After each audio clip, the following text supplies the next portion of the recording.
ಅಣ್ಣ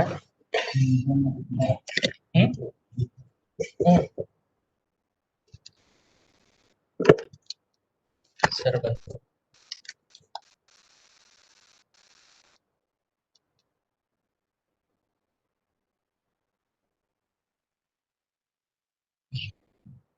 ಏನೋ ಮಾಡ್ಕೋಬೇಕು.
ನಮಸ್ಕಾರ, ಹೇಳಿ madam.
Dr.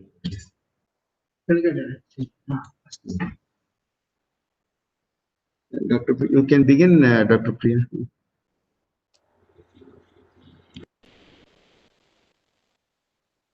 Very much, sir. Yeah. Very good morning, ladies and gentlemen. Welcome to the awareness program on predatory journals organized by National Assessment and Accreditation Council, Bangalore. Deceptive publishing has become more exploitive and misguiding to the ethos of research, more eminence in Indian higher education system. Stern measures are also adopted by University Grant Commission to curb the predatory journals. But awareness and adoption of strong research ethos only can lead higher education in a right path. This program is organized in 2 sessions. The morning session will be on awareness on predatory journals. We have eminent academicians addressing the session, followed by panel discussion. The afternoon session is on to the quality research publication process and procedure, where internationally renowned publishers will be presenting their talk. Dear participants, please stay with us throughout the program. We promise you to lead through light. Marking the beginning of the program, may I request Professor S.C. Sharma, the Director of NAAC, to please welcome the gathering and provide insights to the program. Sir, Namaskar. Namaskar. Greetings from NAAC. Respected Professor Bhushan Patwardhanji, Vice Chairman, University Grants Commission, Dr. Archana Thakur Madam, and all the academicians witnessing this program. In fact, predatory journal, let me start with, in legal parlance, the Supreme Court in words and phrases. Hello? Hello? Hello? Am I audible? Yes, sir. Yes, sir. Yeah. You're audible. Yes. In Supreme Court, in legal parlance, we have the words and phrases of Supreme Court. The term predatory means it is characterized by or undertaken for plundering and addicted to pillaging. Further, the definition of predatory, that is characterized by plundering, robbing, etc. Mere offering a lower price by itself, though appears to be predatory, cannot be a factor for inferring formation of cartel unless an agreement amounting to conspiracy is proved. Therefore, there is a lot of definitions that have come out of Supreme Court judgment, Competition Commission of India versus Fastware Transmission. From this, we can make out a good number of definitions. What is the meaning of predatory, which is unfair or discriminatory condition in any of the publishing services, is also referred as predatory. In fact, academic publishing has changed tremendously with the spread of open access journals and the shift to online publishing. There are now more journals for authors to publish their work than ever before. The benefits from authors providing more avenues for publication, and it puts greater responsibility on them to avoid serious threat of publishing in a predatory journal. They use the term reputable to indicate journals that provide valuable services, which follows standard ethical publishing practices. In fact, the other terms of predatory include credible, legitimate, non-exploitive journals. There is a word called as deceptive characteristics. These journals are very serious threat to scholarly community and seeking money from the authors to publish papers, and authors need to protect their research reputation and funding from theft and fraud by predatory journal. In fact, I'm immensely grateful to Professor Bhushan Patwardhanji, Vice Chairman, University Grants Commission, was Chairman CARE Empowered Committee. He has given a new connotation and a detailed report what is the meaning of predatory, and also the classifications have been done. Just yesterday in Hindustan Times, if all of you professors and vice chancellors, if you can read his journal, his article on academic bank of credit, that's wonderfully written. And just an alongside comment, the credits can be stored digitally, and also transfer of credit from A grade institutions to another A grade institution. Of course, this exists in the United States. Transfer of credit, at least 6 credit hours can be transferred from one university to other. But whereas a step further, academic bank of credit, it stores digitally, and he can move around and can have a flexible mode of studying. So that is what the NEP document says. You must have joy and also opportunity. Professor Bhushan Patwardhanji has exactly written the same in Hindustan Times. He's a great scholar with conspicuous distinction, and a true researcher with great fathom. Of course, I'm also thankful to Dr. Archana Thakur, who is the Joint Secretary of University Grants Commission, who has equally worked very hard in preparing the document, what are predatory journals, and classifying predatory journals also. And the second session will educate the participants on how internationally renowned publishers process the research publications so as to be aware and adapt oneself for such quality expectation.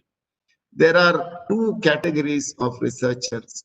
One who are very, very serious and who are aware that they should not publish in paid journals, in open access and online journals also. Knowingly, they will not do it, because in most of the good international journals, it takes a long time, and also thorough peer review is being done. And the other category, of course, quickly to publish the papers, or to enhance their publication list, or to get the degree, and they would pay money to the online or open access journals, or journals of inferior quality, by paying money and getting it. All these things have been put into a full. They've been now stopped, and I'm sure the nation's research will go up. And thanks to Professor Bhushan Patwardhanji and his team, I wholeheartedly welcome one and all of you. Thank you very much. Namaskar.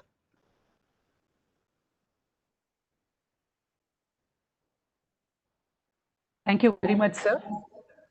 Now, may I invite Professor Bhushan Patwardhan, the Vice Chairman of UGC and also the Chairman of CARE Empowered Committee. Sir, what can be more authentic than the words of wisdom from you? May I please you to take the forum?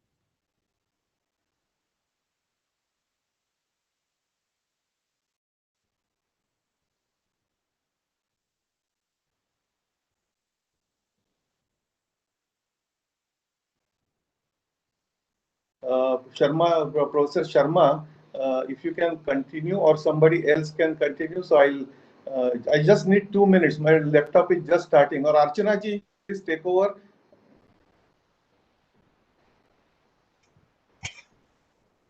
Archana ji will take over in the meantime.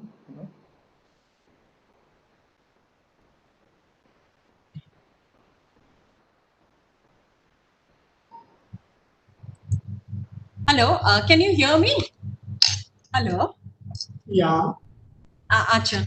Good morning, everybody. And Yes, you know, it's really a privilege to be on board with esteemed members, and our very Vice Chairman sir, Bhushan Patwardhan sir, and our Director NAAC, Professor S.C. Sharma, Professor Amiya Kumar, and other distinguished members, and my colleagues, Professor Arun Kharath and Professor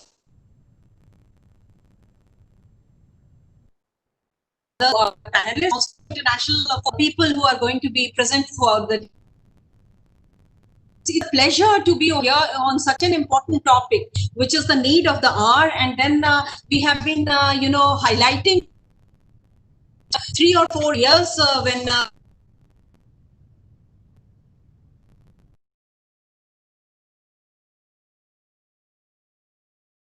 in journals and taking due cognizance of increasing the menace of predatory publishing. UGC released a list of approved journal in 2017, and creating a whitelist was a well-meaning proactive step by the commission. However, due to some flaws, it faced severe criticism, and presence of large number of poor quality journal opened floodgates for desperate authors. So UGC concerned to have to remove the committee, and as a proactive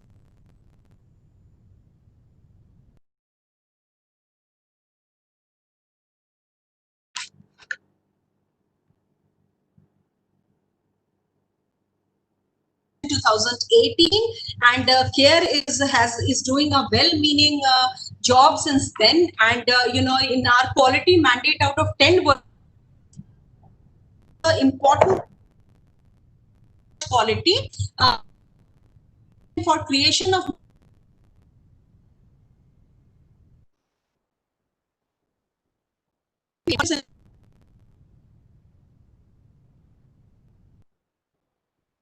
so under the quality mandate for this purpose, the efforts to distinguish between the standard and predatory or dubious or deceptive journals and ensure the Indian academic work appears only in global recognized and acceptable journals, UGC set up CARE. The full form is Consortium for Academic Research, which was announced via UGC notification dated 14th of January 2009. We were working well in advance.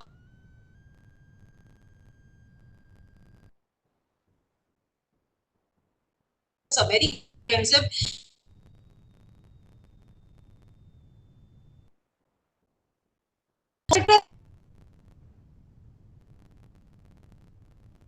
That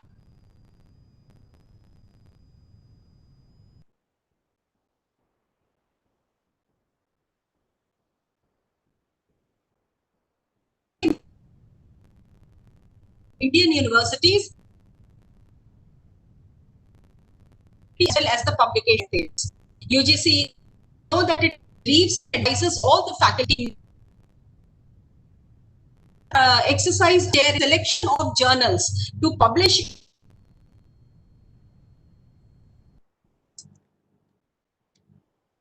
low standard policy for publications as defined by the Committee for Publication Ethics.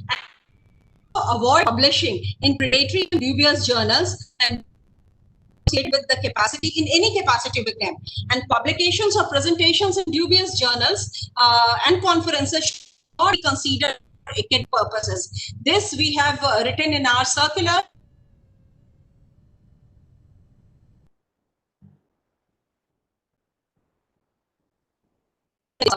So the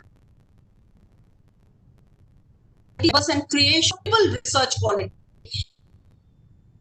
research and integrity, as well as the publication ethics, and to promote high quality publications standards and methodology for identification of good quality journals, also to prevent the dubious or substandard journal, and to create and maintain. This is very important. CARE reference list of quality journals for various academic purposes. We have a CARE empowered committee for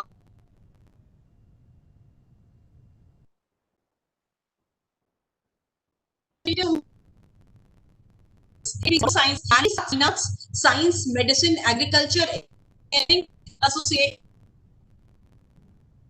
As identified by UGC, we have 4 regional universities: University of Hyderabad, University of Tejpur, MS University Baroda, and we have Jawaharlal Nehru University. And our Center for Publication Ethics is the final body which gives a clean cut through the journal. I think so. Comes, so sir will continue, and then we'll talk about more this.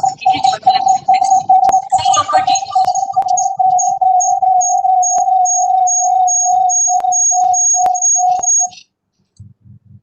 Thank you. Can you hear me now?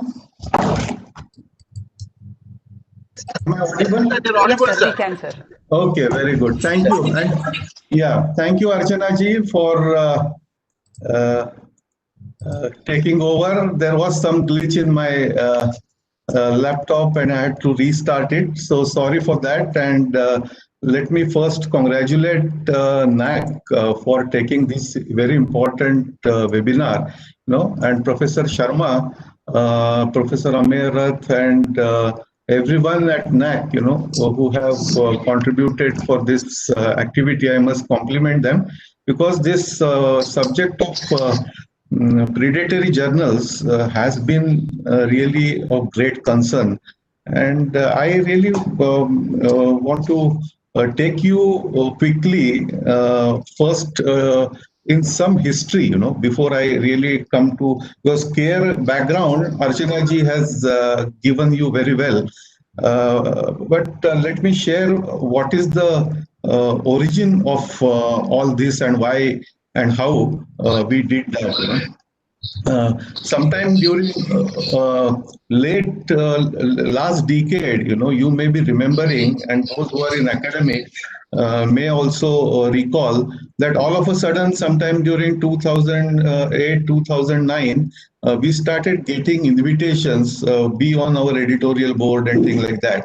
And it started getting into more intensity. And by 2010, 2011, the invitation increased to a substantial number, and surprisingly, many of us must have experienced that we were invited on the editorial boards of journal on subjects of which we are not even remotely concerned or related.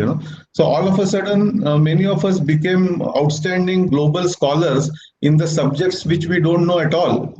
And that started really raising a lot of questions in the minds of people. That time I was at Savitribai Phule Pune University, and we started looking at it, at what is this happening? Why every day we are getting all these mails? At that time, we came across referred Dr. Jeffrey Bell. Jeffrey Bell at University of Colorado, he started at that time identifying, and he only named this as predatory journals, And this term was also very new at that time. People were not knowing. And generally, our tendency was, we used to believe what we used to see on internet. So on it, we are seeing that, oh, there is some journal with name international and all. Who fell prey to these kinds of gimmicks and techniques. And that started really creating a major problem. And the major impact of this problem was in India. What I will do now is I will try to share some slides, so that the visibility, can you, Ameji, can you give me permission? I don't have permission to share slide as yet. If you give me, I will share my slides. Otherwise, I will continue till such time I get it. I'll give you, sir. I'll give you. Yeah. So I was telling you this effort done by Bial's list, and that Bial's list became very popular. But subsequently, no, on my laptop, I don't see share screen and enabled, So maybe there is some problem. I will skip that and continue if you have already done it. So then I personally started interacting with Professor Jeffrey Beal at that time. And I continue to be audible. I am audible.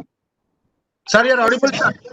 Okay, so don't worry about slides. If I'm able to do that, I will do that somewhere in between. As of now, I don't see my slide share active, but it doesn't matter, No, yeah, I see now it is active. Okay. So I'll start sharing. So if you look at the screen, which I'm starting with the comparative research output from different countries, and this I have taken from SkyMago data. Although it is not updated, it will give us where India stands in terms of our scientific output. And scientific output, as NAAC also measures, it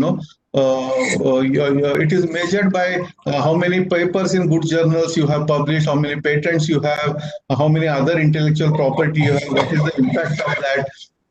So if we compare, I have just taken 5 countries for comparison, and you will see that US is the top in the H index, and India is the lowest in this comparison, and I have also taken comparison with China. I must tell you that at one point of time, India was ahead of China, not very late. If you look at 70s and 80s, India was ahead of China in all this, and suddenly it changed, And then while we are at the lower end of the number of publications or H index, what is more worrying is there have been some efforts then globally to see what is happening in the area of this predatory publishing, and it grew so rapidly, unimaginable speed it took, and thousands of journals came in. And all of them were having name global, international, and all that kind of a thing, And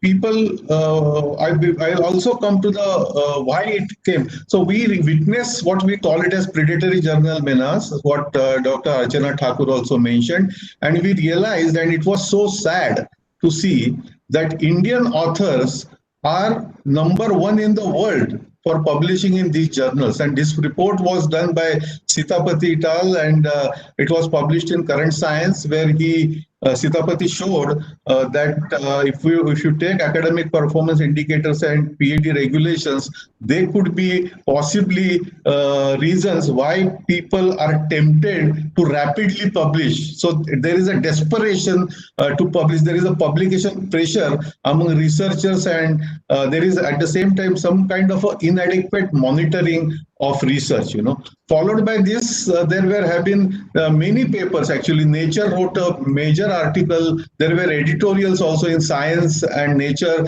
regarding these predatory journals, and they actually showed that if you make some kind of a dubious paper and submit it to the journal, Science did this sting operation, and Science article showed that majority of these dubious journals accepted the same article. That means that they are not undergoing any kind of a review. They are just taking money and publishing whatever you are sending them. This is a very, very dangerous trend that was coming up. And another very good person with whom I am also in touch with, and in fact together last year we discussed this issue and defined what is predatory journal. And the scientist who took lead in all this, his name is David Moher. David Moher from University of Toronto did wonderful work, and his article in Nature, many of you may have read his article in Nature, wherein he brought this issue of predatory journal, and the title of the issue is Scientific Research Is It Best of All the Resources and Animal which we use for researches and all. Parallelly, Lancet, which is one of the very prominent biomedical journal, published a series of articles wherein it showed that almost 80% of the biomedical research globally which is coming out in journal is not necessarily reproducible and may be on the verge of actual waste. So what this kind of a research is actually a waste. So it opened up actually so many questions, and many countries became extremely aware of this situation. And by the time it was 2015 and 2015 at Pune University, I started discussing this, and UGC had at that time given the recommendation to the universities that every university must have a scientific academic body committee to look at these journals, credibility of of these journals, and this committee should actually approve a list of the journals for the university internal purposes. So that was a very good step taken by the UGC at that time, and subsequently UGC also came out with a list of journals which Archana ji mentioned, and as we know that there were some problems in that list, and based on the analysis of that list, our group at Pune, we published an article in Current Science wherein we showed that 88% of the journals in that time UGC list were dubious. This was very, very serious, and after we published that article in Current Science, that time I was not in UGC, and immediately the then chairman, acting chairman of the UGC, who is also now member of the CARE, Professor B.S. Chauhan, contacted me and immediately took steps what to do about it. And that then Minister of Human Resource, Dr. Prakashji Javadekar, he also took very serious note of this, what were happening. And then by that time, I joined the UGC, and I decided that this will be the first task which I will undertake as my priority when I come to UGC. During the same time, you may have seen that many deceptive practices were getting exposed. And one of the major scandals in these dubious journals was coming from a publisher which was a US-based publisher, but unfortunately the person who created this company publishing hundreds of dubious journals was of Indian origin. So it also brought some kind of a bad name for India for that purpose. And if you read this, what you see on the screen, you may have read by this time, because I was talking quite a lot while this slide was on. US court fined... sorry to interrupt, sir. Can you make it full screen so that it will be readable? Sorry to interrupt. Yes, please. Thank you. Thank you. I hope the screen comes in a full. Yeah. So the US court fined a journal publisher whose promoter came from India, US $50 million, for going on into this kind of deceptive practices. So you see that there were a number of publishers claiming fake impact factor for their journal. Author publication charges were charged. Fake indexing databases emerged, fake impact factors emerged. As of now, I think there are more than 25, 30 fake impact factors. And I think Professor Shubhangi, Shubhada Nagarkar, when she comes in, she will elaborate on this more. And I'm happy to know that many of my colleagues at CARE are also invited here. I welcome all of them, all the regional centers of CARE at different universities. They are here, and everyone in CARE executive committee has contributed substantially to control this. So there have been duplicate journal titles. There have been titles similar to reputed journals, interdisciplinary journals without appropriate editorial board, and many things, which Professor Shubhada will elaborate on more. So what we decided, we came out with, and if you see on this screen, on left side, you see people started advertising and selling PhDs, and if you see on the right side, people started advertising that publish articles, and these are the banners. It's so bad, it's such a shameful for us to see this kind of a banner on a Nukkad, that please come to us and we will publish your articles and we will give you thesis ready-made.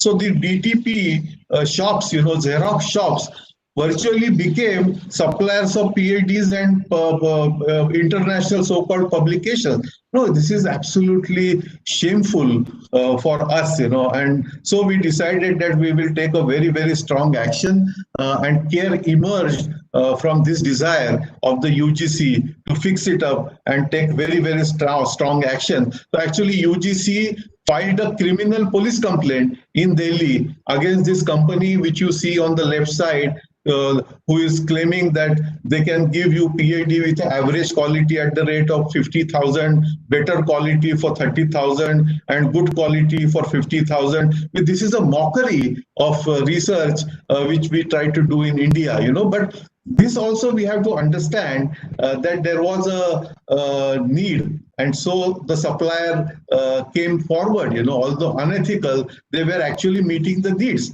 Teachers and students were trying to go on this path, which is not a good path for any of us.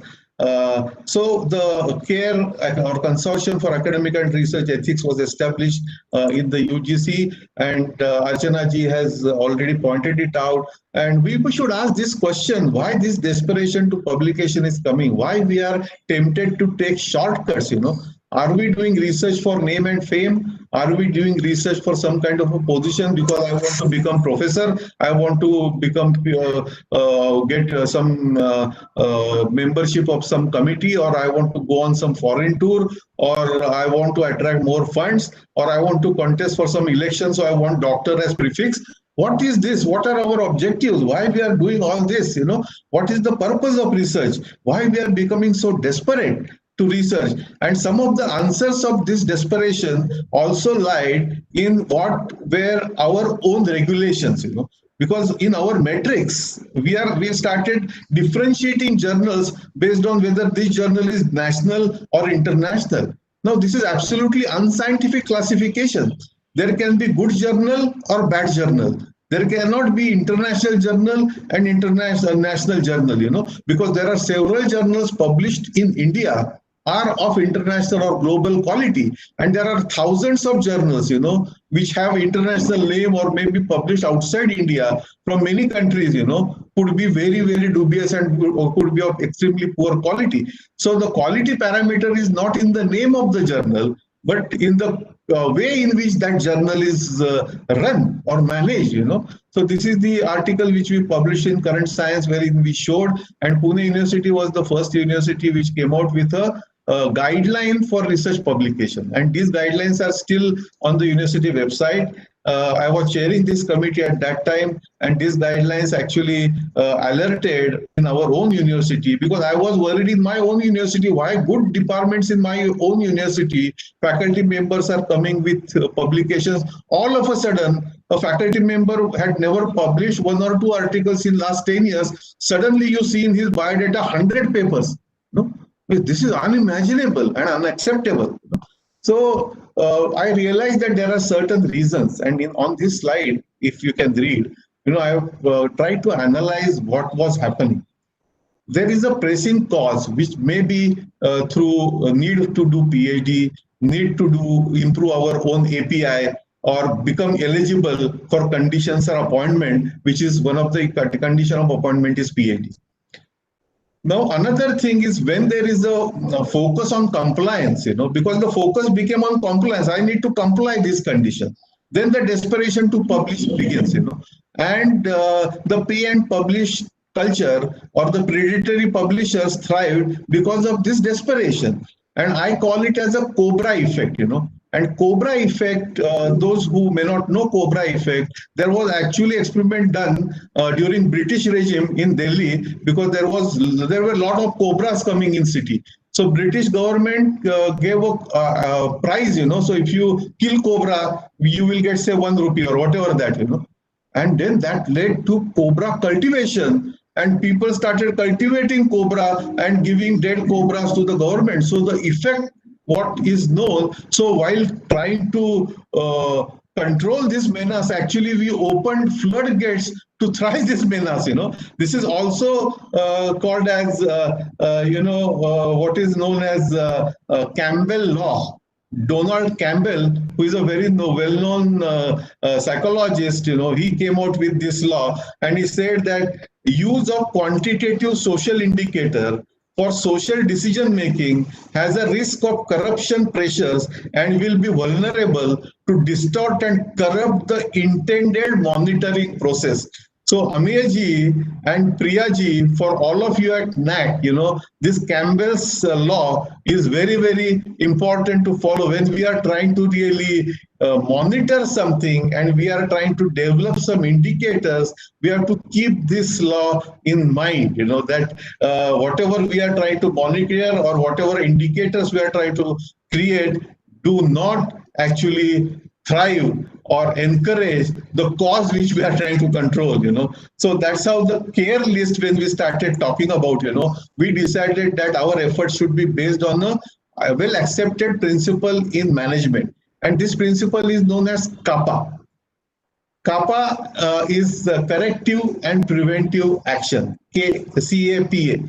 And the purpose is to analyze information, identify so those who are interested in this can go into CAPA more. But at CARE, we followed this CAPA principle, to overall effort to investigate and correct quality issues to prevent its recurrence and also increase the quality of the system. This is how CARE emerged, and CARE essentially talks about several things. First of all, to create and maintain CARE reference list of quality journals, promote research and publications in reputed journals, discourage the publications in dubious journals, avoid long-term damage due to academic misconduct, promote academic and scientific and research integrity and publication ethics. So CARE is just not a list, CARE has a much wider mandate, and therefore CARE members, if you look at, CARE members come from all over.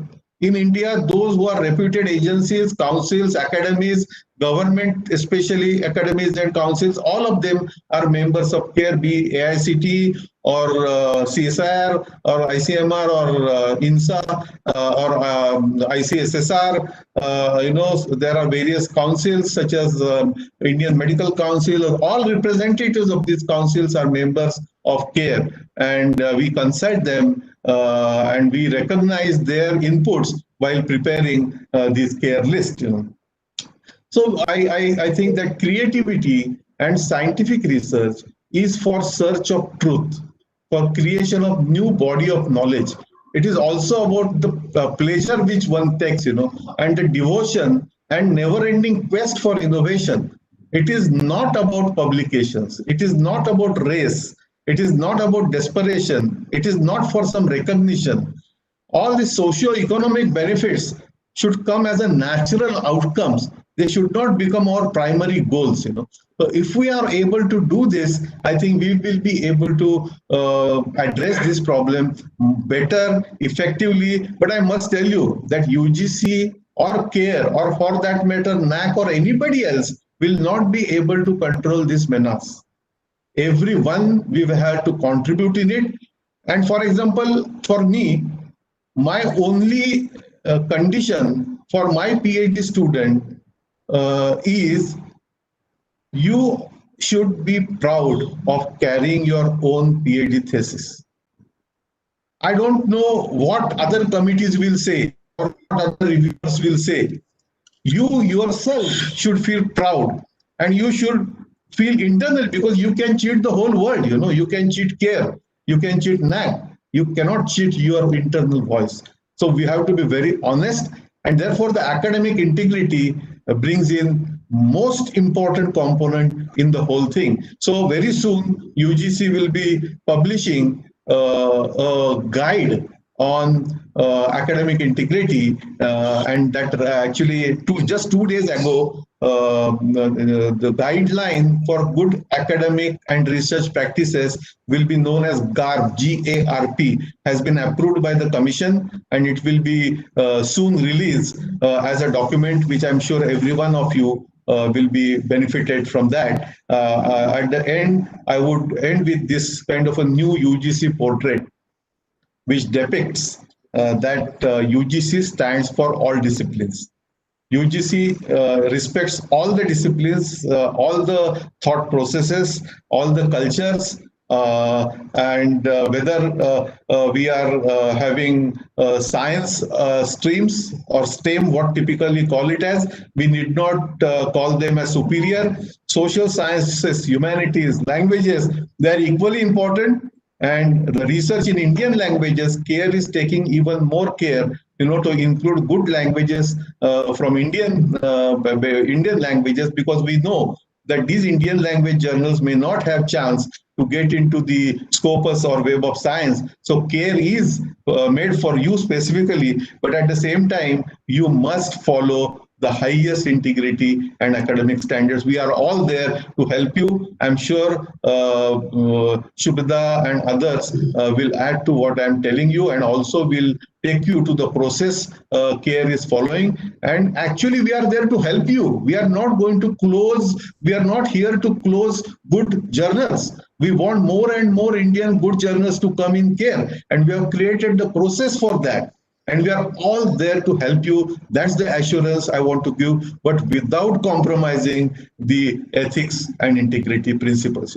Thank you very much again, Professor Sharma, and your entire team of NAAC. I'm so happy that under your leadership, NAAC has taken a very new shape, very new role, and very new dimension to become inclusive, and not dictatorial, to include what people want. And I think this kind of inclusiveness without compromising the core is the way ahead for India. And this will have a major impact for what our Prime Minister talks about, New India. New India should not get ashamed by other people telling us that you are going on a dubious publication. No, we don't want. We should reject, all of us together, and NAAC will play a major role in it. Please accept my best wishes for the future progress of NAAC to the new heights. Thank you. Namaste. Thank you very much, sir. You're absolutely right. Awareness and commitment is what is more important to us.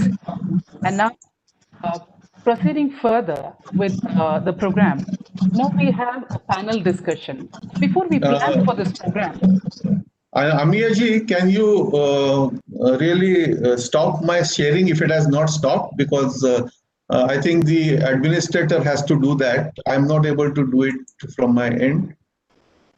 Thank you, sir. It was a wonderful lecture, sir. Wonderful, thought-provoking lecture. Thank you very much. Thank you. Thank you.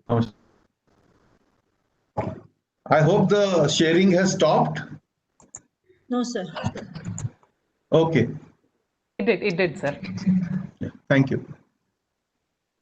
We have authorized the selection committee to go for the quality of publication rather than the quantity, which led to the fake publishers and fake journal growth in India. So, this has to be well thought, and it has to be taken care of by the academic community. And it is a hand-holding initiative which has to be taken by NAAC, especially because NAAC is one of the important inter-university based on their research publications and academic credentials and all the academic things, all the academic part in order to enhance and uphold the quality of Indian institutions. And one more important questions was from the audience that UGC, what is UGC CARE list of journals? So I just want to focus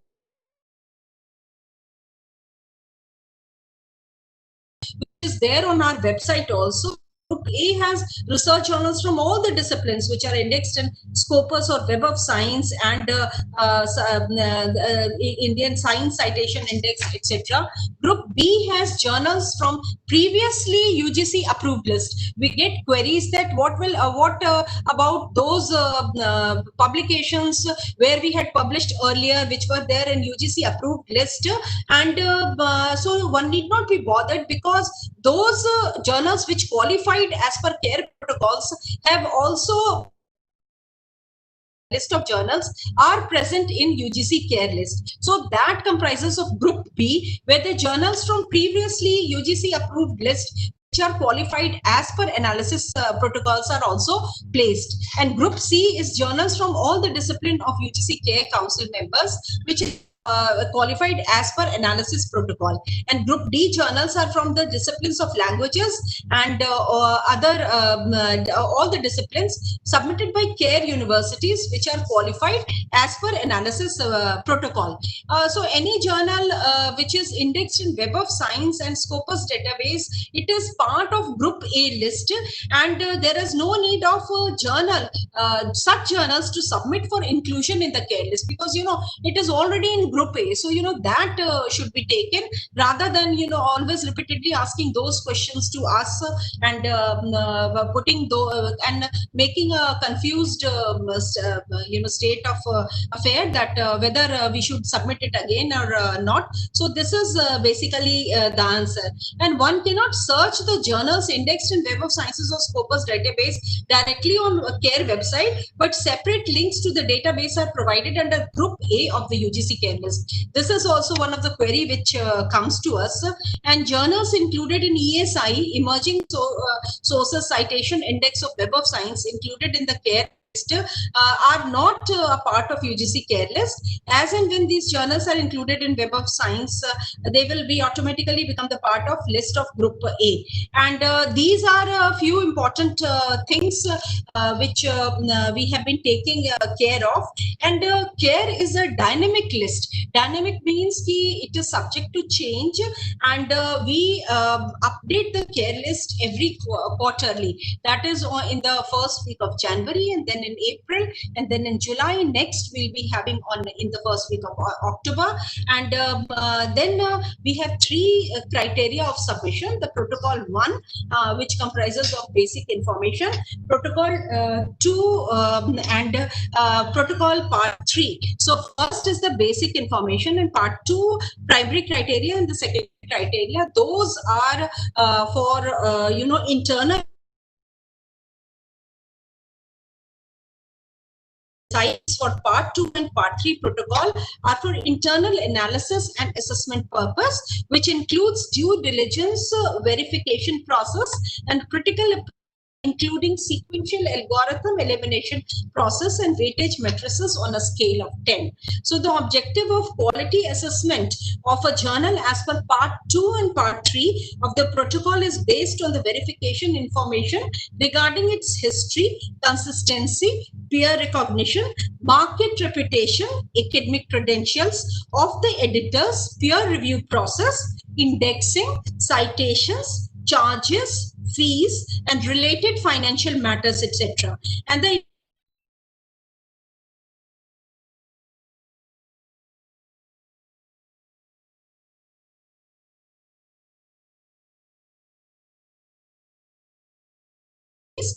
journal can be disqualified at any stage if they are found to be giving any false, misleading, incorrect, or insufficient information or unsubstantiated claims. So remember, these are very important, and we are bent upon to check out those journals which are found to have any such claims which are misleading, incorrect, insufficient information, and which are false. So this is very important, on the basis of which people put the query that we had this journal in the first quarter, and then this is removed in the second quarter. So these are the basis on which the journals are removed, and we have a very clear and transparent process and very proper screening procedures by which the assessment of the journals is done. And UGC CARE list is a dynamic list. Dynamic list is on and ongoing, and if any good quality journal is missing, it may be submitted by the prescribed submission process. And if any undeserved journal is found anywhere in the list, it may be kindly reported to us in the feedback form. We entertain all those, any suggestions or any information which is given to us, and we look into it very diligently, and then decide the UGC CARE list.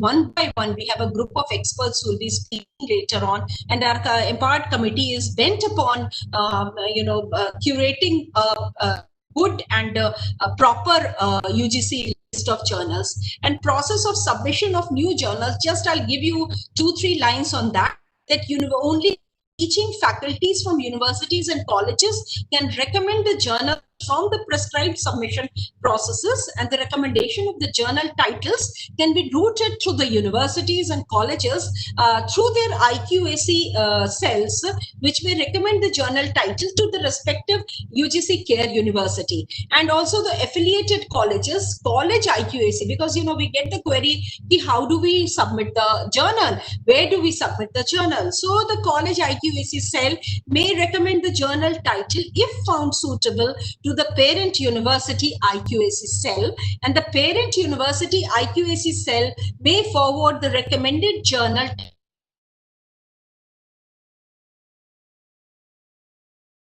has to be followed. And if any individual, they want to recommend a journal title, they should recommend through UGC CARE cell and through IQAC cell of the nearest college or the university only by prescribed submission process, which recommend with the recommendation of the teaching faculty. And also for the publishers, they can submit. Publishers, they call upon how do we submit, because we are not from the university and we want our journals to be there. So for them, they have to be very careful and cautious, and for them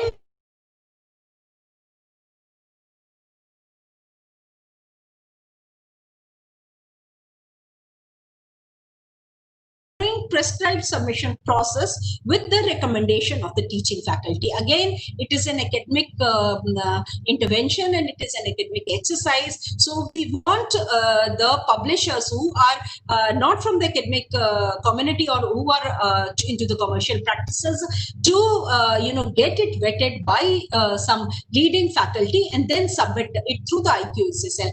Ultimately, we have authorized the power of to our IQAC cell of the different regional universities. So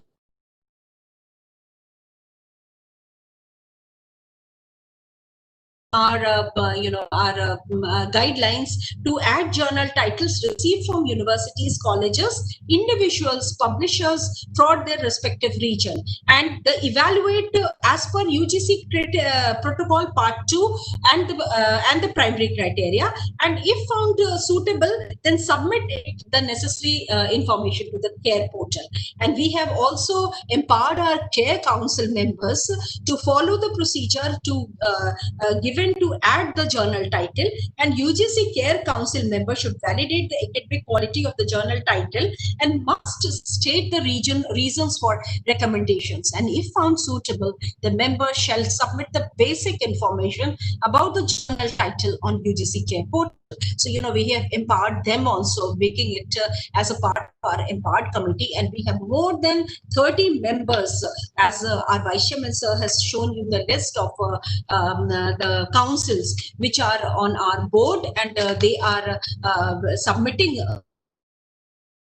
We have CARE councils, statutory councils, academies, and government bodies in social sciences, arts and fine arts, sciences, medical, agriculture, engineering, Association of Indian Universities. As on date, we included them on 1st of January 2019. So they the journal over there, and mere submission proposal of consideration of inclusion of new journal will not confer any right for being included in the UGC CARE list. The inclusion of the journals in the UGC CARE list would be solely based on the basis of the criteria which is mentioned there.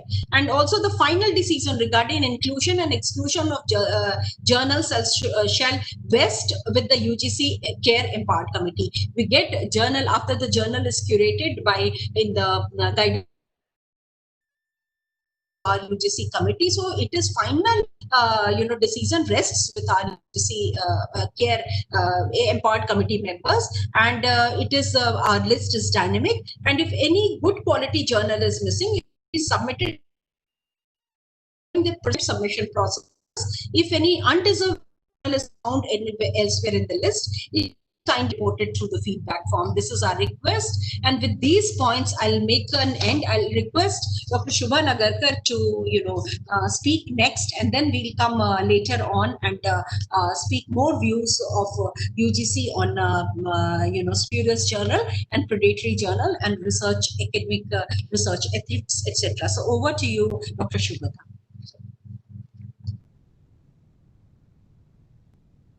Thank you, Archana ji. I hope I'm audible. I don't know, my video is not.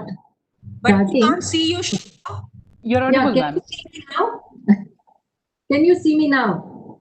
Okay. Thank you, Archana ji. First of all, I would like to thank NAAC and Priya ji and Director NAAC for involving us in this panel discussion. I just would like to talk about characteristics of predatory publishers and publishing, what kind of experiences we have and getting every day. So let me talk first about the characteristics of predatory journals and publishers. According to the Scope, and I think Professor Patwardhan sir and Professor Sharma and also Archana ji has already talked about it, but let me take you through these characteristics which you need to take care as a researchers before submitting your paper to any journal. So according to the Committee on Publication Ethics, predatory publishers are deceptive and fraudulent for profit generating companies. So they will not accept your paper without any kind of money. So you have to pay for it. Then they publishes research paper without any regard of quality assurance, without any commitment to publication ethics or research integrity of any kind. They cheat authors and their funders and institutions through charging publishing related fees without providing the expected or industry standard services. I want to make it sure here that please do not mix up it with article publishing charges and article submission charges. APCs are different and article submission charges are different. Maybe if time permits, we'll talk about it later on. Then if you see the basic information of these journals, those who are publishing by predatory publishers, they do not have any contact details most of the times what we have observed. They just give editor and add something. They have false locations. Maybe they give information or address which may be a local address, maybe somewhere, and maybe somewhere other part of the world. So they are giving false location, absence of editorial board many times. Editorial members' names are not given, or they take it from somewhere else. And when we try to contact them, they said we do not know about that. Their names are on this editorial board. Then they have duplicate and fake websites of legitimate ones. Similar kind of websites you will find, and it is really difficult to sometimes differentiate between them, but there are many other characteristics which you can easily use them and find out the difference between these two different websites. They have lack of fixed periodicity, so they will not have any periodicity like we have monthly, weekly. As and when you send your article, they will publish it.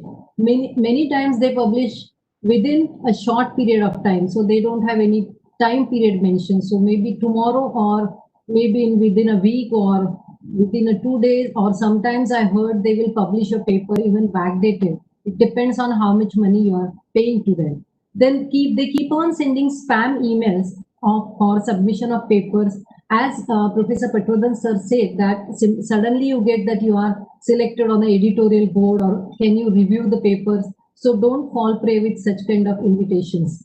Then they have another characteristic that they have fraudulent or improper use of ISSN. They just take the ISSN from any journal and put it on their website. Actually, ISSN, there are many myths about it. ISSN is just a number and it doesn't represent any quality of any journal. Then if you see another information is content, that first your job is that to check the article content and quality of the article itself. Many times it is observed that they are of low quality. There are several typing mistakes, and very important, the text is plagiarized. So if you take them and check it out through any plagiarism software, you will find lots of material text is plagiarized. Always they are multidisciplinary and multilingual. So you will get all disciplines in one journal and even in multilingual form. So Sanskrit, Hindi, Marathi, and all these languages, they are covered, and all disciplines. Most of the time they are open access. They don't have any print counterpart, because when you start printing, then it is different kind of modalities. So they are always in open access. If you see standard, they are lacking in standard publishing practices. For example, whenever we talk about standard publishing practices, first that there are three components in that: researcher, then editor, editorial board, and then reviewers. So whenever you send your paper, it goes to editor, then it will go to reviewers. Reviewers will send comments. So after 2-3 revisions or one revision, it takes substantial time to publish in good respectable journals. So here they don't have this kind of practices. You have to pay, they follow pay and publish model. Then they don't have any consistent peer review process. It is very difficult that to know that within a day your paper is get reviewed. It is impossible. Again, they are deceiving academicians into serving as a editorial board members or peer reviewers. Article processing charges, they call it article submission charges. I just want to caution here that they do not mention on their websites many times that article submission charges are there, but after submitting your paper, they will ask you for the money, and then meantime you have submitted your paper to them and you don't have anything in your hand. Their editorial boards are unavailable, as I mentioned earlier. Then there is no retraction policy. They never retract the paper because they never take the paper as per the standard procedures. They have lack of publication ethics, and author submission guidelines are not available there. And they are in very quick in everything, like submission is quick, acceptance and publication for all, everything is a rapid publication. So these are some of the characteristics which I wanted to share. Then another important characteristics what Patrodhan sir has also mentioned about that false metrics. Many times they have false non-existence, misrepresented impact factor. There are two kind of false information they are giving, that false impact factor and false indexing databases. Many of us, we have received questions that what do you mean the impact factor and how to get calculated. Impact factor is calculated based on citations received for particular paper and article, and proper standard or appropriate agency which gives impact factor is Clarivate Analytics, which is Web of Science. So only Web of Science impact factor or Clarivate Analytics impact factor is valid, and it is given only for 11,000 to 12,000 journals. So these websites, which are for predatory publishers, they give non-transparent metrics, then unscientific methodology they use for calculating the values. Impact factor varies every month or anyway whenever they want. More than, as sir said, that more than 20-25 false impact factor providing companies are available, like Universal Impact Factor, Global, or some other impact factor. Then again, another characteristic is false indexing databases. Many times indexing databases is again a confusion among researchers. Those indexing databases, I think Professor Nair and others will talk, so I will not talk much on this. But index, some fraudulent agencies are there. They index your journal based on the payment basis. Actually, no standard respectable indexing databases, they don't take money out of it, but they want good publications to be included in their indexes. So these are some of the characteristics which I want to share with all of you. And I think a few things I just want to correct, and not the correct, but want to tell you about CARE list, that what Archana madam said that about the groups and CARE list. So right now CARE list is divided into two groups, Group A and Group 1 and Group 2. So Group 1 is CARE list and Group 2 is of standard indexing databases. Like there are 3 databases we have included in CARE. First is Web of Science, Scopus, and third is Modern Language Association directory. This directory was included in last quarter, and which has many good journals, really good journals from arts and humanities and social sciences. So I just want to hand over now to Professor Nair to talk about publication ethics, which is again an important part of this panel discussion. Over to Pramod. Good morning. Thank you, Archana ji and Shubha. I hope I'm audible. If not, somebody just wave at me or something. Yes, you are. Right, that's fine. All right. Professor Patwardhan actually set the agenda very clearly, the reasons why an initiative such as CARE or the several notices have been necessary, considering the scandal over omics, considering the scandal over India finally becoming number one in something, even if it is in publishing in poor quality and dubious journals. When Priya asked us to join this panel, one of my concerns was that we are perhaps addressing, and I just see a chat window that says more or less the same thing in a form of a query. To understand so if I may read out, maybe please understand the initiatives undertaken in the Indian research ecosystem as a whole to not just incentivize publishing, but to train upcoming teachers. I think it's a good point, Namgan's point, and he speaks from a humanities perspective, he or she speaks from a humanities perspective. Actually, before we start addressing questions of publication ethics, we should think in terms of the research ethics. Publications come out of research, and if your research is flawed in any way, if your research methodology is flawed in some way, then your publications will be of a similar type. But that is something we have to address at a much larger scale and look at how research methodologies are taught across disciplines in India, how research methodologies get subverted, undermined, under pressure to finish a PhD, under pressure to submit a paper in time for your journals. Both Archana ji and Shubha spoke about this, that there's this rush to publish. Professor Patwardhan also asked this question, what is the need to publish overnight? And Shubha mentioned that in some journals you publish the day after you have submitted. Actually, we have had an experience in our own university where between the time of announcement of interview dates and the interview, one candidate who had applied published 12 papers in a journal. Some papers were 2 pages long, but he then made a claim that I have published 12 papers in journals, and you should therefore count what I have put together. So there are problems with research methods and research methodologies which lead to bad publication. But that is one aspect that has to be addressed at some point as to how the research ecosystem encourages fraudulent practices in research, puts pressure on people to publish, even if the quality of work is very poor. And you still hope to extract a paper or a journal essay out of it. So that is something you have to address, the research ethics that lead to bad research publications. You cannot have publications unless you have done some research. Okay, and that has to be addressed first.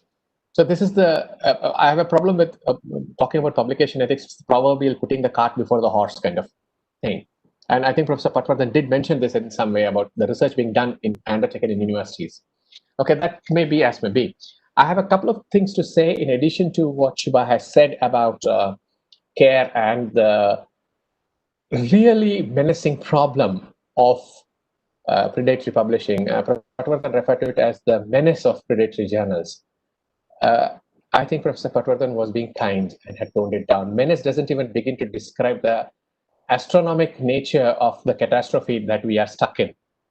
Indian universities and researchers will not make it to the global 500 if we continue at this rate. There is no chance that we will do it. We'll make it there unless we have higher and more stringent measures of quality control. And some of the things that I have to say are about that. Point 1, when you send out anything for publication, when you have written something up, before you send it, ensure the authenticity of your resources. This includes data, citations, ideas, attribute them correctly. We tend to, in humanities, this is a frequent phenomenon. I have seen it in doctoral dissertations. I've seen it in books and essays. You prefer to use a secondary source and cite that rather than go to the original text, original source, original data. You put it in brackets as cited in. How do you know that the original is what you are talking about here? You are borrowing it from some other source. The authenticity of resources is never verified. It's never validated. And this produces extremely poor data, messed up ideas. The attribution is all wrong. I'm not even calling it plagiarism. Plagiarism is with intent to steal. Plagiarism is intentional appropriation of data. I'm speaking about a bad research method where you just assume. So the philosopher Aristotle said, you don't look at Aristotle, you say, Pramod Nair says, Aristotle says this. So you're relying on Pramod Nair's words instead of checking whether Aristotle really has that in any one of his texts or in Plato's text or whatever it might be.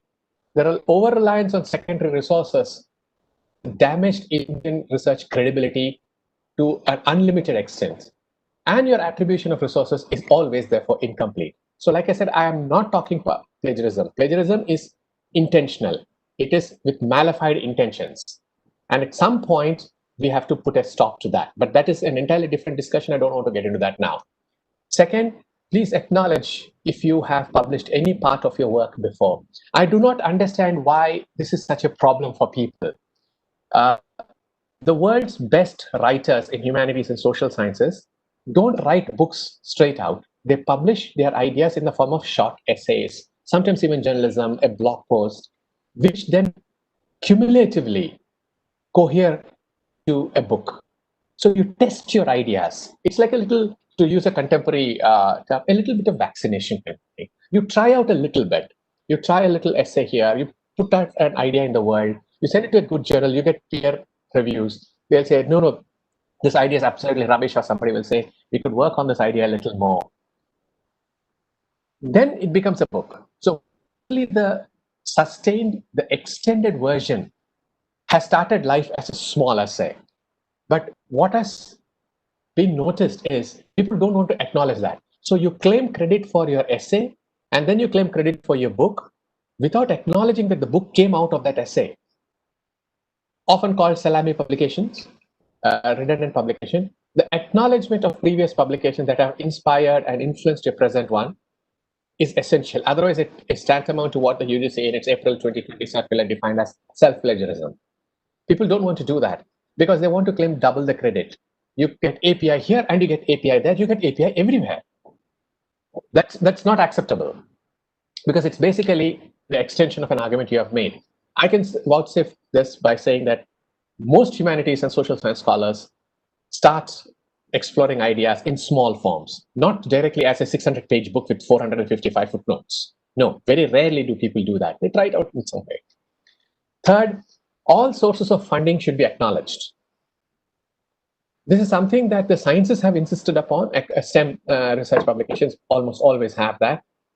But most people are reluctant to. If your publications have come out of a specific project and that project was funded, that must be acknowledged. Because sometimes there may be a conflict of interest between the journal and the organization that has funded your research. It might be that the organization that funded your research is incompatible. I will not go into the reasons why it could be incompatible with the journal or with what you have found, your research findings. That has to be stated upfront.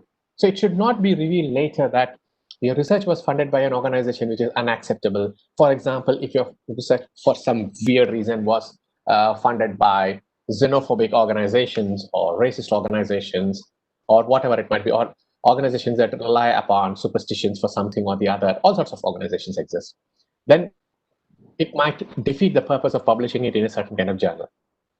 There should never be multiple submissions. This is something Indian academics have been known to do because they're so keen on getting a publication. They're so keen on having a quick publication. Let's be correct about it. They're so keen on getting a quick publication. They send it to 3 journals.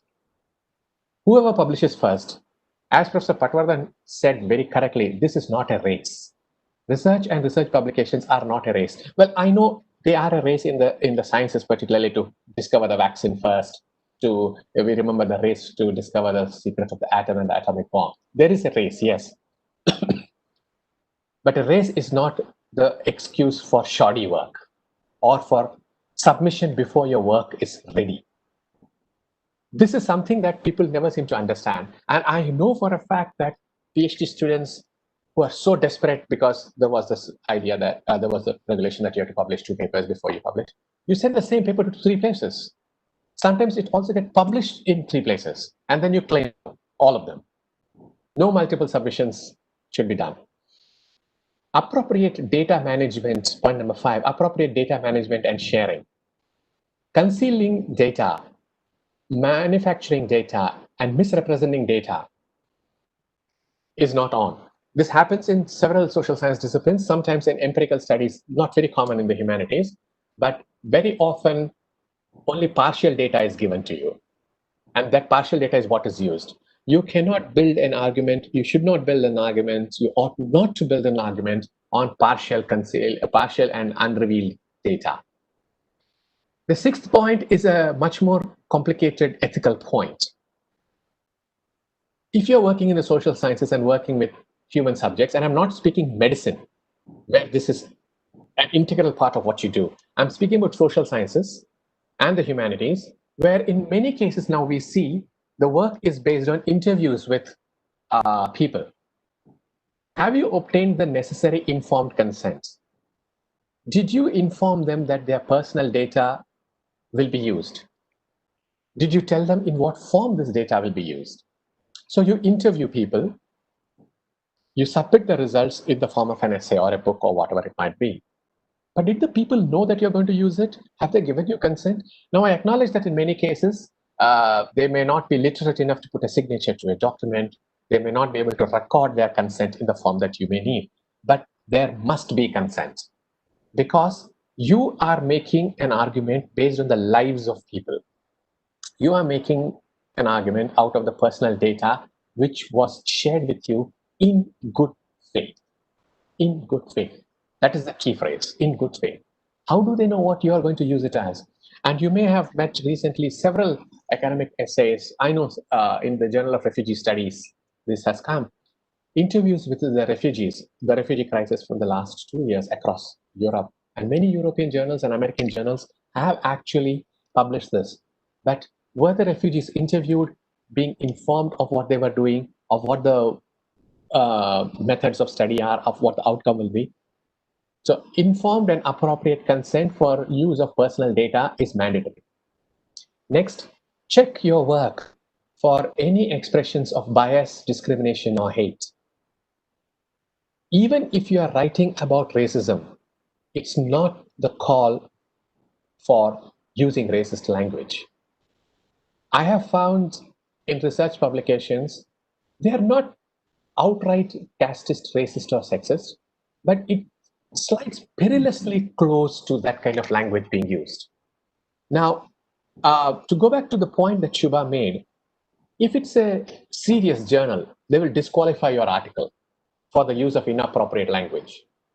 And I would urge you to look at journals write-up. The journal is called Disability Studies. Please take a look at their ethical code of conduct. It's a long one-page one, and they tell you specifically the kind of language that they will not accept, that they will not tolerate. The journal is called Disability Studies. Please take a look at how they describe non-discriminatory language and non-exclusionary language. It's a crucial aspect of how we write. While you may be writing about sentiment, while you may be writing about affects and feelings, your writing should not be sentimental. Research writing requires a little distancing. And even when talking about discrimination and hate, even if you endorse specific views, the writing itself should not communicate this. Research writing cannot be like that. It's a crucial part of how and what we publish. The necessity to have tempered, distanced language. Now, people will say academic writing becomes therefore very cold and distant. Yes, it does. Unashamedly so. If you are writing in social science and humanities where your writings actually directly touch upon the lives of people, then you ought not to touch in inappropriate ways. It's a simple thing. Finally, check two specific qualities: the quality of your own writing and the quality of the journal you are sending it to. Much of what I have to say here has already been covered by Shubha and Professor Patwardhan in considerable detail. But the quality of the journal you are sending it to determines the output that you have placed in the world. I am not saying that you only publish what the journal asks you to publish. No. But what I'm saying is the quality of the journal will in many ways set the tone for not only your research, but also for your publication. How you write, what you write, the way you write the arguments, the data put together depends on the kind of journal that has commissioned your work or has said we accept your work. If the journal is rigorous in its review process, if the journal is rigorous in its editorial process, it will demand a certain quality of writing. It will demand a certain quality of research. It will demand a certain quality of data. So in many ways, like I have been arguing from the very beginning of my talk, research and publications go together. If one is bad, the other is equally bad. Thank you.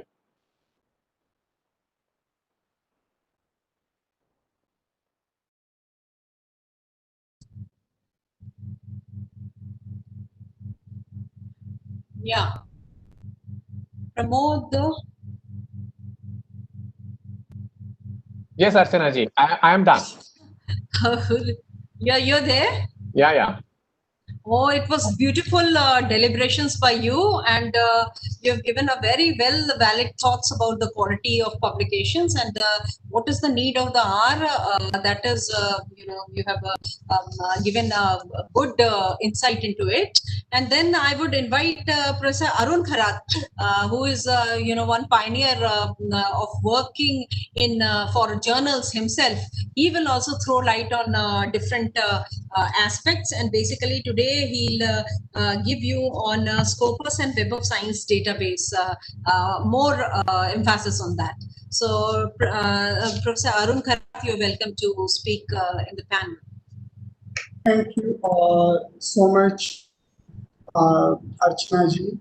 We can't see your video. Arun, we can't see your video. Can you not see my video? I have. No, I can see you. Huh? Can you see? Yes, sir. Yes. Okay. Yeah, I think it is showing here.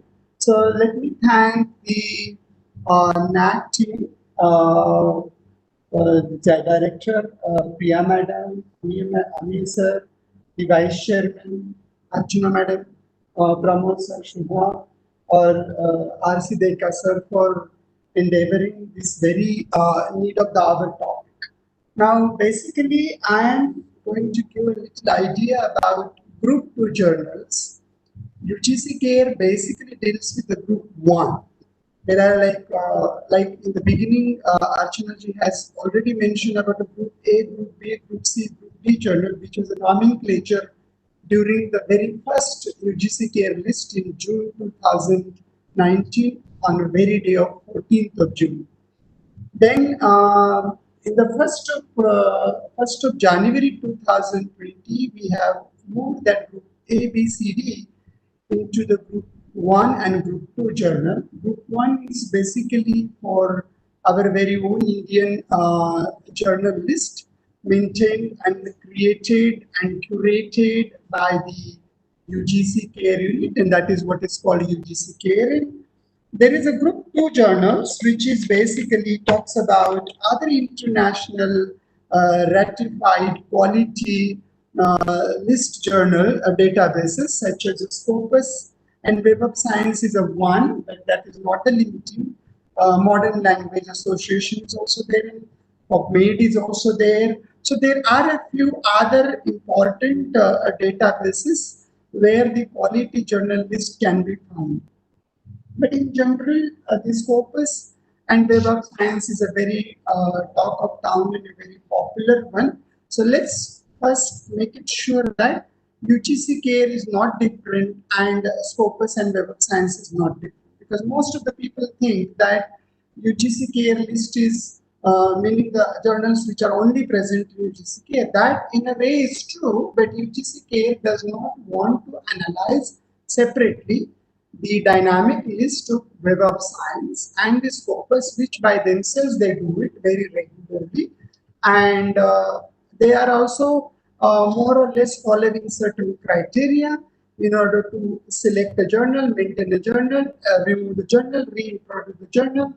Therefore, at par, the Group 1 and Group 2 journals, listed journals, are equally important, and they all should be considered as a quality journals for the publication. So let me come to the important aspect of a Scopus, which is one of the most biggest database, particularly to the source neutral database and a citation database.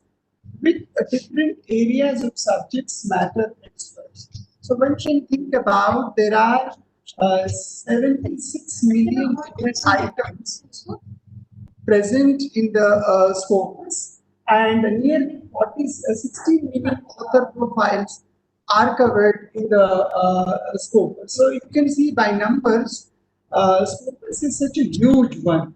It has nearly got 1,95,000 books also, and serial titles accounts almost 25,000 as of today. Scopus is not a publisher. Scopus is a database, as I said, and there are nearly more than 5,000 different publishers' journals. Their books are being a part under the Scopus listing. So it's a huge database, basically the new abstracting and citation database. And there are also affiliation of these publishers, the institutions, which goes more than 70,000 affiliations as of. So one can appreciate that basically Scopus is a huge database and citation related individuality, which basically works on a curation of the data and then promoting the quality in the data that is maintained into the Scopus. So basically identification and analysis of the journals, which is a very important thing. So at random, any journal who wants to be part of Scopus cannot be introduced into Scopus. Scopus has its own measuring scale. The journals who deem fit for that measuring scale will only be considered by the Scopus and maintained onto the Scopus database. Then it will help researchers to manage their career in a manner, because Scopus gives you a way to find out if you can tell this is a title of my article, this is an abstract of my article, these are certain keywords that I have on the article. So if you go into the Scopus, you can have go to the Google and write a journal finder. You will get the Scopus listed Web of Science listed journals, wherein you just have to provide information on the title, the abstract, the keywords, and based on that, they will match your journals.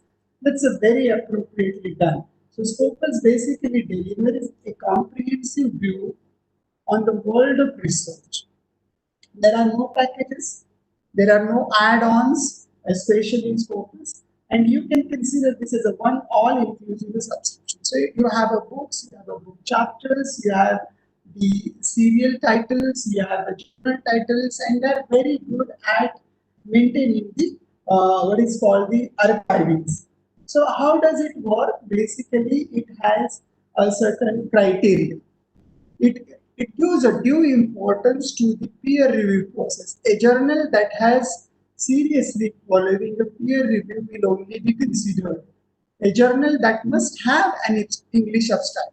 This means that a foreign language journal, including your Hindi or regional language journal, can also be a part of Scopus. But for that matter, the abstract of the published article or publishable article has to be in English, because Scopus communicates in English. The website of the journal should be bilingual. You go to the foreigners' website, you see that they have a bilingual, their own national language as well as the English. So that Scopus encourages the English abstract, Scopus encourages the website to be bilingual. Regularity of publication is also very seriously taken into consideration by Scopus, and I think we have in UGC CARE removed the journals which were introduced in UGC CARE in the month of June 2019, then either in September or during the 1st of April or 1st of January. Some journals were removed because some of the journals had an issue of irregularity, missing some issue, and that same thing is being taken seriously into the note by the Scopus also. Scopus also takes more serious into consideration the publication ethics statement of the publisher of the journal on its website. So the website must have a journal policy stating what is a publication ethics statement and how it is implemented. The most importantly, the type of peer review, whether it is a single blind, it is a double blind, meaning single blind in which the author information is known to the reviewer, but reviewer information is not known to the author. double blind in which both of them don't know anything about each other. Whether the peer reviewing is conducted on a dialogue mode, like there is a debate between the authors and the reviewer. Those all things are the aspects that about a peer review, this Scopus takes into serious consideration. Also for the multidisciplinary and interdisciplinary journals that covers a wide variety of subjects and the areas that comes from the different parts of the globe, the Scopus wants ensure that the journals have the editors as well as the authors geographically distributed as well as a subject and discipline area wise distributed. So you cannot have a person who is working as an editor or associate editor or communicating editor for the area that he doesn't know. He doesn't belong to that discipline, he doesn't belong to that faculty, or he does not belong to that region, geographic region, because certain research aspects, cultural particularly, or the biodiversity related aspects are very regional or geographical issues. Therefore, the knowledge of the geographical issues to that editor is important, without which he cannot identify a suitable peer reviewer for the particular article. So I think a peer review is a very serious. Quality of content is also another criteria. Journal standing, wherein the citedness of that articles or that journals, how frequently, is also taken into consideration, which then makes a part into the impact factor. The more better the journal citedness is, the journal standing is, higher is going to be the impact. Regularity, as I already said, and availability of content online. That's one another thing. Which type of open access it does, which I will come at a later stage. These are the aspects this Scopus follows.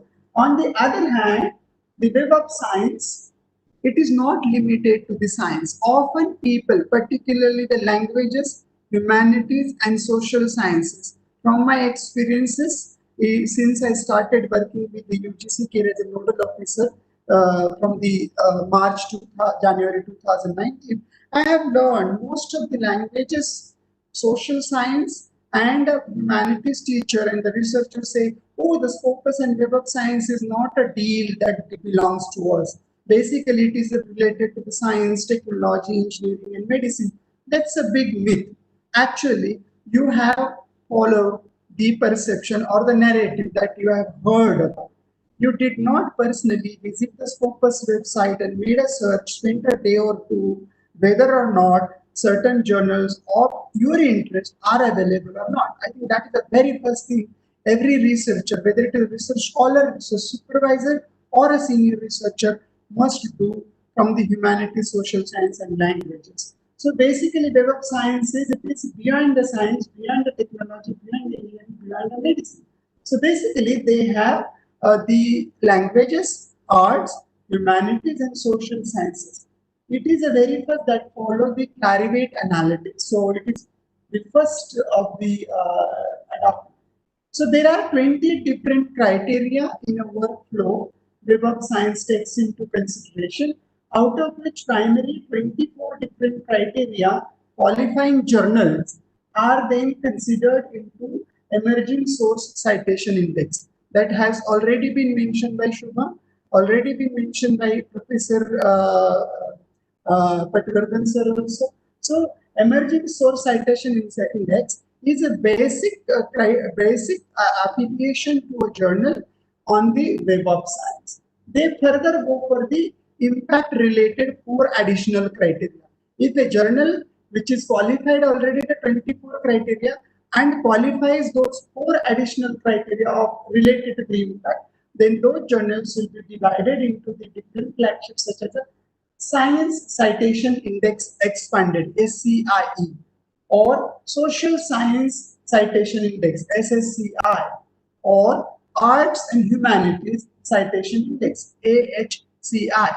If this Social Citation Index, Social Science Citation Index exists out there, Arts and Humanities Citation Index exists out there, it clearly indicates that Web of Science has a significant number of titles belonging to those 2 areas, and they are not only for the science, technology, engineering, medicine. I can tell you that you must visit Web of Science website. In a minute, you create your login, and then when you go to the master list, you will be guided. You can go to the downloads, and when you go to the download, you are going to get the five different this thing like science citation index expanded, then science citation index, this emerging source citation index, social science citation index, arts and humanity citation index, and as well as the JCR. What is JCR? Journal Citation Report. This is the very first impact factor. Already, Vice Chairman Professor Patwardhan did mention there are 25 to 30 different impact factors in the market as of now. But the UGC CARE and the Web of Science disregard rest of the impact factor as they are money making, like a predatory or the dubious impact factor. The very own authentic impact factor, which takes into consideration the peer reviewing, the rejection rate, the submission of the article, the periodicity, and most importantly, the citedness of the articles from that journal at the number wise, at the frequency wise, at what frequency the same article is being cited, how many times the same article is cited in an article. All these way are put into the calculation module, and the impact factor is calculated by the journal citation report. Hence, I urge all the researchers sitting out here and who will communicate to your friends that do not publish in the journals that does not have impact factor of JCR. Any other impact factor, say no to them, and that's the same thing the Web of Science and Scopus are doing. Now, another important thing is that when I said you go and create a login, when you go and create a login, you certainly are going to get a download where you get this all list of the journals. So you can save the list. If it belongs to the social science, if you belong to the arts and humanity, you can save the list of that. And at your leisure, you can analyze which of the journals are actually doing the business that you're interested in. They also have journal match. So if you go onto the website, they have a match the journal, match your article. So it will ask you the title of your article and the abstract of your article. The best part of Web Science is that it is not a publisher like elsewhere, like Springer, like Wiley. It is not a publisher. So if you do it on the web page or the logged web page of the Web of Science, match the journal, you get a list of the journals which are not published by the Web of Science, but they are maintained onto the Web of Science, and all of the journals are the quality journals which matches at least 24 different criteria of qualities, if not 28. For your promotion, for your academic purpose, it does not matter.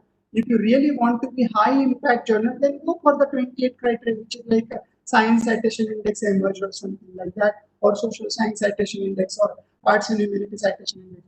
So I think about Scopus and Web of Science, this is a very important point, that they have thousands of articles, thousands of titles for you, those who do not belong to the science, technology, engineering, medicine. And I think I myself is a science faculty. So for science, technology, engineering, medicine, we have a huge, larger available titles than the social science language. And basically, UGC CARE is thriving to increase the number of titles for the languages, humanities, arts, and for the regional languages.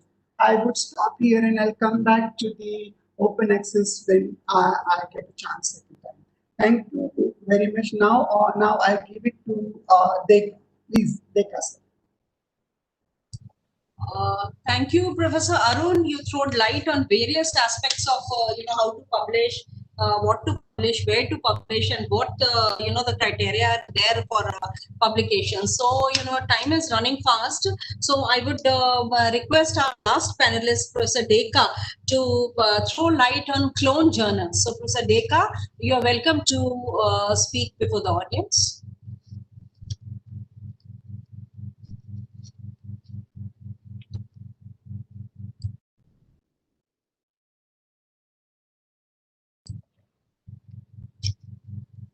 Professor Dekha.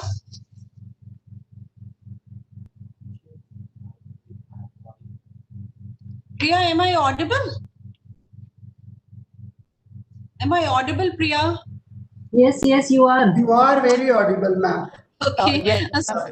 Professor Ramesh Teka. He is there. Yeah, he was there. He has to unmute his. Unmute. Yeah, he has to unmute from his side. Yeah, Ramesh, you can unmute by While I will yourself. be coordinating with Professor Dev, what would be the problem?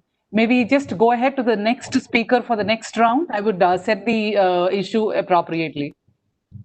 Yeah. So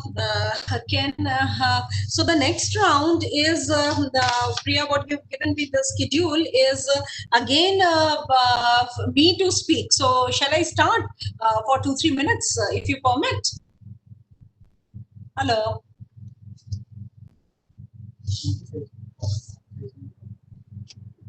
Archana ji, you start instead of waiting. Yeah. See, basically the quality research, even some of our fundamental scientific discoveries, it dates back to centuries, long before peer review took its current form. So history has it quite well in documented everywhere. So whatever peer review existed centuries ago, it took a different form than it does in the modern times, without the influence of large commercial publishing companies or a pervasive culture or publish or perish culture.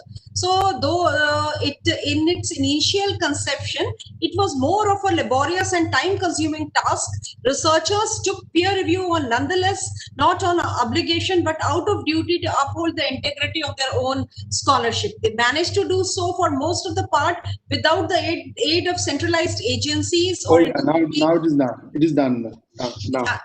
Yeah. So, Professor Ramesh Teka, you're there? Yes, madam. Yes. Sorry. Please start. Yeah.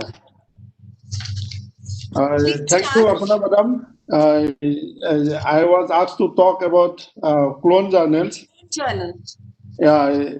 Actually, many times we ask queries that my article has been published. Now our university or college is not accepting our articles because it was found to be dubious or clone journals. So there are two categories of clone journals. Some journals take exact title of the reputed journals, same name, same ISSN number, but they publish article in the same name. Say, for example, there are lists in UGC CARE website of all the clone journals, and many journals have the same name and same ISSN number. So we should check before submitting our articles. And there are some journals where there are slight modifications. So, for example, we have a very reputed journal called Journal of Catalysis. But then we found another journal which names Journal of Catalyst. So it is not exactly same as Journal of Catalysis, but it is Journal of Catalyst. And also one way to find out, in many journals, there will be one name called international.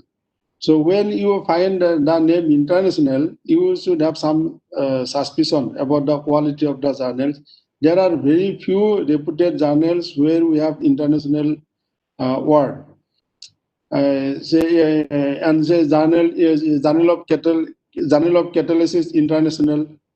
So if we find that kind of name, we should have some doubts. And how to find out, how to avoid these clone journals? The author has the responsibility to find out those journals. And many of the clone journals do not have the proper address or contact details except the email address. We used to receive many requests from those journals that please submit your article in this open access journal. But when I look for the contact details, except the email, even at the bottom of the email, there won't be any details about the contact. Sometimes some journal may give the contact details, and that you should check whether it is a valid contact details or it is just they have put that number. That you can verify with some experts or some of your friends, and you have to. And some of your colleagues may also tell whether it is a authentic journal or not. And second point, there are many clone journals do not have proper editorial board. Generally, a journal will have chief editor, section editors, and in clone journal there won't be any proper editorial board. And third point, in some journals may have some editor which is a very well-known person, maybe Nobel laureate or somebody. If a very well-known person is in the editorial board, we will definitely know the quality of the journals. If you find in a journal which you have not heard the name of the journals, but in the editorial board you have found the name of a very reputed person, then you should have some suspicion about the quality of the journals. And some clone journals put images of very, very reputed journals in their website. When you find so many images of reputed journals, you should have some suspicion about the quality of the journals. And many clone journals will not give the publication details. Generally, a good journal will give you the date of receiving of the article, review completion date. Also, some article mention, some journals mention in each article there will be receiving date, date of receipt, date of accepted, and date of publication. So these all details will be mentioned. But in a clone journal, those details will not be mentioned. And if you see the date of receipt and date of publication is very quick, say within 1 week or within 15 days the article has been published, then you should have doubt about the quality of the journals and the articles. So I think these are the way you can find out. And lastly, another way to find out clone journals, as Dr. Nagarkar told in the beginning, many clone journals don't put their article processing charge in the website, but when you submit the article, immediately it will be accepted and they will ask for money, and we all will be tempted to publish our article. So if the article processing charges are not mentioned in the website, we should not publish articles in those journals. Because once we publish, after that our copyright goes to the publisher, then it is difficult to publish in another journal also, because it becomes plagiarized. And as Professor Khara told you, that there are ways to find out where to publish our articles. Many publishers will have one link called Journal Finder. So you can put your title of your article, then abstract of, you can also find out fields, say science and engineering. There will be some heading. There will be a lot of title in under science and engineering, or physical science, life science, art and humanities. There are a lot of options. So once you fill those options, it will guide you where to publish your article. So I think this is what I would like to talk about the clone journals. Thank you for giving me the opportunity to talk about all of you. Thank you very much.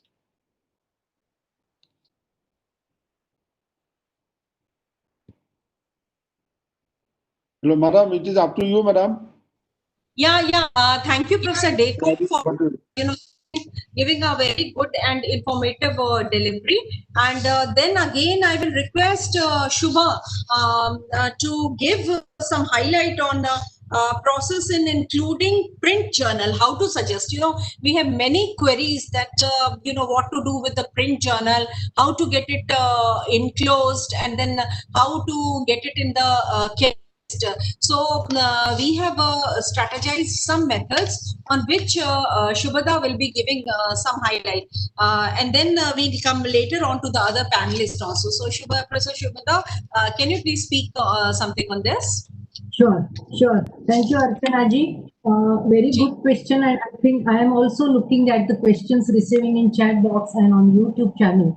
That print journals are really a cultural, they are carrying our cultural heritage, as I can say. And we are looking for such journals because we found there are many journals published before. They are publishing last since 50 years or more than that, and especially in regional languages. They are not bothered about taking any ISSN number, or they do not have websites available anywhere. And that is why we are looking for this, especially from arts, humanities, social science, and Indian knowledge systems. So for these publishers or anyone who wants or who would like to suggest such journals, the online submission form is made available on the first page, on the home page, at the center of the home page, below that search screen. So you can download that form and you have to completely fill up the form. What problem is with the editorial board and their details getting for print journals. Moreover, you have to sign the form, especially that declaration form that which mentions that it is not a predatory or any kind of journal. So that has to be signed by expert or from faculty members or by faculty members from the university. And there is a standard submission process with a flow chart is mentioned on the website. So you have to follow those very strictly. It should be routed through IQAC and then through regional universities. They will send it to the UGC CARE. So one more request for the print journals that they have to submit print copy of the journal along with the form, because we never get other details and to verify the details. We are trying to contact those publishers, those who are sending us print copies. So once your journal pass through the protocols and it qualifies the UGC CARE protocol, publishers will request it to submit the content pages of the latest issue of the journal on a regular basis. Since last quarter or fifth quarter, we have started giving links to the content pages of those print journals which we have received and we have qualified. So we have, as we have found that there are clone journals, especially clone journals are replica of print journals, because then finding their details on the web is not possible. So many of the clone journals, they have hijacked the print journals and their names and ISSN number, and they have started.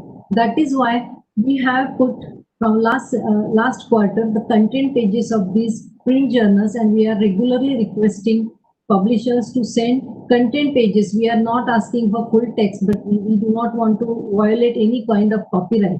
So only content pages are linked from UGC CARE list. Also those which are print journals, we have especially mentioned in the bracket after the title, these are print. So you should be very careful whenever if you cannot differentiate between the clone journal and the original print journal, please look at the title. So, and any suggestion, and anyone can send any good journal, especially in the area of arts and humanities, as I mentioned. We are getting many magazines, and that is the problem where people are getting to differentiate between magazine, then periodical, research journal. And there are certain magazines which are included in the UGC CARE, they are literary magazines. For example, we have received some magazines from the areas of arts like music, drama, and paintings. So these journals, even we have received journal from in Urdu language, which is dedicated to the medical profession. So there are many such good journals are available, and through this forum, we want to appeal everybody that you should submit those print information about these print journals through proper channel and following the standard submission process. You can contact any of the UGC CARE nodal officers for if you have any problems, contact them, and you can submit those copies to the UGC cell. Finally, we have to check everything, and we have to keep on your PDF files of the content pages. So please do send us at least one issue if it is not. And nowadays, because of this delay in pandemic, we are requesting to send it through scanned copies of content pages. So that is also regularly we are getting, I think more than 50 journals we have received content pages in a PDF form. And if there is any delay, we are keeping contact, and we are getting several emails at our UGC cell for this kind of submission. So please do send us good journals and while following the standard procedures. I think this much is enough what I want to share with about the print journals. Over to Archana ji. Yeah, thank you so much, Shubha, because this is very important because we had lots of queries related to print journals. So you've highlighted on that, and I think it has been a very in a very transparent and lucid way you have explained about it. And then I will again invite Professor Nair, Pramod Nair, to highlight on how to search for suitable journals, databases for arts and humanities. Pramod is a very good, he's a well-known person in linguistics and languages. So he will give you, and that is a very important objective, and it is an important area of research and the practices which has to be followed for a betterment of publications. So Pramod, I invite you for the to highlight on how to search for suitable journals, databases for arts and humanities. Over to you, Pramod. Thank you. Thank you, Archana ji. Well, again, some of this has already been covered in the sessions before what I said and in what Shubha has already said. The CARE list is only one such list. Let's be very clear about it. It does not encompass all the databases in the world. It does not encompass all the journals. It's still very new. It's still starting to pick up, as both Archana ji and Shubha have pointed out. We are still evolving. It's a dynamic one. However, I do not see any reason why research scholars in social sciences and humanities have to wait for a CARE list journal out there. Almost as though that only if there is a CARE listed journal you can publish. No. There are plenty of journals out there which are not necessarily at this point in time included in the CARE list. They will be eventually, but at this point they are not. But there are databases and indexes out there that you can explore. The Web of Science Scopus ones are the best known. For those in the business and management, ABDC, the Australian Business Development Council journals, a database is a well-known one. There is ERICH, the European Research in Humanities database. I would suggest that if you are a researcher, serious researcher, I will not say all researchers are serious. Research is not always done because you're serious about it. You do it because you have nothing else to do. But serious researchers need to first, when they set out, right at the beginning of their careers, right at the beginning of their research, look at what a good quality journal is. Where do you find it? What are the characteristics of it? And for that, you have to go to published work. For example, if you're working on, say, Shakespeare, first name that comes to mind in literary studies, look up a recent book on Shakespeare, look up the bibliography and see where this author has published. So if, for example, Stephen Greenblatt has published a new book on Shakespeare, look at where he has published. Look at also the bibliography where he cites other people who have published on Shakespeare. You'll get a list of journals, won't you? So if you're working in media and film, pick up a new cultural studies book and then see, suppose you pick up, say, Angela McRobbie's book and you look at the bibliography, it will give you a list of journals. Why is it so difficult to find journals? It's actually the easiest thing in the world to find journals. When people say, oh, I don't know where to publish, it means I have not looked. It doesn't mean you don't know. It means you have not looked. There is a social sciences citation index. There is the current contents, arts and humanities, also part of Web of Science and other databases where you can look at. There's the Humanities International Index. There's the Art and Architecture Complete. There is the Humanities Index, the APA Psychological Articles Index. There is a huge database called the Modern Language Association International Bibliography, the MLA International Bibliography. There is current contents for social and behavioral sciences. There is the Bibliography of Asian Studies. There is the International Bibliography of the Social Sciences. There is sociological abstracts. You name it, there's an index for it. Do not go to things like Index Copernicus. Those are not reliable. Those are not the places you should go to. The point I'm trying to make is, if you are a researcher who keeps up to date, who starts by looking at recent books, recent journal articles, those journal articles will themselves give you the journals where you need to go. And those journals will be indexed. Now, if you, for example, when you have looked at a recent book in Shakespeare studies, you have looked at the bibliography and it says, it will mention a journal called Shakespeare Quarterly. You go to the website of Shakespeare Quarterly. At the foot of the page, which says about this journal, at the foot of the page, there will be an entry saying indexed in. The journal will carry the indexing information. It will say indexed in the Modern Language Association bibliography, Web of Science, whatever. The bigger reliable journals will always list the database in which they are indexed in. Now, please understand, Shubha, I think has mentioned this in passing, all compilations are not curated indexes. I think Professor Kharat also mentioned this in passing. All listings are not curated indexes. They are just listings. So whether you're taking Ulrich's or the Modern Language Association, please learn to distinguish between a curated index and something else. So for instance, if you look at a narrative bibliography, there is a periodical called the Year's Work in English Studies. It's now entering its 100th year of publication from Oxford University Press. It defines itself as the qualitative review of recent scholarship in English studies with literature from the English-speaking world. It is an annual. Every year around December it is published. Take a look at that. It is divided into centuries. And it has individual chapters on 3 authors, Chaucer, Milton, Shakespeare. Other than that, everything is a series. So you have post-colonial literature. There's an entire entry on post-colonial literature. There's an entire entry on the 18th century novel and an entry on the Victorian poetry. Look through that. It's a narrative. It's not just a listing. It's a curated index.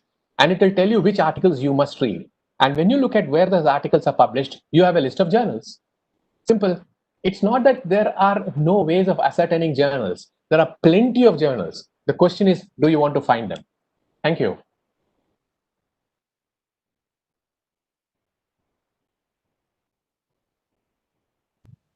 Thanks, Professor Pramod, for your highlighting on the curated index, narrative bibliography, and other aspects of humanities and social sciences. So, going further, I would like to invite Professor Deka to give some insight into how to search for suitable journals, database for science and technology. So, over to you, Professor Deka, please. Yes, madam. Thank you.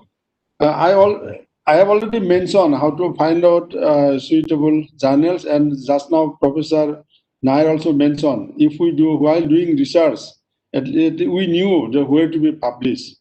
And during our time, there was no journal finder, how to find out suitable journals. But while executing the research, we used to read several articles. From the articles, we used to know where to be published. But even nowadays, many publishers has journal finder, as I mentioned earlier. So if we go to Elsevier, there are journal finder, and we need to enter the title of the paper, then abstract of the paper, and some keywords. It will then we have to find the fields of our research, whether it is science and engineering, or humanities, or medicine, or physical sciences. If we mention those points in the journal finder, it will show the list of journals where our article will be is publishable. So suitable journal for our articles, it will be listed. So this is a very nice way. Or then another way is when I write a title for the manuscript, we can put in Google, and then several articles will appear in Google with similar title. We can check whether my article is plagiarized. There also we can check whether same article has been published. And there will be a big list of articles and a list of journals where we can publish our articles. And this is a very easy way to find out journals for our articles. I think this is very simple, madam, as if we use Google itself. Thank you, madam.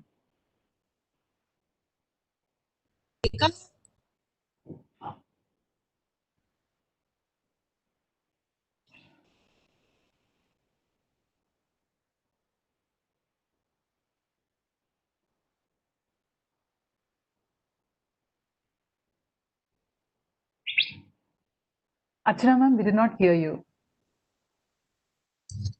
Yeah, thank you, Professor Deka. And going ahead, I would request Professor Kharat to give some highlight on open journal.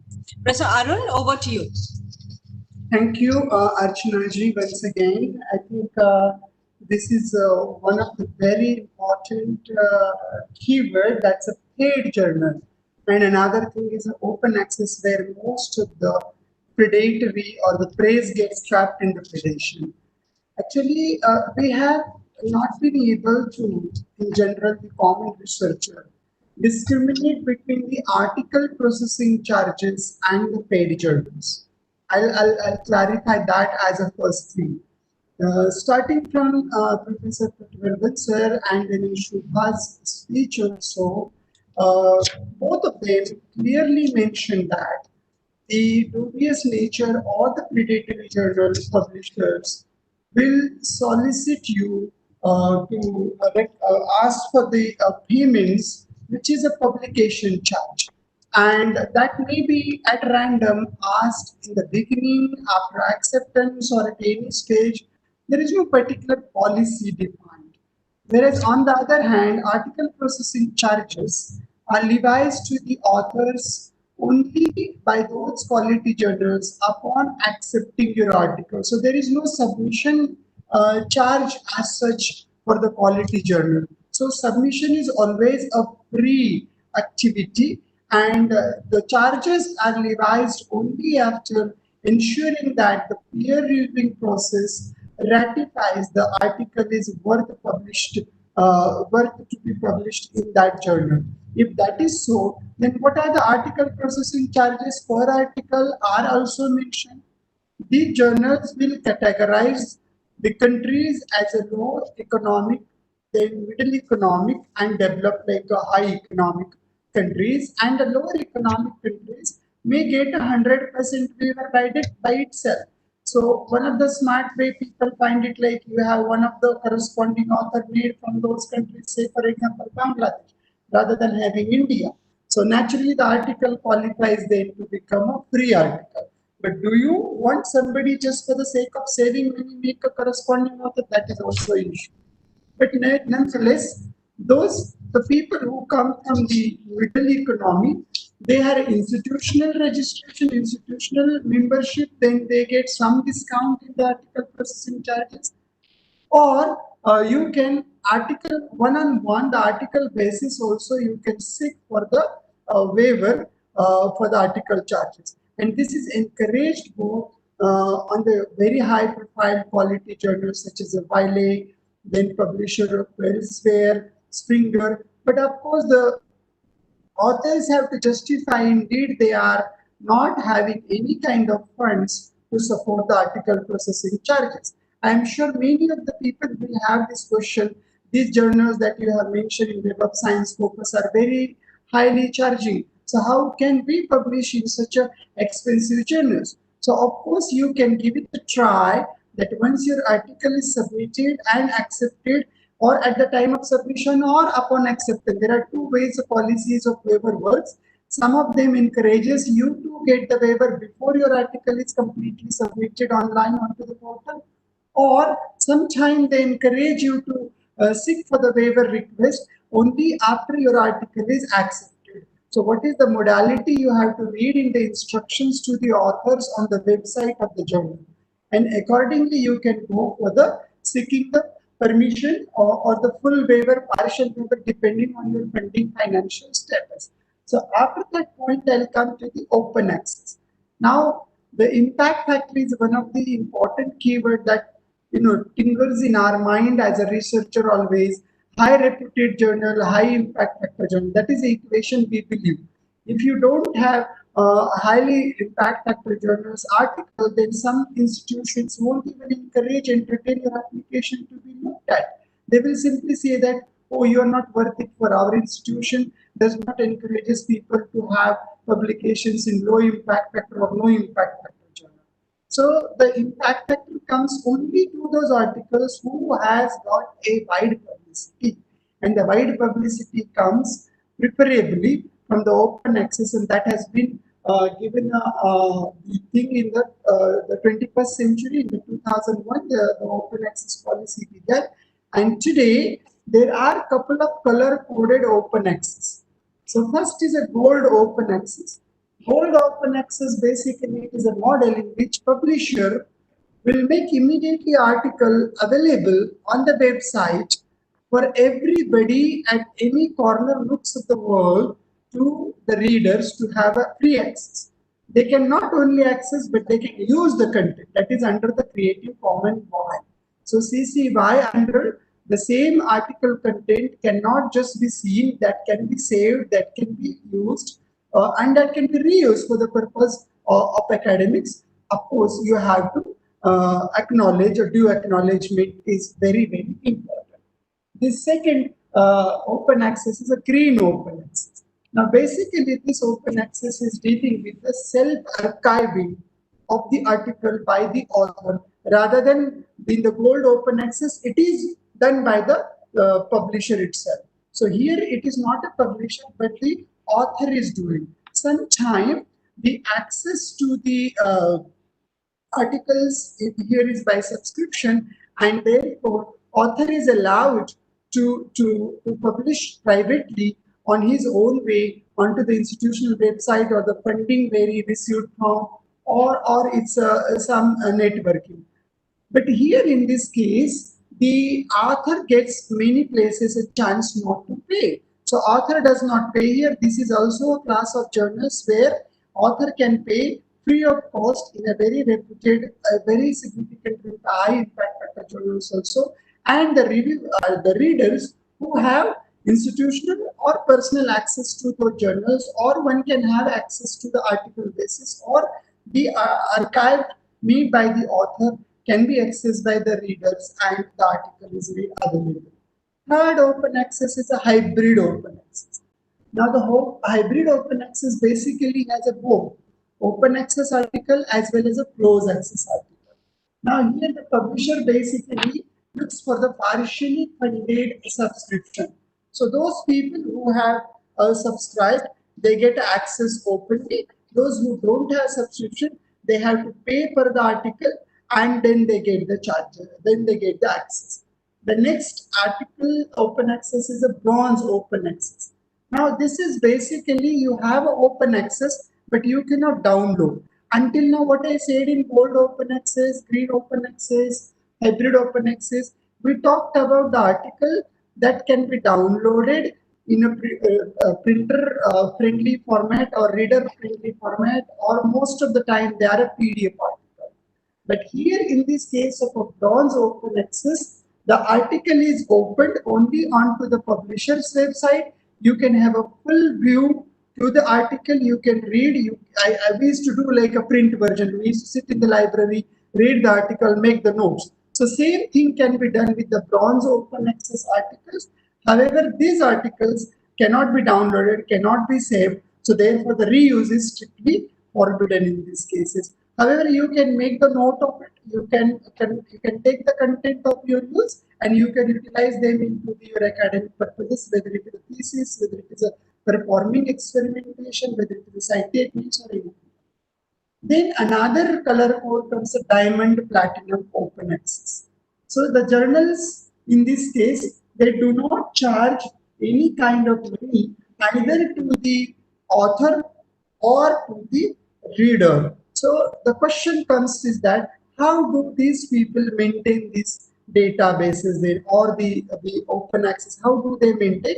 They get some funding either from their own academic institutions or the learned society. There are certain journals run by the societies. So the society learned journals or the philanthropists which are funding to the journal. So somewhere or other way, the funds are required to maintain or run the journal and this open access business. Then only somebody can make it. Of course, the number of journals which have a diamond or platinum open access is going to be infinitely smaller as to those of the rest of the open access, such as a gold open access, where author has to pay one-time payment and the reader throughout the corner everywhere at any time point easily gets the access to it. The black open access is the last open access now. In this case, the growth of unauthorized digital copying, a large-scale copying infringement has been enabled. So you have certain social social networking sites where pirated sort of versions creators have this access, but that is a black open access. That is not an direct or authorized open access, but nonetheless, the poor research students sometimes get to read the articles of their interest. I think this is about a different type of open access, and a print journal hence cannot have an impact factor, because an impact factor is a deal of its wide publicity, its usability, and how frequently it is cited and how frequently it is used. And in general, that is why the print articles do not really have the impact factor. However, the impact factor lies to the business of the journals which are open access. These days, the paid journal, for the sake of open access, made you to pay at random amount, and then they make sure that your article is published within 2 days, 3 days, 1 week, 2 weeks, without having a robust editorial services or the peer review. So one should refrain from getting trapped in such kind of predatory aspects and try to learn what is the basic difference between the payment and the article processing charges, and what is the peer review process. If you put these all things together and try to read what sort of open access facility is being provided by the journal. Thank you, Archana ji, and now to you for the next question. Thank you, Professor Arun. It was really quite, informative about what you spoke about open access and paid journal. And then I would again invite Dr. Shubhada Nagarkar to, throw highlight on how to complain about the predatory journals, because everybody is pondering over it, and so Shubhada will tell about this, how to complain predatory journal. So over to you. Yes, thank you, Archana ji. Yes, this is very important question, and we do receive several mails at UGC cell, and the complaint has to be submitted through grievance portal, which is made available on the UGC CARE under the feedback option from the very first home page, which is horizontal web. So horizontally, it is given as there is a separate option for feedback, because feedback, once you click on feedback, you have to register yourself. This registration, this feedback form and feedback option has two categories. That one is if you want to send any data correction, because there are many times titles are keep on changing, addresses of authors, editors and publishers are keep on changing, whereas sometimes ISSN also change.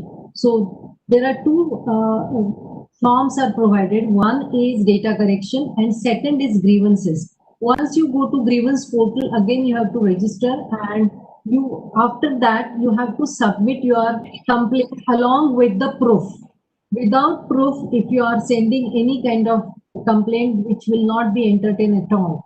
So if you found that somebody has taken money, which is included, the journal included maybe in UGC CARE list, and that editorial board or that publisher is taking money and you have a good proof of it, then you have to send it along with the proof, which will get clarified here. We will check the authenticity of the proof. We will contact our legal department. We will find out the details, and then that will take the necessary action. So again, only grievance cell or grievance portal is created for such kind of complaints. If you found any predatory journal or wrong practices, if some publisher is following, but it is also, we notice that many people, they send their personal complaints.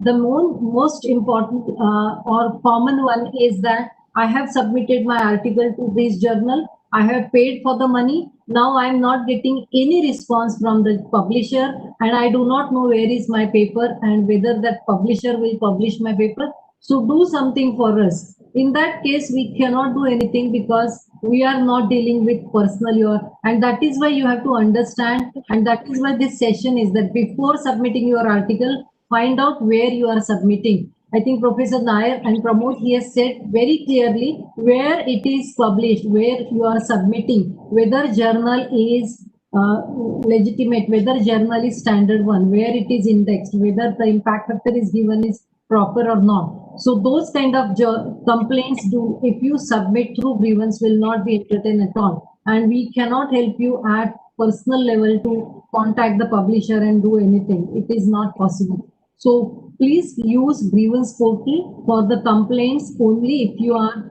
having against certain publisher and if you have any proof. And use feedback session or feedback form also to submit data corrections and some other changes if you want. And otherwise you can write at UGC cell email ID where you want to have any in general information. For example, lots of questions I found in question and answer and in chat session that where to locate the list, group 2 list, and group 2 list is not made available on the UGC CARE, but the links are provided to Web of Science, Scopus and MLA directory. Directly we have provided the links where you can go and check. There are many other questions not possible to answer, but you can write all those questions to UGC cell or any of the nodal officers and we will answer you, answer to your particular questions. Over to Archana ji. Archana ji? Or maybe I will, yes? Can I request then Pramod? What do you want me to talk about? Yes, I think regional universities, publications, No, research journals. Is Archana ji speaking? I am not able to hear her. I'm not able to hear her. Is she saying something? Yeah, I'm also not able to hear her. Archana madam, you have to unmute yourself. Unmute, Yeah, I think her line is... Shubha, you can continue. Shubha, you can continue, please. Okay, can I hand it over to Pramod? Yeah, okay. Thank you, Shubha. And then I invite to, throw highlight on research journal of regional universities. So, Professor Pramod, you can give us some insight into it. Yeah, all right. It seems like musical chairs with where the music has stopped. Try to find who will speak next. Okay. Several universities across the country and globally have had journals for a very long time. I know some have dated back to the early 20th century and all that. One of the principal problems that these journals have faced is the universities are no longer willing to fund them. And the university presses which were set up to produce journals had played a crucial role in not only producing knowledge, but in the way the knowledge was disseminated. And that has more or less now come to a halt. And that is primarily to do with the lack of funding. The second is many of the journals that I am aware of have never bothered with clear-cut editorial policies and guidelines. And as a result, they don't acquire the level of respectability that they ought to. Although, oddly enough, several very important people that I am aware of in the field of literary studies at least have published in those journals never reach that level of visibility, primarily because it's a usually hastily put together affair. But one couple of things that I want to point to which seriously damage the reputation of some of these journals, some of them, I'm not making a generalized statement, some that I'm aware of, there's a lot of crony publishing going on. Crony publishing is the bane of many of these journals because it's like there is a journal which comes out from one department, 6 members of the faculty publish there, then each of those 6 will have 2 PhD students who will also publish in that same journal, and then their cousins, their distant nephews, all extended family members will also publish in the same journal. Crony publishing demolishes the reputation of a journal like nothing else does. And when you look at several of these journals, I don't want to name names, but I'm aware of several of them. You look at the list of contributions of the last 5 issues to be the same set of people, their students, their colleagues, their friends. Year after year, issue after issue, volume after volume. Crony publishing is unacceptable in any part of the world. In fact, I was once told by a very highly placed journal, you have published twice in our journal in the last 10 years. We will not publish you for the next 5. I received an email which said, because it should not be as though we are only publishing your work. So this journal, which had twice published, and it goes through rigorous peer review process, said, don't even bother. Basically, they were telling me, don't even bother submitting your work. We will not accept it now, because people will say that we are only publishing you. Indian journals which come out from universities are seriously hampered by the fact that they don't seem to go out to source articles. They take all of it in-house. This is a major problem, and you can take a look if you are aware of these journals, and you'll see what I'm saying. My fourth point is there's a lack of diversity in editorial board members and contributors. Contributors I've already looked at. I'll speak briefly about editorial board members. The editorial board members, if it is a university journal, will be peopled almost entirely by faculty from their own university. Now, I understand that these journals are primarily their university journals, but that is not an adequate reason for the lack of diversity in an editorial board. I think both Professor Deka and Professor Thara did mention in passing about the significance of an editorial board.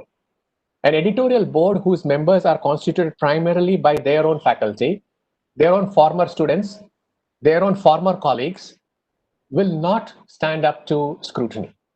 That is a negative perception that people will immediately have and think, oh, they are all from there.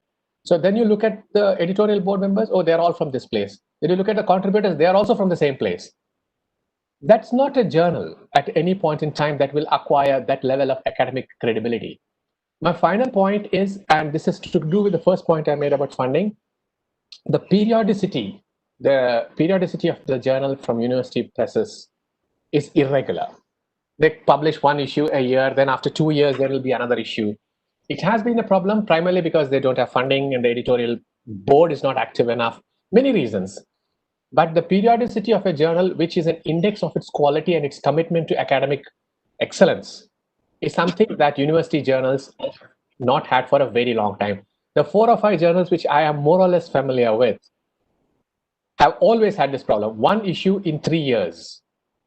And they have very genuine constraints, funding. Nobody wants to take on the editorial board member's job. Nobody wants to be chief editor, because the minute you get chief editor, one faculty member will come and say, my nephew has written a poem or an article, and please publish it.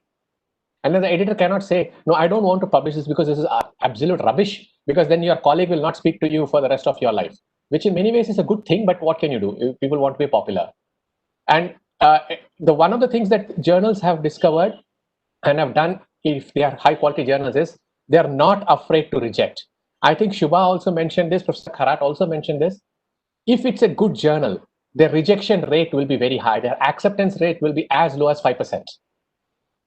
They don't accept it. And that is something university presses are finding very difficult to do, because how can you refuse to publish the article from your head of department? Impossible. They will go after you. Your next promotion is in jeopardy. That is precisely the problem. An acceptance rate which is high automatically implies the lack of proper scrutiny and peer review process. Thank you.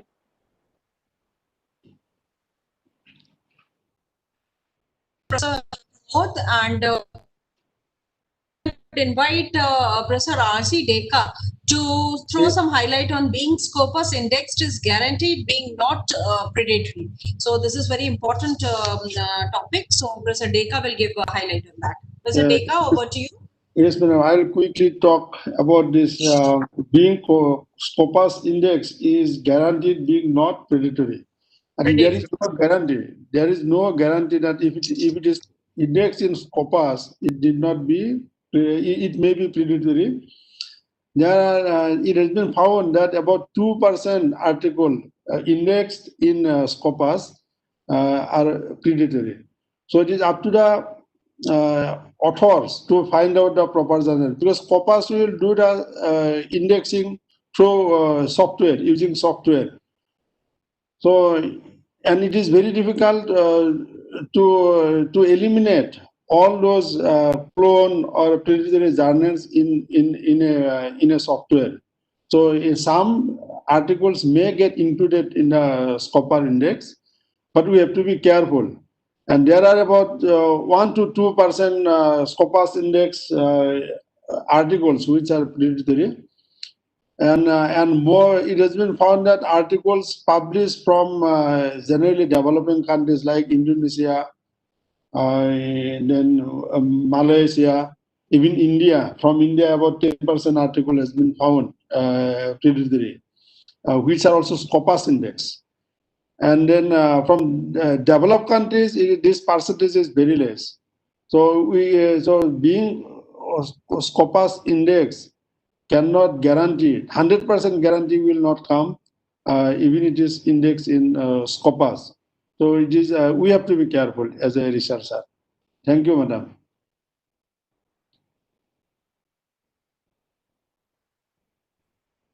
Archana madam, you muted yourself. Archana madam, you muted yourself. Thank you so much for reminding me. Thank you, Professor Deka, and I would invite Professor Arun Kharat to throw some highlight on feature of genuine journals. So over to you, Arun, please. Thank you, Archanaji, again. I think this is a sort of icing on the cake. Now we have been waiting for 3 rounds, and now without, if I have to serve the dish, it can't be without icing or decorations. I think this is a very final tones or punchlines I am going to bring up to you. First of all, a genuine journal will not reach out to a researcher requesting submit your article for publication in our journal. That's a very first line. Any journal that writes to you that you should submit your article, or we have impressed by your one of earlier articles and we request you to submit your article, these are the lines which you should, without a second thought, try to forbid those kinds of journals. When you visit a journal website, the first and foremost thing is that it must mention the journal policy in the part of about journal. There will be something like about journal, scope of the journal, and etc. The very organized website. So in the about journal, it should tell something about what sort of publication ethics policy they have adopted, how do they proceed primarily screening the articles for their plagiarism or the similarity check, and whether or not they have the section editors, associate editors in the editorial board. How is the process, modality adopted by the journal to process the article from the submission till the publication? Either it is a print publication or the open access online available publication. So that has to be crystal clearly mentioned with reference to geographic availability of the readers, editors, geographic availability of the authors, the type of a peer review. They should also clearly mention the names of the editorial board as well as their academic institution affiliation, so that there is a way for the author to know the quality, academic credibility of the editor. That's another thing. But sort of they should archive all of the articles published, whether even if that is not available for you due to the modality of the open access they use it, but it should be archived onto the website, and they should not have missed out any of the regularity that they have mentioned: weekly, bi-weekly, monthly, tri-monthly, quarterly, whatever it is. That has to be mentioned. They should be implementing exactly what is written in their journal policy. The journal standing, which would reflect from the impact factor of the journal.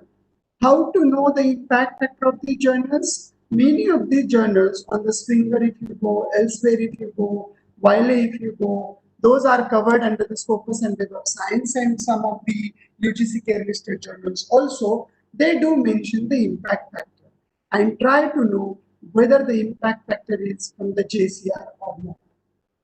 Then regularity should be very punctually followed, without not just missing, but there should not be delay in an issue. If it is meant to be in March, it should be in the March. It cannot be in April. So sometimes it is delayed, but that delay should not be there. And the online content availability should also be there. All of this information should be clearly mentioned onto the website. Journal should also have the scope mentioned. What sort of articles are covered under the journal, whether it is a more in general nature or a particular specific in nature. Then they should also tell the type of articles it encourages. whether it encourages the research article, review article, case studies, short notes, the rapid publications, letter to editor, communications to the editor, all different sort of these types of article they should mention in the scope and about the journal.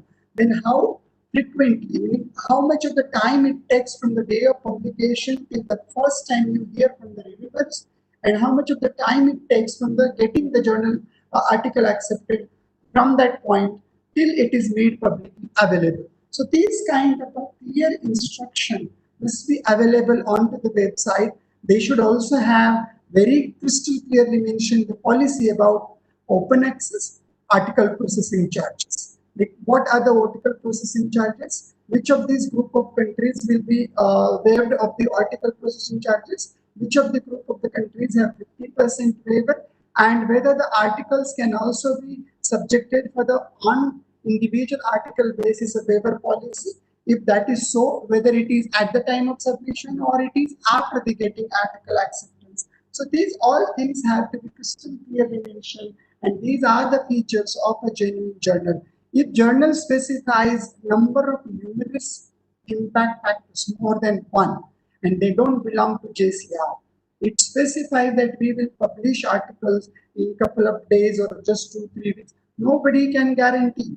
Reputed journals may take 3 months, sometimes 1.5 years for one article to get completely settled into the acceptance stage. Or even my own experience is that one of the articles took 14 months after it got accepted till the publication. But since I had no money to pay, so I had to wait. So you have to think about these are the features which one has to systematically follow, and do not get trapped into the predatory journal, UTA journal. Try to publish into the quality journals only, so that your research will get respect that it deserves to be. Your research will also be cited by the global scientific society, and in doing so, you're also contributing and helping India's academic quality bar to be appraised from where it is. And we might go back to where we were before 2004 already. Professor Predatory did mention about it. Once upon a time, India was way superior. Now the China has moved up. I think we can go back. If we get out of this trap, we soon can bring our India in one of the leading knowledge producing countries. Thank you very much, Archana ji. Thank you very much, Priya ji. Thank you. Thank you so much, Professor Arun Kharat, for throwing light on the features of a genuine journal. Let me take all of your 2 minutes, because on the national education policy has been launched, and Honorable Prime Minister has announced Siksha Parv from 7th to 25th of September, and in this time this seminar and this audition before the academician is very important, and it is a very proactive step taken by NAAC director and his full team, because national education policy on chapter 7, it has given a special chapter for catalyzing quality academic research in all fields through new national research foundation.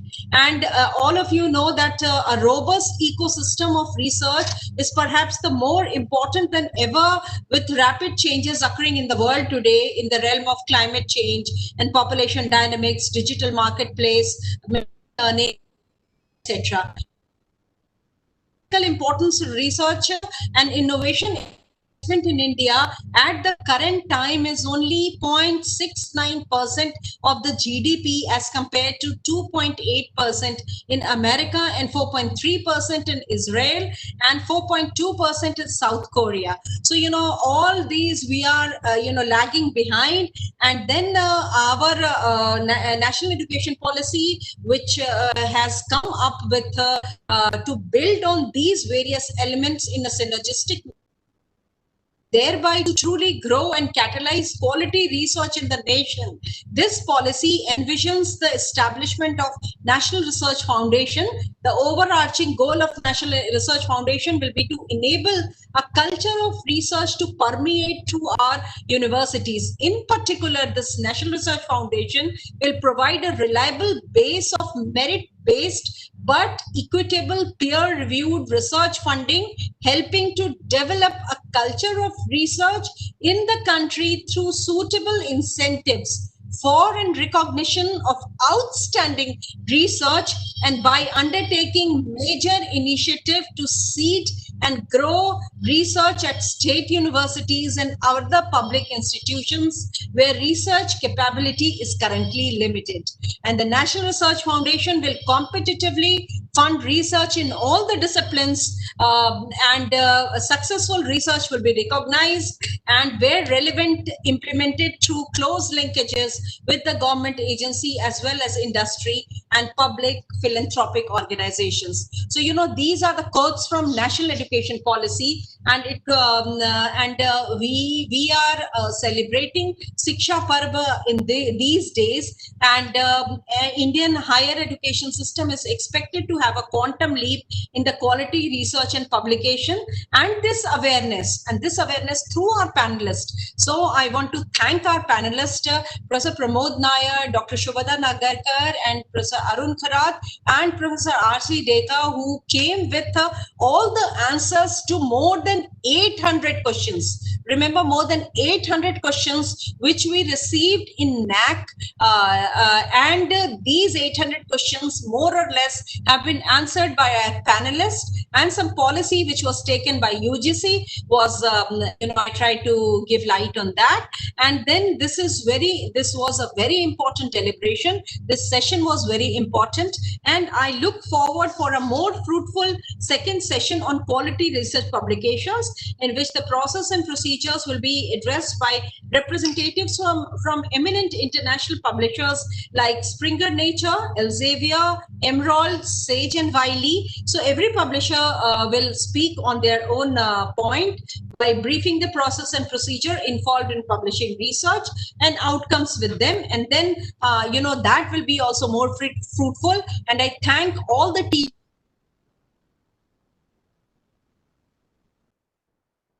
Priya and all those who are over here, and all your technical team for giving us such a beautiful and good opportunity.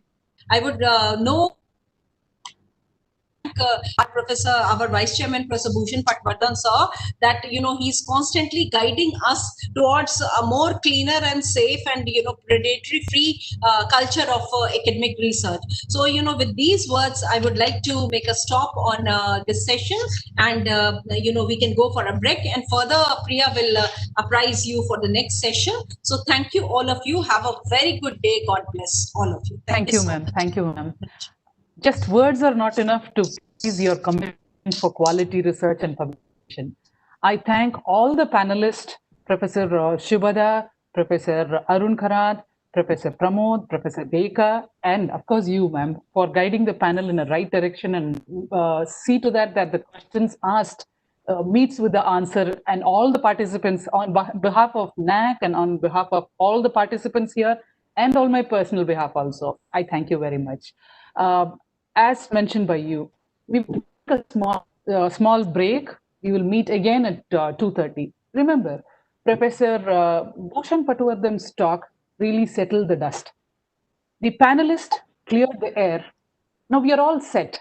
Now let us listen from the publisher of what is the expectation as a research publication, and what are the process and procedures involved in that. The participants, I would request you to please take a small lunch break and return back by 2:30, so that we will have a chance to listen to people from Elsevier, Emerald, Springer Nature, Sage, and Taylor and Francis. All these people, they have a lot more to share with you on what are their experiences as far as research publications are concerned, the process and procedure. We will have a break now, and we'll meet at 2:30 again. Thank you.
Good afternoon.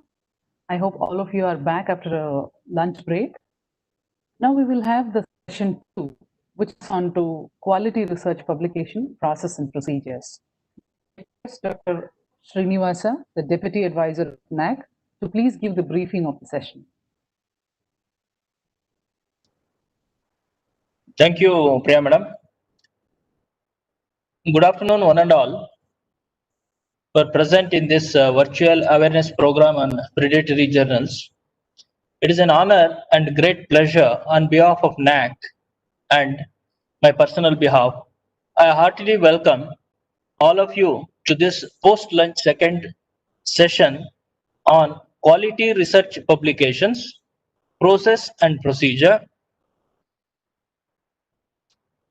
Academic publishing has changed tremendously with the spread of open access journal and the shift to online publication. There are now more journals for authors to publish their work than ever before. This benefits authors by providing more avenues for publication. But it is also puts greater responsibility on them to avoid serious threat of publishing in predatory journals. As all of us know that research at premier institutions are progressing towards the product development and direct application of research to the society. On the other hand, situation of academic research is like publish or perish. In this condition, researchers must have to take care in choosing the journal to publish their research with National Education Policy 2020, when Indian higher education is expected to have a quantum leap in quality. Research and research publication needs awareness among academia for adherence and accord of quality. This program attempts to create awareness on predatory journals and aims to enlighten the academia about choice of good research publication platform. Few parameters a researcher must have to take care before proceeding for publication are name of journal. Author must take care about suitability and scope of their research with respect to the journal chosen. This avoids unnecessary publication process. Ownership and management. Researcher must be cautious about the predatory journal and must have clear idea who owns and manage the journal. The third one is website. Researcher must look into the navigation of the manuscript while uploading, processing, and post-acceptance process, that is how well the website is user-friendly. Editorial board. Diversity in geography and gender, editor and other board members should be recognized. They must be expert, should be transparent. Researcher must see whether the editors are from the expertise in the field and the scope of the journal. Pre-review process. Manuscript has to be drafted in a way that it gives minimum scope for the reviewers to comment on. Researcher must have technical competence to address all the queries raised by the reviewer, and suitably they have to justify all the queries. Publication ethics. Author must account and adhere to the ethical guidelines and policies followed by the journal. Indexing. Author must check whether the chosen journal is indexed by relevant abstracting or indexing services like Scopus, Web of Science, SciIndex, etc. Publication schedule. Periodicity is also a very important point that authors must take care. If it is regular academic research, the periodicity may not be important, it may be a secondary one. But however, if the publication is tied with the academic degree of a research scholars, periodicity must be taken into account significantly. archiving. This is also an important point to be noted that how the published content in the journal are stored in the digital repositories, it is visibility and availability to the global audience. All these are fundamental criteria one must practice before proceeding for publication to create a healthy research practice. With these few words, I would like to hand from to Suvira Srivatsav to have a deep understanding of ethical publishing practices. May I request Srivatsav to take over the session?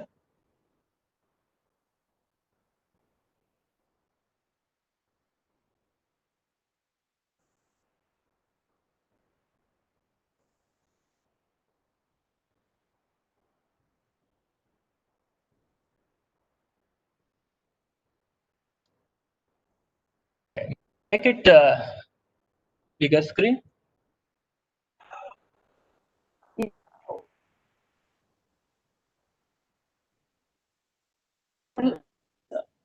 Full view.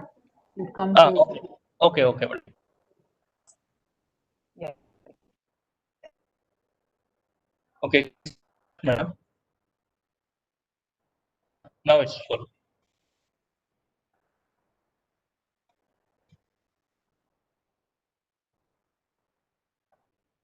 Can you yourself?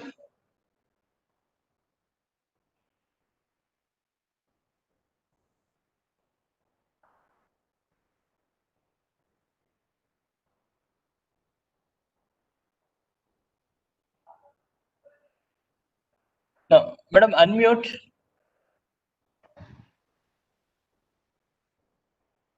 You're not audible, madam. Please unmute. Priya, madam. I'll coordinate with her, sir. 1 minute. Okay, now it's okay. There was Okay, there yes, was yes. some problem, and I was not able Okay, to unmute. Yes. okay, okay. Please So, carry on. so I was saying thank you so much, Dr. Srinivasa, for giving me an opportunity to speak. In fact, good afternoon, everyone. Zip zap zooming into your lives. I'm so glad to be talking on a topic that's really relevant for thousands of our researchers who are also authors. And kudos to NAAC for taking this very important step of raising awareness and being the editorial director journals of Springer Nature. Today, I will share with you how publishing functions and what is our role so that you can differentiate between quality and fraudulent publishers. In fact, Dr. Patwardhan has actually said a wonderful thing. He said that quality lies in the way in which the journal is run and managed. So what is it that we do that makes the journal quality is what I'm going to showcase on today.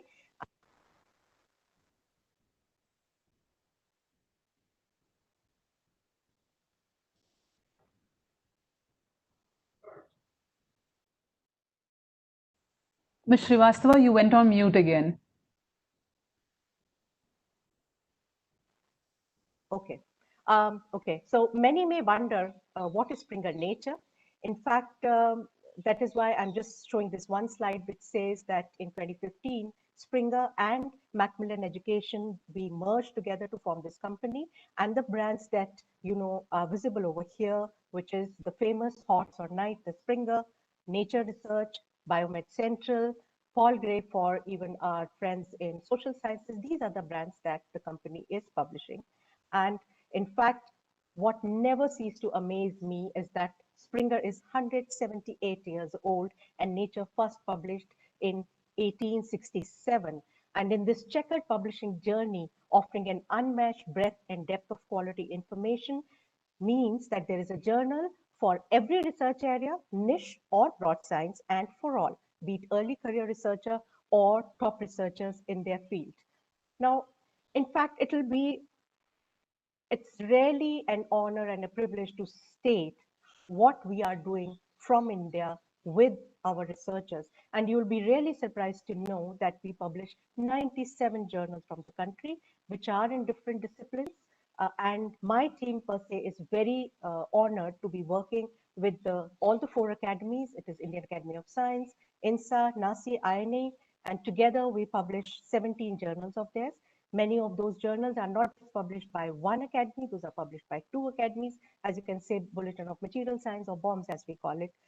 It is published by IAS, Material Research Society of India, INSA, etc. So as Pramana, Journal of Astrophysics and Astronomy. In fact, there are many.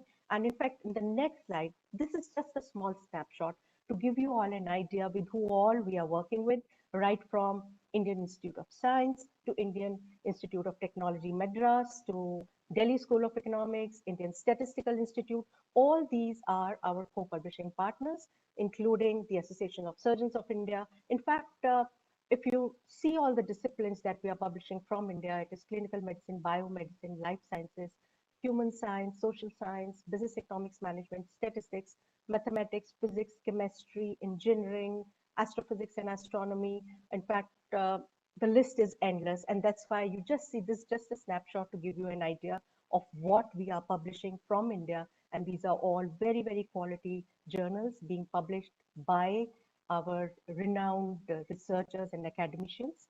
And talking about quality, because so much has been said about that in the first segment of this coming together of ours, you know, it's may help you all to know that what helps us in ascertaining the quality is an in-house team that assesses, selects, and ensures that we meet the criteria of each viable abstracting and indexing database. It does not mean that anything that we publish automatically gets indexed. No, we have to work towards it. And when you were hearing about what are the criteria of evaluation, what are the things that these databases look for, in fact, there are teams, we have a team based in New York, and incidentally, that team is also, the head of that team is another Indian based in New York, and they regularly interact with these, you know, abstracting and indexing agencies to try and see what are the parameters and how our editors-in-chiefs and the various editorial boards of the journal, what kind of information they can be given so that they develop the journals in the direction that when we submit an application for evaluation, it gets through. So, and you can see a snapshot of like what percentage of the titles we have. We publish actually 3,000 journals and across the globe in various disciplines. And so this is a kind of a snapshot of where these journals are. In fact, so moving on to the main aspect that I have to talk about, what makes a Springer Nature journal? And in this slide, you can see the basis of what and why of launching a journal is that we don't want to jeopardize our customers and authors' trust in the quality. I think that's the most important aspect, that quality has to, you know, all the parameters, need and relevance of what we publish has to be met. So for that, there are 3 pillars of assessment, as you can see over here. Editorially, is there a need of authors for the journal? Are there not existing journals that fulfill this requirement? Then commercially, we also look at as a, you know, lot of resources, time and finances are involved in starting a journal. It's never an easy job. It's in fact, journals are a long-term relationship, and that requires a lot of you know, involvement from the company itself. So we always try to ensure that, you know, statistical analysis are done in the back end to ensure that research output is sufficient enough to support the journal. That's important. Then strategically, will we be able to sustain something that we start, and will we be able to bring together communities together? If so, how? That's a question that's paramount in the mind of every publisher, because journals are big relationships that continue over a period of time, and it brings together a lot many research communities together depending on the aims and scope of the journal. So whether we'll be able to do that effectively or not, that is also something that we look at. So a lot of thought process and deliberations with relevant research communities take place before a title is approved to be launched or started in an imprint of Springer Nature. That is how it starts. Now in Springer journals, you know, the editor-in-chiefs and the editorial boards, these are formed by the academicians and the scientists based across the globe. they are the ones who take decision, who undertake the peer review process. But I'm specifically mentioning here about Nature because the way in which Nature journals run are a little different. Though it's the same company, but Nature branded journals have always been run in this particular way. And, they have an EIC, again, editor-in-chief, but they are full-time members, staff members of Springer Nature. And all these are, again, PhDs and academicians of, who have done a lot of research in their lives, and then they choose to, shift to this kind of job profile. So we have people who are from some of the best colleges across the globe, and they are now part of the Nature team. In fact, the Nature editor-in-chief, Magdalena Skipper, she's again one of the renowned, scientists that you can think of. So this is the kind of team that every Nature branded journal has, which is different from Springer Nature journals. And now in this slide, it's a very simple journey that you can see over here. Once a journal is launched, articles are submitted and are further taken forward. And the foundation of this complete journey, as you can see over here, is peer review. Once the article is accepted, as you can see, it's received by production team shown as FSV over here in this slide.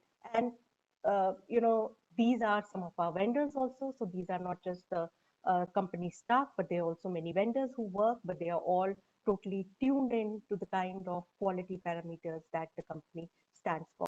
So this is the complete journey in a nutshell, but we all know about that. So what happens behind the scene, which is what is very important. To begin with, the peer review process is at the heart of the research process, as we have all heard about it in the first segment. So while peer review is undertaken by academicians, but facilitating that process is the role of publishers. So what do? We provide an article submission and peer review system that is integrated with many services to the editorial board to make their tedious process easy. So for example, immediately after an article is submitted, the articles are checked for completeness with respect to instruction for authors, because every journal has got instruction for authors. So there is a team sitting behind which checks the articles. Thereafter, plagiarism check is undertaken. It's done by Authenticate software. Those reports are embedded in the system behind the walls that you cannot see. And editorial board can always have a look at it. Along with that, it's not just creating a software generated report, it is also reading that report and analyzing what the report says. So there are teams that analyze it, and then they give their suggestions to the board saying this is okay to proceed, this has got conflict of interest, it does not have ethical statements, etc. So all that kind of information is provided in a very easy to find way for every article. Remember, it is for every article much before the peer review process begins. So then, for the benefit of board, every correspondence undertaken with between the editor-in-chief and the handling editor and the reviewer and the author, everything is stored in the system. So at any point of time, if there is a dispute, if an author comes back and says, well, there were problems in this peer review, maybe the peer review was not conducted properly, there was plagiarism, etc., it was ignored, any kind of dispute, when it comes through, then the complete data is always available with us to do the kind of investigation that is required. Then, after an article, even before that, now when the peer review process is being undertaken, the system also provides wonderful reports in the back end for the editorial board. And with that, they can keep an eye on the thorough analysis, how the process is going on, whether or not the required number of peer reviews have been undertaken, which editor in the editorial board is working effectively, which one is not, whether there needs to be a change in the editorial board. So all that kind of, and from where the authors are coming, how much time it is taking for the peer review to be undertaken. Is it like taking too long as compared to other journals? Do we have to do something in that regard? So that kind of statistical analysis is always available behind the scene. And that's the work of teams like mine we are constantly looking at that, analyzing it, and sharing it with the editor-in-chief and the editorial board so that they can take the right decision. And, an eye is also kept on the righteousness of the process, whether or not something is happening which should not happen in a journal which is registered with COPE. And when I say COPE, then every Springer Nature journal has to be mandatorily registered with COPE. That's really, really important. So after an article is accepted, complete metadata of the article is sent to production. And when I say metadata, it means the title, the name of the authors, affiliations, whether they have an ORCID ID, etc. All these details are then sent along with the source file, of the manuscripts to production. And production also no longer works on simple files. Those days are gone when when I started my career, we would go and sit in the production houses and there would be a typesetter looking at the files like this and that and trying to manage and come up beautifying the file and typesetting it. Those days are gone. In production, various technologies like cross-referencing, ORCID IDs are all embedded in the file, and the article is produced in such a way that it can be read on any screen without getting, distorted, etc. So in fact, it is difficult to share everything in few minutes, but just to give you all an idea, publishing these days is, is also highly technical and automated. That entails constant evolving with every passing year, and a lot of research and pilots are undertaken behind the scene to deliver what you see so seamlessly being produced in a journal or any other product. In fact, when I went to see how production happens in Springer Nature, I was really surprised because what I'm used to in what we saw earlier happening in India was there were softwares where images were taken care of. There were softwares where typesetting was taken care of. Those things are gone. When the manuscript comes, there are big screens and coding happens it happens very, very quickly, and it's all automated. So when the coding is happening, all that technology is getting embedded. So it's a very different world altogether. And another important aspect is that in this complete process, the author, even in an open access journal, is asked for payment only after the acceptance of article and not before that. In many cases, Springer Nature already has existing, membership with an institute, or maybe we have signed a read and publish deal with a country, and the article processing charges, or the APC, are automatically deducted from that deal. But in this complete process, what is supreme is the quality of the article and not payment of APC, because none of the editorial board members are ever focused on APCs. Now, in this step, I'm trying to show some examples on how we are working to advance discovery throughout the publishing process, because as our learned panelists said in the first session, it's about research. It's not about publishing. Publishing is secondary. Publishing comes in when you have to share the results of your research. So, sorry, I just got up and I've been sick for 5-6 days. So I think there's an impact of that. So in advancing discovery, what happens when you are conducting a research? What is it that you require? Access and discoverability of published research. That is what publishers ensure. We try and see that anything, any search engine, any library, metadata, searching, whatever softwares anybody is using, we have to make the metadata discoverable over there. Until unless it is discoverable, you will not be able to read it, and the research will not be really to the quality that demands. Sorry. Thereafter, peer review. To ensure continued growth, we are continuously investing and innovating.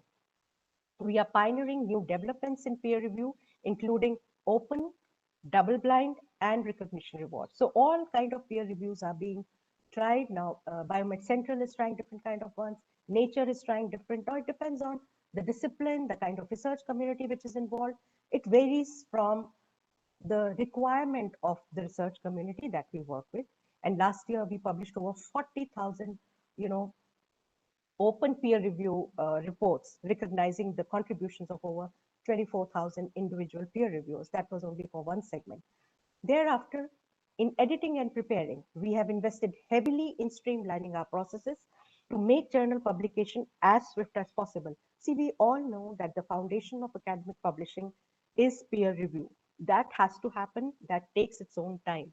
There are ways in which you can try to make it more efficient, but it all depends on the availability of the researchers.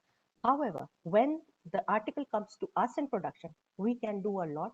We can actually fasten up the process, making our processes more efficient. And I can tell you from the example of the journals that my team is handling, there are some journals where once the article is in production, we only take around 8 to 9 days to bring it online. And that requires, embedding all the technologies, even getting verification from the authors. So there are various checks and balances and steps involved. But even with that, we can, publish as swiftly as possible.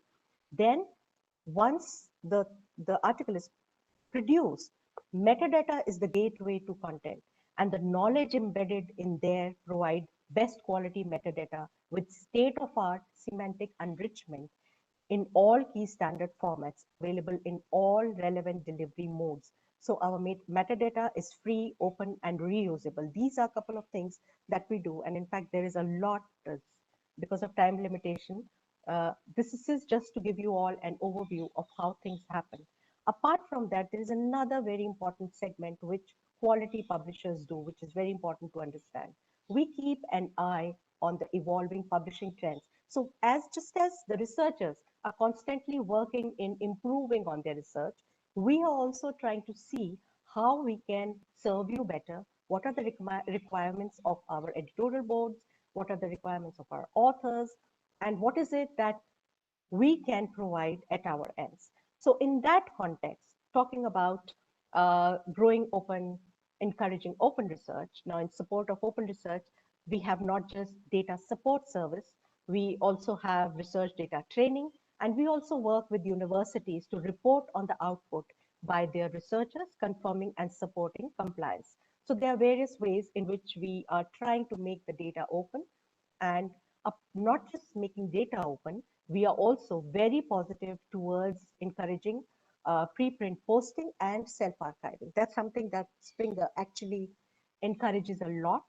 And just to give you an example, like maybe it's not just today. In fact, it happened 3 or 4 years ago when our Journal of Astrophysics and Astronomy, that's an Indian Academy of Science journal, they started encouraging their authors to publish their articles in preprint archives, because that's a community that's very open to this kind of idea. So is biomedicine community. So we have been doing that even in the journals which are being published from India by our co-publishing partners. There is another, this is another interesting thing in review. It is a free preprint service from Research Square, developed in partnership with Springer Nature. This happened, I think, October 2018 or so.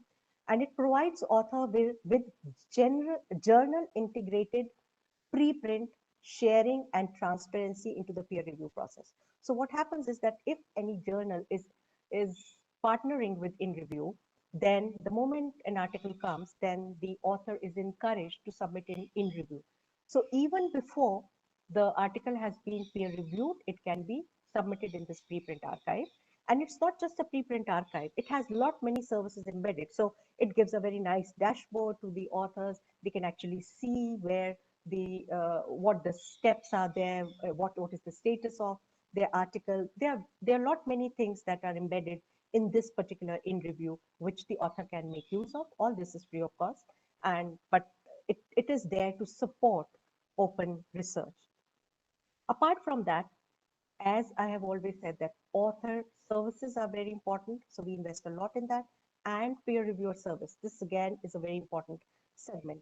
Now, what happens, what we have seen is that it's not necessary that a rejected manuscript is not good science or it is not good article. There are many reasons when a manuscript is rejected from a journal. It could be because the manuscript is out of scope. That's the most prevalent reason that we get. But there are many other reasons. Perhaps the journal has already been receiving so many articles of that particular kind, and they want to publish something more innovative, or they like the article, but then they really don't have the space. The space is limited, and they would like to focus more on other topics. So these could be various reasons. Maybe the data is, they want you to work further on your data or the methodology, etc. So despite the various reasons, we have a service. If the editor-in-chief or the handling editors, if they feel that this article is good enough, not for their journals, but it can be published in any other journal, then there is a transfer test. So there is a transfer service which is available for the researchers, and then they don't have to reinvent the wheel. They don't have to resubmit. There is a team sitting behind the scene. They guide the author how to go about it, and just to make things faster and easier for our authors. And now, having running this kind of service for quite some time, we are also now analyzing this service also, just to understand better that why some people accept this service, why they don't, why some of the editor-in-chiefs like it, or why they don't are using it. So there are many aspects to it, and we are also trying to work on the it's a kind of an analysis of what we are doing, whether or not we are in the right direction. So it's not just what our authors feel and demand, but it's also what we are doing, whether it meets the expectations or not. Apart from that, lot many innovations are taking place in peer review.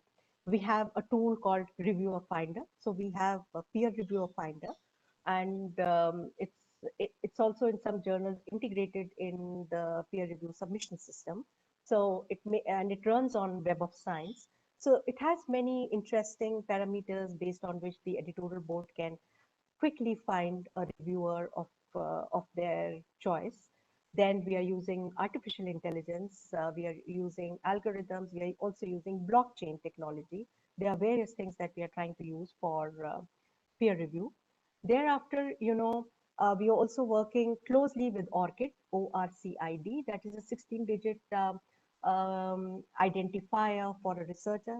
This is not associated with any of the publishers, but this is something that we strongly encourage, because it gives you an individual identity in this whole big digital world of publishing. And also for Publons, we also encourage our journals to be linked with Publon. So what happens is that if you have reviewed in any Springer Nature journal, which is associated with Publons, and majority of those are, even the journals that I was showing you over there, they are associated with Publons. So if you have reviewed in it, then the credit can get accumulated in Publons. It happens automatically. So these are, there are many things, but these are just to give you all a snapshot of how things are happening, how things are evolving in this digital world. This is another interesting thing, because everyone has been talking about impact factor, quantification, because it's true that there is a debate going on which says that how important is impact factor? Why should we be publishing in an impact factor journal? I know that debate will continue, but that's something that the publishers at our end are trying to do. It's not necessary that if you have published in a very high impact factor journal, then you will also get the kind of citations. Yes, it will look good on your CV, no doubt about that, but that does not guarantee you a good H-index or good citations accumulation. Now, how do you as a researcher or as an author can prove that despite wherever you have published, what is the impact of your article? Now that can be ascertained. Now earlier what used to happen was that in the printed world, the number of copies sold, perhaps you could say, okay, this journal is selling 1,000 copies, then maybe people have read it, etc. But in this digital world, there's another interesting, unique thing which is happening. How many people actually downloaded your articles? So for that metrics is actually shown on journal. So what you see over here is a journal metric. And there are also article metrics. So when you publish with the Springer Nature journal, you can actually see how many people downloaded. That actually becomes a very good parameter for you to prove that these are the number of people who are coming to your article, irrespective of where you have published. So, you know, apart from that, of course, there's DORA, and I won't go into detail because of time constraint, but I'll just let you know that Springer Nature is a signatory, and we are really trying to promote how you can actually focus on the impact of your work rather than the impact of the journal. I think that's important. So these, just as the bottom line is that, you know, just as we have come today to, you know, discuss about this very, very important topic, even publishers are always trying to work to understand how, you know, how they can invest in more time and resources in making your findings as accessible, as understandable, discoverable, usable, reusable, and shareable as possible. That's something we are constantly working on. So with that, I come to an end of my presentation. How do I... Thank you very much, Ms. Srivastava. You've been very, very to the point, and it was a very useful session. Thank you very much. I hope all the participants are all in praises for your session. Thank you very much. Now, may I request Dr. Shubhra Datta, the Customer Consultant of Research in Intelligence from Elsevier South Asia, to please unmute herself, and you can share your contents. Please start your presentation, ma'am. The Thank you, floor is Dr. yours. Priya. I'll just begin by sharing my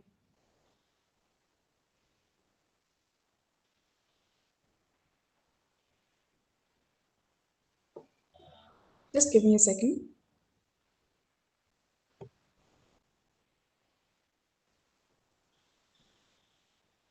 It takes a while to understand the dashboard, actually. Yes. Yeah, I know. Yes, there you are. Yes. Okay, I'm so sorry. All this is coming along. My apologies for this. So thank you so much, Dr. Priya. A very, very good afternoon to all the panelists and all the audience over here. My name is Dr. Shubhra Datta. I'm working with Elsevier. I'm very thankful to Dr. S.C. Sharma and the entire NAAC team for bringing out a presentation on predatory journals, which is a very pertinent challenge in the research community in these times. And we are thankful that you invited Elsevier to be a part of this distinguished fora, and we are able to share our views. So I'm presenting today on the menace of predatory journals and on Scopus policies. We have heard quite a bit on Scopus in the first half of the day from the various dignitaries, and I would try to just elaborate a bit more from that point onwards. When I begin my presentation, I would take the help of what Dr. Archana said in the morning, that, you know, India is jumping in quantum leaps to becoming the leaders in research and education. And of course, we are now aiming to become the education superpower. And of course, if we see our research growth, the quantity of publications from India have grown exponentially in the last 10 years, and we are successfully now at number 5 position if you see the table out there. So if we go by the number of publications from the various countries, India is there in amongst the top 5 of the countries, and we are ahead of Japan, France, Australia, some of the leading research-based countries. So that definitely shows that India is trying to become more research-oriented. But over here, a bit of caution we need to exercise, because if you see over here, the last column that I show of field-weighted citation impact, so what it does is normalizes the entire citations received from the publications based on either subject area or time period amongst its peer reviews. So, and the global weightage of this FWCI or field weighted citation impact is 1. So anything above 1 is very good, I would say, and anything below 1 definitely needs improvement because the average is 1, right? And if we see among the top 5, we are the only ones below 1. Now, this is something of concern because our whole focus is there on quantity right now, and we're not thinking of quality, but we definitely need to take care of this aspect. And I congratulate NAAC for taking this initiative because this is, again, one of the steps towards ensuring that we do have quality research in publication format, definitely, going forward. So how do we improve on the quality of research which is coming out from a country? There are 2 ways of doing it, basically. So one, our authors, whatever good work that they are publishing, it is supposed to get a lot of, it should get a lot of visibility, lot of exposure, so that they are able to create the right impact. It is the data they have generated, the theories that they have come up is being used in the right places. Second, to give that flexibility to the authors to be able to create wider exposure of their work, the journals will be there to support them, whether they are the international publishers that you're working with, or even the local or the national publishers or journals you're working with. The idea is that the journal standards should be high quality and of good reputation, right? And they're following all the right practices. We have heard all the panelists discuss about the ethical ways of running a journal, what should be there, what should not be there.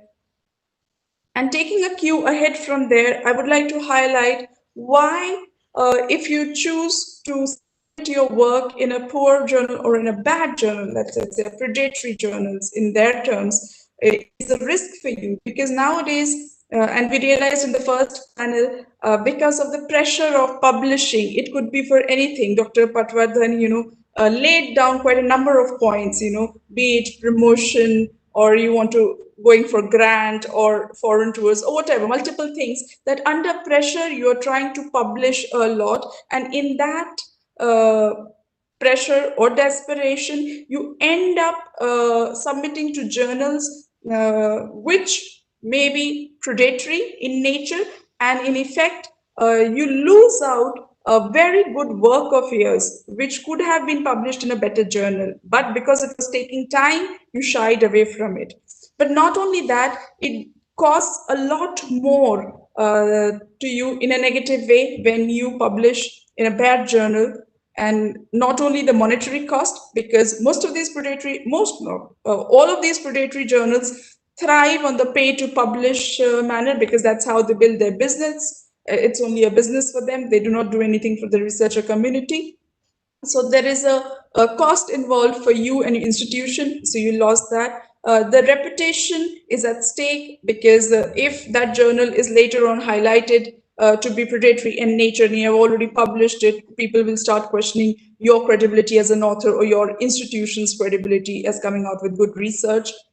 The durability of your work, because these pay to publish predatory journals, they could be, be here today on the internet and tomorrow they are gone once their business is done and they feel the authorities closing on them. So there is no assurance of longevity of your paper.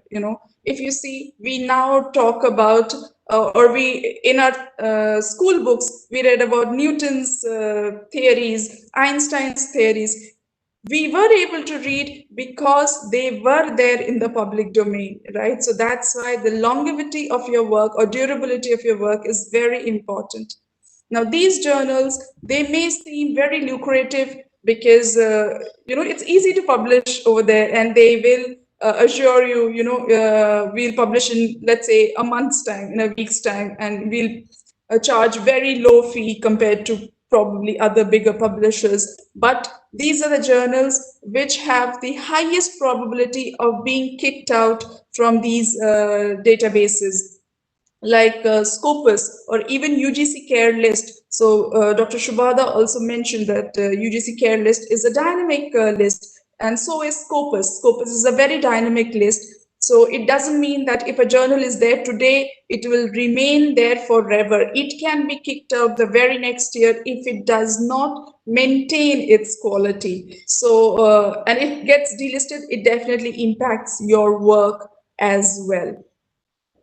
And of course, the other challenges are also there. But the question will always arise, how do you check for the good, the bad, the predatory, the non-predatory, the white list, the black list? So there's so much confusion. There must be so many questions coming. What do you look?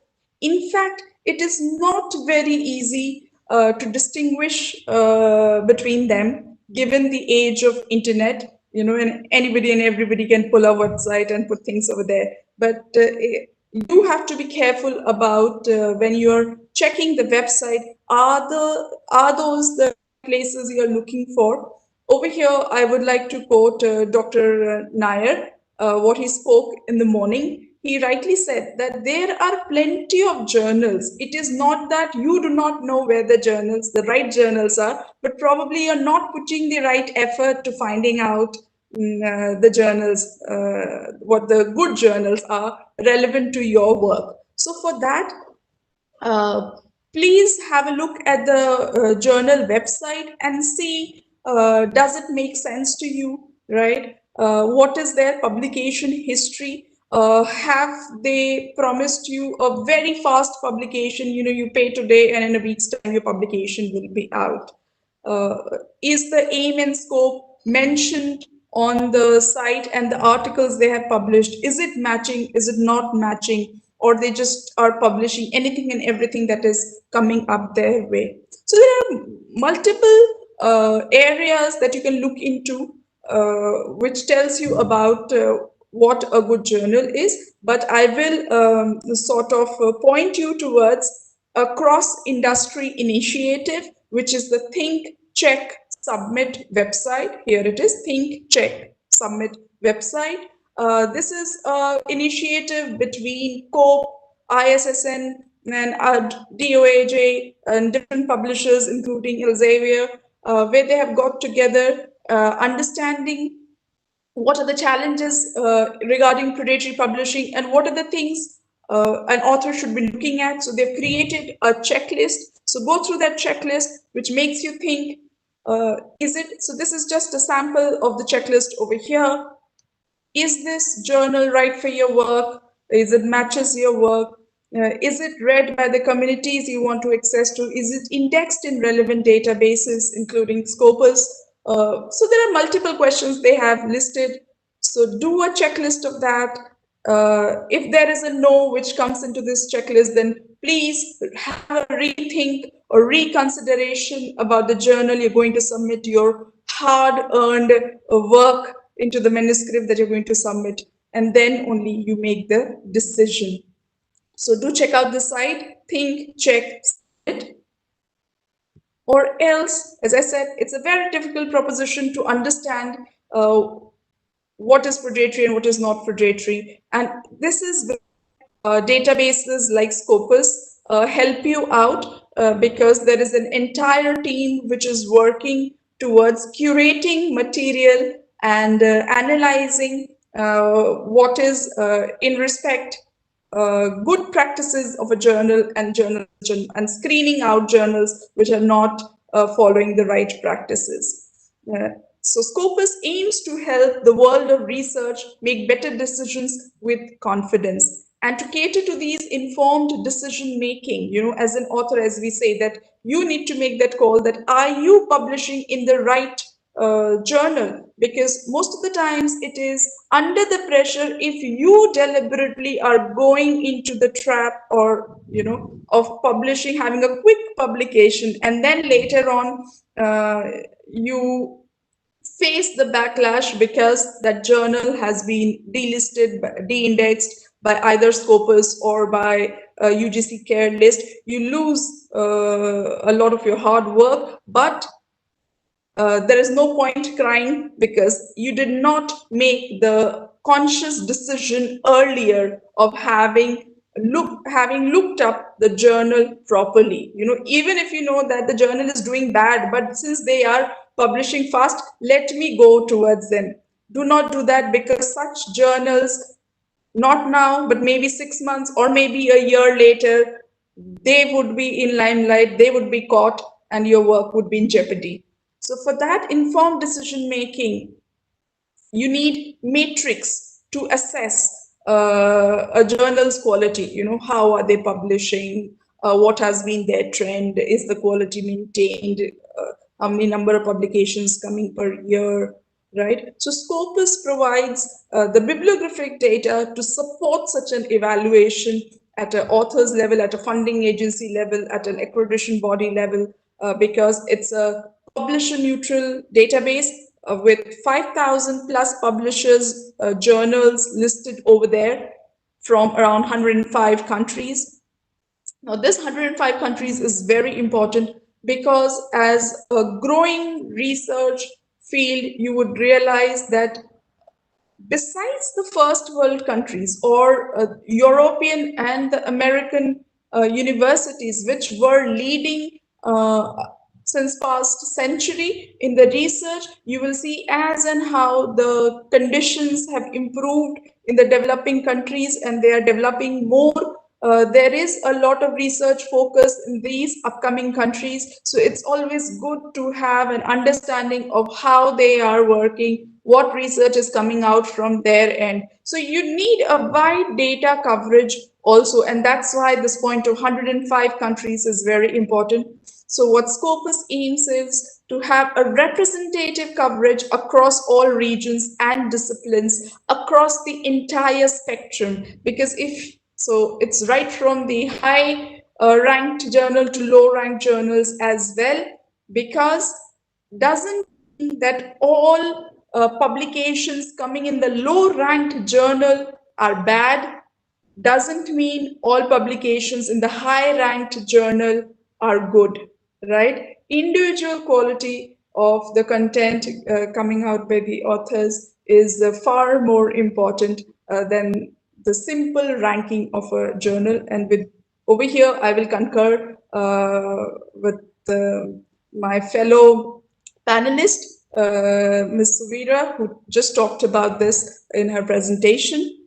Also, never use one matrix to analyze a journal ever. So if you are looking, because different subject areas, they value or the work, or they overview the work being done in that area, or how it is accepted by the peer community. It is very different subject to subject, right? For example, in an arts humanities area, the number of publications in a journal will be very less. So of course, citations will be less. So of course, the impact factor will be less. But on the other hand, if you look at a fast moving field, like perhaps, let's say, engineering or chemistry, the number of publications coming in, the number of journals over there is very high. So impact factor tends to kind of shoot across the roof, but doesn't mean a 40 ranked journal in chemistry and we compare it to a, let's say, 10 impact factor ranked journal in sociology. That's not an equal comparison. So that's why just using one journal metric for evaluating is not right. What Scopus does is it provides you multiple metrics to suit your need. Like we have CiteScore, which takes care of the citations right from when the paper was published, which is not there in impact factor. There is SNIP, which is source normalized impact per publication. It looks into, it normalizes across the subject area. So as I said, a chemistry journal impact factor should not be matched across with a sociology impact factor. So for that, SNIP can be used. Another matrix that is there is the SJR, which you can have a look at. So SJR basically looks at the prestige of the journal, where you are publishing, and your citations are coming from which area, your references are coming from which area. You know, it cannot be you're a high ranked journal and you have published over there, but your article is containing references from all low quality journals, right? So there are multiple ways of viewing how a journal is doing, and does it match your need as well. So always have a look at multiple matrices and not only one. And Scopus does provide you that basket of matrix. Moving forward, this is just the selection criteria, how journals are selected in Scopus. I will not go through this right now. This is freely available on our website. And but this again kind of reflects what UGC CARE is using for screening journals to be present on their list. So it is the similar characteristics or parameters that Scopus is also using for screening their journals. So the only point I want to make over here is Scopus is a curated database. It is just not a listing where each and every journal just can enter and be there. And that also means it's a dynamic list. Any journal can be thrown out of it anytime. So being a curated list, what Scopus responsibility? So what Scopus does is looks at the overall journal level data and its performance. How many publications? What is the citation pattern? Are they self-citing a lot more? Where are they located? The location of the publishers. So let's say 1 year they are based out of India, the next year they go out to Malaysia. So that's a dicey thing. Do they have a peer review policy? Everything on their website. All the in a transparent manner on the website or not. So this is what Scopus looks at. Even when they're looking at conferences, they're very stringent about putting conferences. It's only conferences which have been running for multiple years and have some sort of a credibility amongst the peer community that are listed in Scopus. And as I said, it's a dynamic process. So Scopus is always monitoring the titles which fall below standard and then be delisted. But Scopus has limited influence and responsibility towards the actual content being published inside the journals, because that's not what we are doing. That is the responsibility of the editor of those journals. Are they following the plagiarism practice or not? So that is the publisher's responsibility primarily to look at the plagiarism issue, authorship issues, any of the editorial decisions that they make. So this is at the publisher end. Scopus is not responsible at the individual content level decisions made at the journal. However, if any journal is flagged to Scopus for any malpractice, even by the researcher community in general, it need not be a publisher or a big agency to report it to us. Any researcher can report any malpractice in a journal to us, and we'll be taking an action. So since we have been talking a lot about predatory journals, you have to understand there is a very, very thin line between predatory and poor quality journals, right?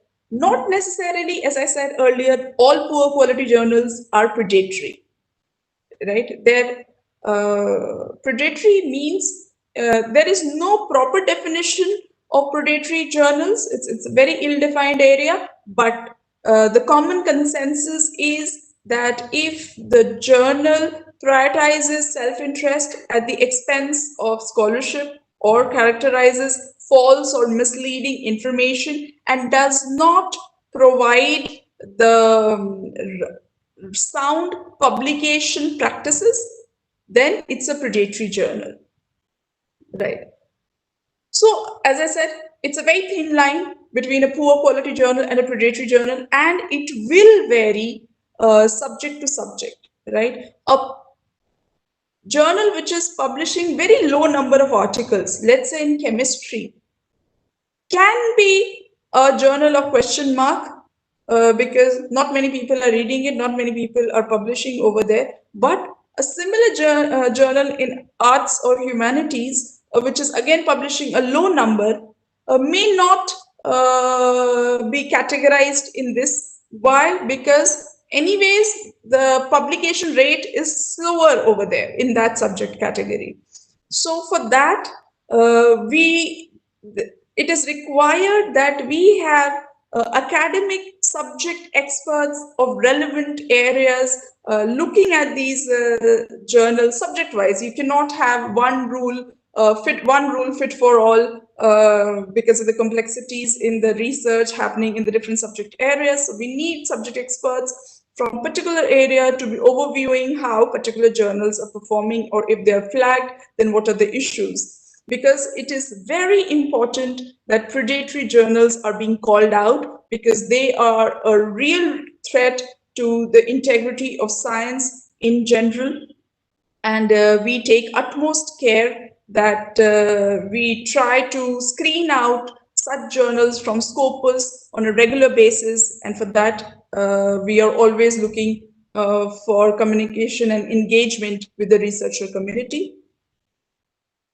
So we have, in fact, Scopus has, in fact, in place a very structured process for this. And at the heart of the structure is our content selection and advisory board, which we call as the CSAB board. So this is a board which consists of experts from different subject areas, from different parts of the world, and they are leading academics in the field, and some of them are editors themselves, who on a regular basis, twice a year, they get together to analyze the journal trends, if there are any complaints against it, whatever other data that we have put up. So they monitor it on a regular basis, and then they take the decision whether the journal will continue or will be thrown out of Scopus.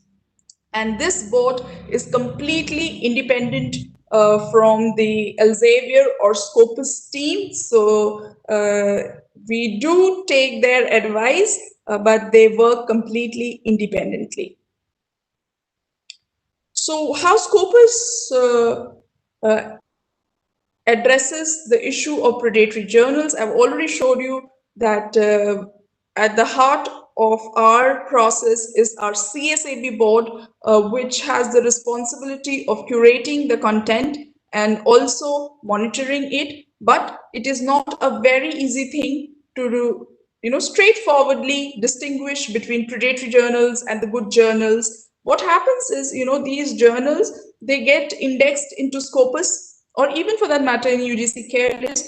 And over time, when they realize that they are inside the database, the widely popular database, and then they start their malpractices, soliciting publications from academics, luring them with the statement that we are indexed, we are there in Scopus, and please publish with us. And this is how they build their base, and slowly from a good journal they turn towards predatory practices. But of course, will be known only in a couple of years. This gets to known in a couple of years, and no doubt they will be called out, and they would be delisted. But in the meantime, there would be many genuine people who get trapped in this. So for this, we definitely want the authors to be very careful about where they are publishing, which journals they are choosing.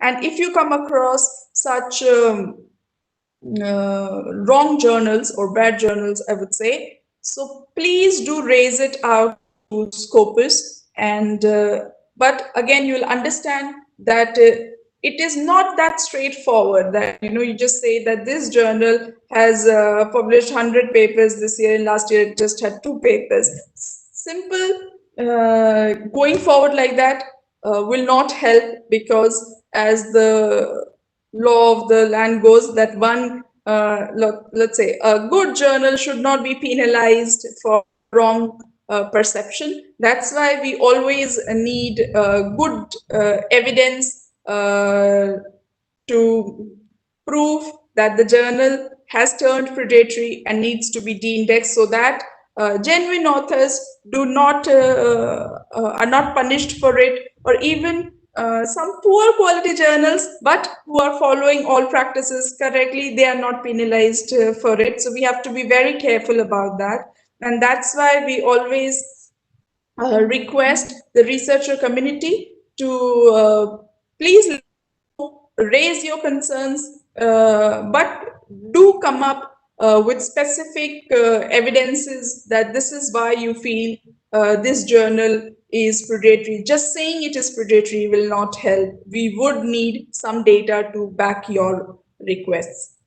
So if we now look at the structure of how we maintain the content curation in Scopus, so I've already told you about, so this is, I'm just talking about the maintenance, not about a new journal entry. So this is just about the maintenance of the quality. So we do take direct feedback from users, from various stakeholders about the publication concerns, if they're there with the evidences. So the journals are flagged.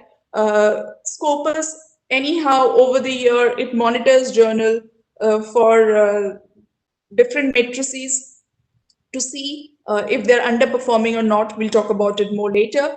And also, besides these manual processes, we do have an automated system. We have developed an in-house program known as the Radar, which highlights any of the outlier performances. We'll talk about it later. And once these journals are red flagged, these journals with their accompanying data is shared with our CSAB board for their evaluation process, and their decision is final because they are the subject experts, and they know, they are very much into research on their own, so they know what sort of practices are going on, what is the good and the bad. They have their own extensive networks, so their decision is final whether the journal would stay or would be kicked out of Scopus. So if I just look at, besides the concerns that we take from the general researcher public, we do a monitoring of our own, like if the journal, are they increasing in self-citation? So they are self-citing their work more rather than getting citation from other journals. So these are some of the parameters that have been listed. You know, their usage has gone down, their article output has gone down, you know, and they are publishing less and less over the years. It's going down, and less people are downloading it. So that means there is not much, the journal is not maintaining their quality, and that's why they're losing out on their readership. There's something wrong going over there.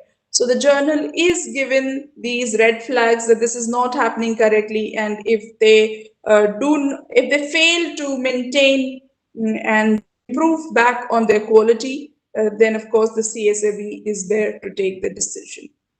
And then I had talked about our program Radar, which highlights the outlier performances, like is there a heavy shift in the article output in the last couple of years. So just 1 year would not make a difference. It has to be a couple of years. And then is there a shift in geographical diversity? The self-citations are increasing or not. So again, such journals are highlighted to CSAB. But again, over here, I would say, besides all these checks and balances in place by Scopus, all this because we believe that every journal should be given a chance, that if it's a genuine journal and, you know, all these practices, you know, it kind of slipped out of their hand, so they should be given a chance to improve. But if they are deliberate measures or steps taken by journals to exploit the authors, you know, so we do not want the authors to be penalized for that. So please do raise concerns if you come across the journals, and also please be careful that you do not publish into this just for the sake of getting a quick publication, because if not tomorrow the journal is bound to get delisted from the major databases. So if I just show you over here, I'll not go through the entire slide, but I just want to show you the number that in the last 5 years, 700 plus journals have been reevaluated, out of which if you see over here, the different measures are taken, like they fell under which category. And in total, if you see, around 500 of the journals were discontinued. So that's a very big number. So this is just to show you that Scopus is a very, very dynamic list, and they take it the team takes it very seriously to maintain the quality in the database. So what happens when the journal has been decided to be discontinued from Scopus? The Scopus teams inform the publisher that your journal is going to be de-indexed. No new content from the journal is being added to Scopus, and but previously published content will stay in Scopus so as to ensure stability. So the authors who had published earlier, they are safe. But in exceptional cases where we see that severe unethical practice has taken place, already existing content from Scopus can also be removed. It is also seen that once the journal has been intimated about its discontinuity from Scopus, they still reach out to authors for quick publication so that they are able to mint more money by the time the information goes public. They take the publication, and because Scopus has already informed them that none of their content will index, what they do is to back publishing at a back date, and they dump those articles to Scopus. So those will also get de-indexed, right? So the authors do face a lot of tough time if their article was already published, as in this case, which I've really highlighted, or going for such journals. So that's why it's very, very essential that even if a journal is there indexed in Scopus or UGC CARE, it doesn't matter. You still have to be very discretionary about where you are publishing. Are you publishing in the right journal or not? Because if it is the wrong journal, you also know as an author it is a wrong journal. Going in future, there is 100% chance it will get discontinued and you lose your work. And that will be a deliberately wrong decision you have made. So be very, very careful about it. Scopus looks forward to working with the researcher community together and making the database stronger, and to help you so that you do not come across such heartburn because of these journals. And therefore, we are always looking out for continuous feedback from you all. And I have listed over here 3 links where you can actually list your suggestions if you think some of the journals are not good, and because you being in the community yourself, you know how the journals are performing. So you can always raise a complaint with evidences. Why do you think there is something wrong in the journal? And we'll definitely have a look at that. Also, Scopus is looking forward to work with agencies like NAAC, UGC, etc., because they are the stakeholders of quality research in the country, and we would like to work with them going forward, build a partnership to develop processes, stable processes, wherein it's on mutual trust, where more and more good content from India, be it journals, be it articles, get indexed in Scopus and is visible to world over, because definitely we want our country to shine ahead and be the leading superpower in education and research. So with that note, I would end my presentation. You would find more information on Scopus, curation, and any other FAQs that you might be having on our website. It's very easy to search, and you may connect with me as well if you have any queries on Scopus. So thank you so much. Thank you, Shubhra. It was a very, very relevant presentation, and the caution that you gave was really appropriate. Researchers take a decision in haste to have their articles published, and then they repent at leisure. Yeah. Your neutral curation in indexing and concepts onto the content curation was really excellent, and it was crystal clear. Thank you, Dr. Priya. Thank you so much. Your suggestions to check into think, check, and submit. The participants, please make use of these. These are all very, very important aspects that you can take it for your own research as well. Thank you very much, Shubhra, for all your time that you have given us. Thank you, Now, Dr. Priya.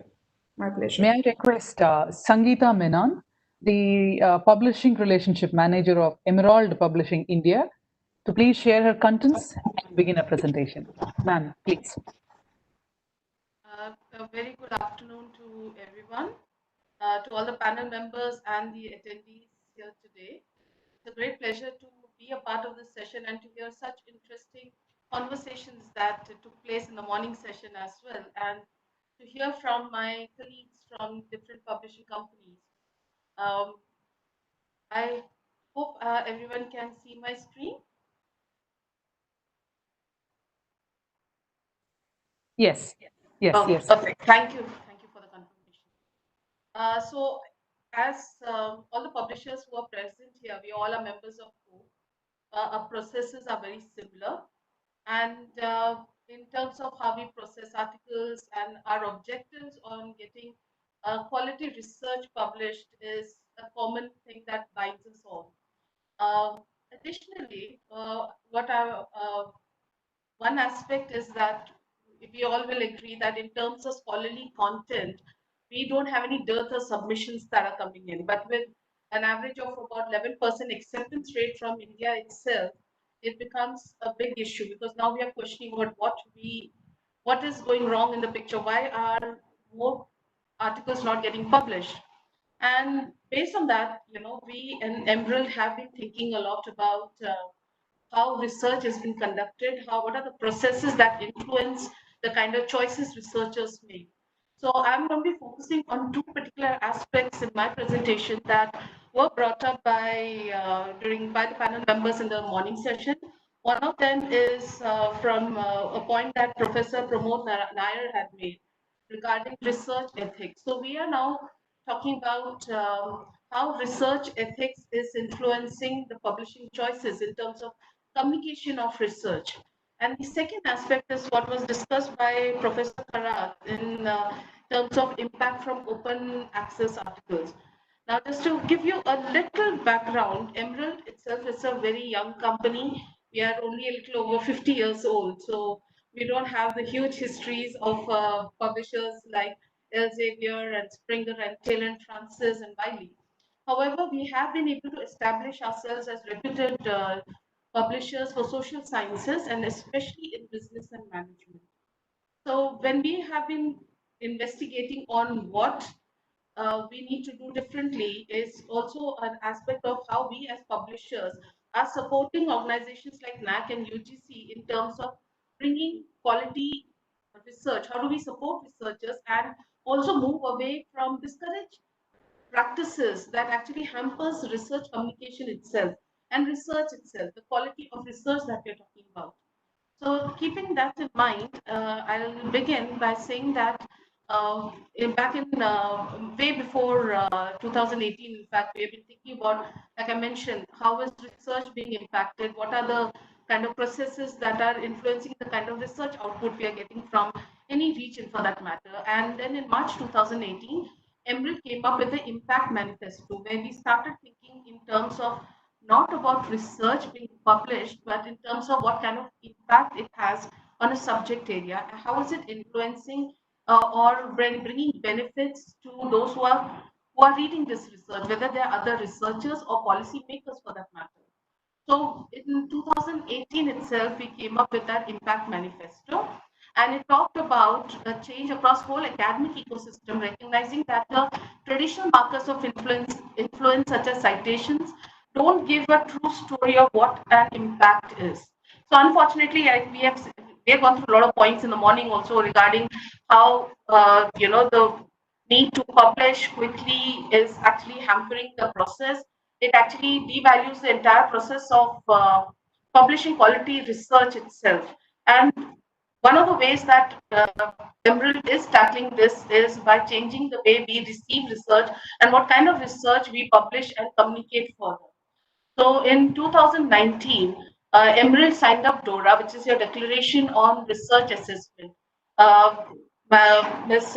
Srivastav also mentioned about Springer joining very recently in May 2020, in fact, and I think this is going to be something that a lot of publishers would also probably joining us soon in. Now we find ourselves that we are already aligned with the same idea of, research, how research is being evaluated. So like the core thrust of DORA itself says that journal-based metrics are often misused and ill applied in research and research evaluation. And we see this mainly in certain points during a researcher's career, including hiring, promotion, and tenure. So there is a lot of space for manipulation of these data, which can actually influence the kind of outcomes we are getting in terms of research itself.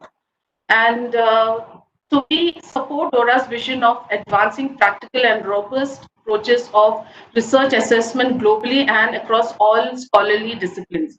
So when it comes to research itself, now we are, like I said, we are talking in terms of impact. We are looking at now things like Scopus will never stop being important, but we are also looking at other matrices. How is that influencing? And we will have to keep measuring research impact, but how are we using that information? How is it translating is something that we are re-looking and re-evaluating. So we are committed towards improving the culture around research evaluation itself, and it also implements, it also means that we are implementing a lot of DORA recommendations for publishers, including presenting journal impact factor within the context of variety of journal-based metrics, exploring ways of making article-level matrices available on our site. We are also encouraging our editors and authors to adopt wider responsible author practices, which are in line with the TOP guidelines, which I've shared a link here, so you can go through the details at your leisure.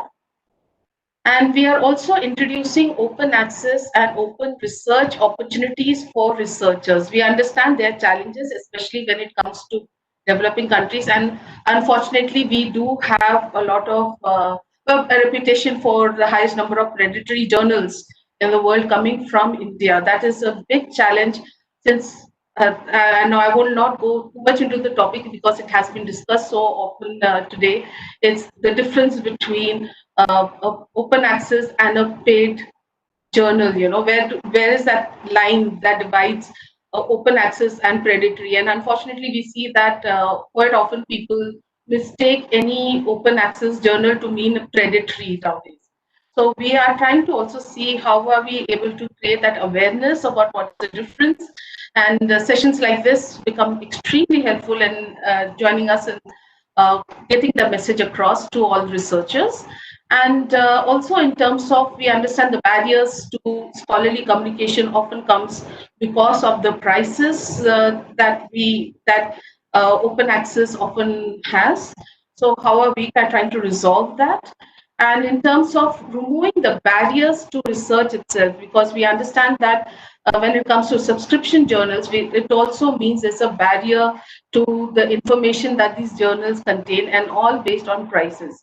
So we are actively working a way out of this particular system. We are trying to, we are focusing more on open access journals now. We do have some existing journals within India which are paid, which just started quite a few years ago. But after my coming here, which is about a couple of years back, my push has been for open access itself. So I will be giving some examples about what we have been doing in terms of open access and how all this information can help you understand that what was regarding Emerald's stance on how do we work around this publishing and research ethics questions.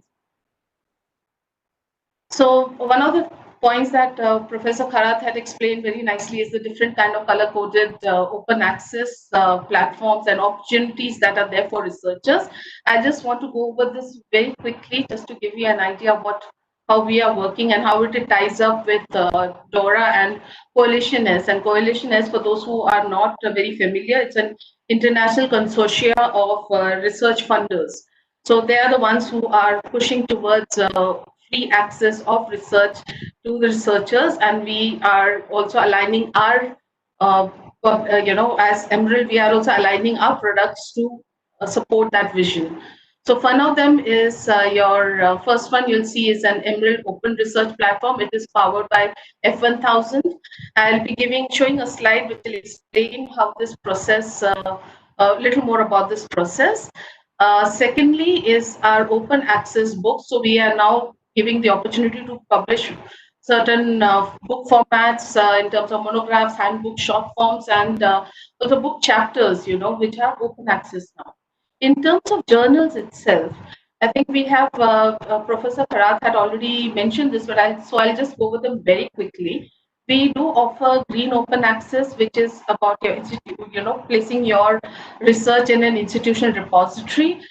The difference between what is usually green open access and what we are doing differently in Emerald is that green open access usually has an embargo period of 12 to 24 months. It changes from publisher to publisher, but keeping our commitment towards keeping push towards open access and our vision shared with Coalition S, we have a zero embargo period for green open access.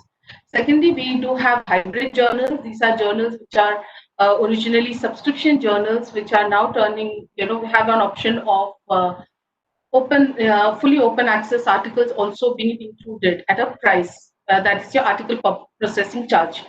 And similarly, we have fully gold open access where there's an article processing charge. Now, the difference here, what Emerald is doing is that we do not have separate prices for separate journals. So the journals, all the journals across Emerald portfolio, if we are going for open access, it is a flat rate of £2,400. So your journal, your choice of journal is based on how well your research is aligned to the kind of subjects that the journal covers, rather than whether it's good quality, bad quality, or letting the price of the journal article processing charges itself determine whether you're, where you're going to submit. For example, a journal that charges £1,000 may be preferred over something that's charging £2,000, perhaps just based on the price factor. So we have removing that barrier as well. And fourth, which I'm extremely proud to have introduced within India, is Platinum Open Access, which we call EPS, or Emerald Publishing Service Journals. Now, these are the kind of journals that are fully open access. However, these are funded by the institute itself, so they actually have no charges on. There are no article processing charges that an author has to pay, nor there's, of course, there's no subscription because it's open access. So this way we are able to remove that barrier of price when it comes to publishing in open access journals. And I think this is a tremendous thing that our institutes are supporting this, and I have signed up a few, and there are more to come in the coming months. So I will show some of the examples of our EPS journals or Platinum Open Access journals in this presentation. So when it comes to Emerald Open Research Platform itself, we are encouraging people to try this new way of evaluating your article, having your articles evaluated. This is an open peer, it has an open peer review policy, it is open data policy, it's an author-led approach, and hence it is rapid publication. Unlike journals where you send your article and the review comments are sent to you, here you're actively participating in the entire process. And this is going to lead to a faster publication also, and while having the advantage of peer review along with it. Then it also accepts traditional and non-traditional article types, which is case studies and data sets. And it allows research to be assessed on its own merits and not based on where it is being published. So it's not going into a particular journal, rather than it is creating its own merit. Right now, we are also focusing a lot on aligning our research or the kind of publications we come out with. We are aligning it with UN's Sustainable Development Goals. And your Emerald Open Research also is on those lines. However, at this point of time, we have only 6 gateways, and we are planning to increase this in the coming months. So right now we are publishing in sustainable food systems, healthy lives, responsible management, sustainable cities, education and learning, and digital world. So even for the remaining in terms of the kind of books we publish, the kind of articles we are looking at or taking very seriously also are often aligned to your UN's SDG goals. So if you want to know more about our Emerald Open Research, there's a link I have provided here. I would, hope everyone goes and checks it out and sees how this process works and see some of the examples of the publications we already had. In terms of Platinum Open Access, right now we have 2 journals that we have signed up from very recently from India itself, which is your Rajagiri Management Journal and Vilakshan from XIMB. And both these journals again give the advantage of, like I mentioned, the advantage of publishing and having open access, fully open access articles without any price factors acting as a barrier. So these journals are supported by the institute, they're paid for by the institute, and who are aiming at getting the best of the research in these journals. And the advantage here is also that since they're signed up with publishers like us, and like I mentioned that all publishers here are members of core committee, we ensure that there is no biasness or the kind of research that is being published. It's not biased towards any particular institute or any particular kind of or particular person for that matter. So we ensure that the steps are in place for a good, unbiased and robust research that can be used or can is adding value to the subject area itself. And very recently, we also signed up from Sri Lanka. We have a journal launch happening this month itself, in fact, which is your South Asian Journal of Marketing. Unfortunately, the web page is still under preparation, so I could not include it here. But here are some examples of your Platinum Open Access journals, which are giving the advantage of open access at zero fees and zero cost to authors. So this is one of the ways that we are working and rethinking the way of how do we support researchers here, because I think one thing is very clear from the session discussions and all the conversations that have been happening in publishing, that our aim is to publish good, robust research at the end of the day. We have moved away from the time, it's been decades since the time we moved away from publishing for the sake of publishing. There was a time, I think 15 years ago, when publishing meant in India was when an editor would receive copies on email, receive the manuscript on email or by post, go over it and select the articles he or she liked and gave it to a printer to publish, and that was what publishing meant at a point of time. Now we are talking about a digital age where the way research is done, where it is accessed, where it is consumed, and the reach of it has changed. And we have to, keeping all those things in mind, we have to be aware of the challenges that it also brings, and we have been addressing all those challenges as and when they have been coming. So one of the biggest challenge was, of course, the price barrier for open access within India, especially, and this is one of the ways that we have been able to counter that. And it's very easy to talk about what we can do in terms of research, also in terms of how do we work around the research ethics, in fact. But within Emerald, we also had to look into what are the biases or what kind of barriers are there to the content that we are also commissioning or getting into our boards, into our portfolios. So based on that, we have also a very strong committee which is working on diversity and inclusion.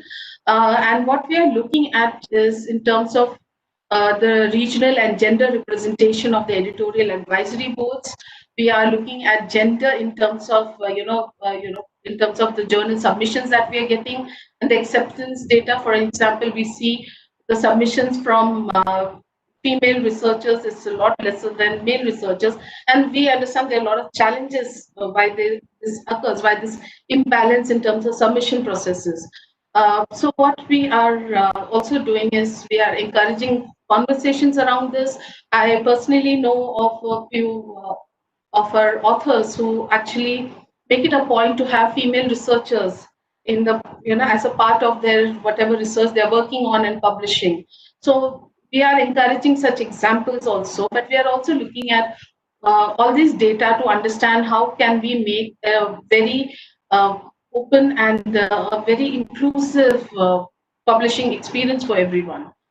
We are also looking at the analyzing the conversion rates from submission from to acceptance by gender and region to assess whether current processes are vulnerable to bias. Because we are, I think, very familiar with at a point of time biasness towards people of certain regions of the world was it's a well-known thing. It was never said, it was understood, and we want to ensure that that is not the case in this time and age. So we are analyzing all those data to understand how do we support certain regions, or how do we make sure that the evaluation of research that we receive is based only on the merit of the research and not where it is coming from.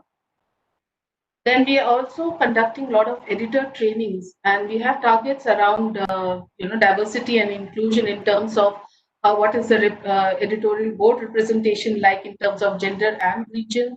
And this is also, we understand that it makes a lot of difference in the kind of research a journal editorial board can attract. So we are training our editors for those purposes. Then there is again the training and support for commissioning editors, for that matter, within Emerald to encourage diversity of authorship and content focus. So just to give you a very little small example is that when it comes to publishing activities within India, I am the person who's driving all this within Emerald.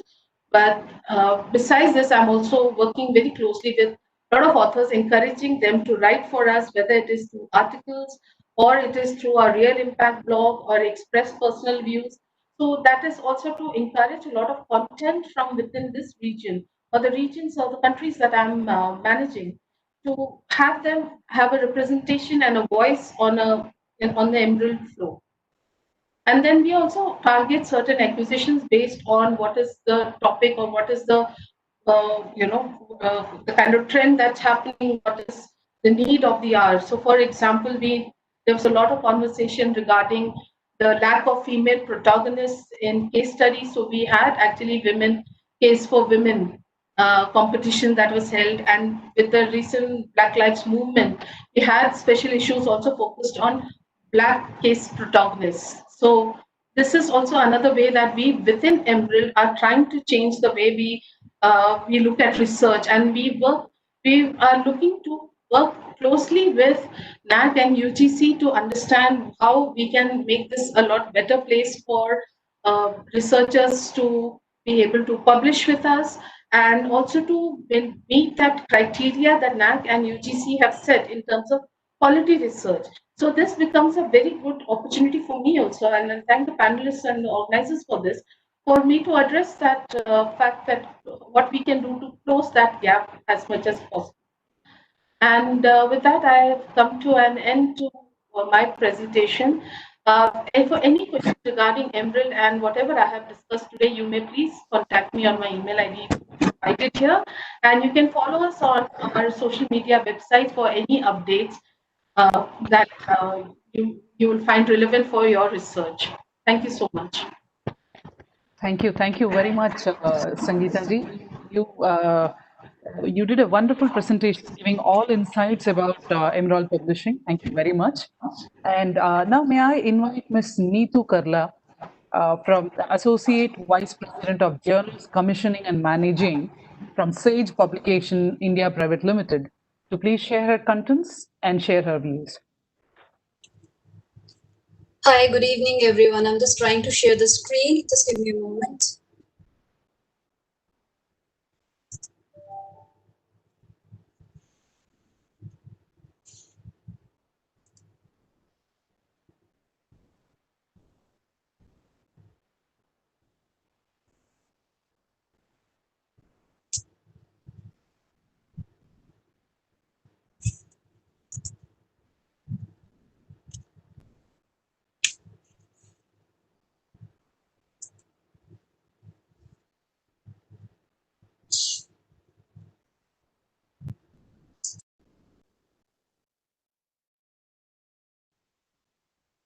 Ms. Neetu, you're getting the share option in your screen.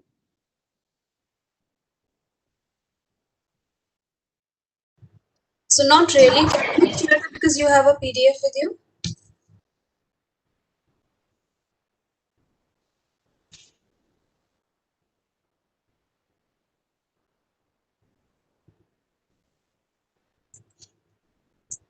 Okay. So I have a share option.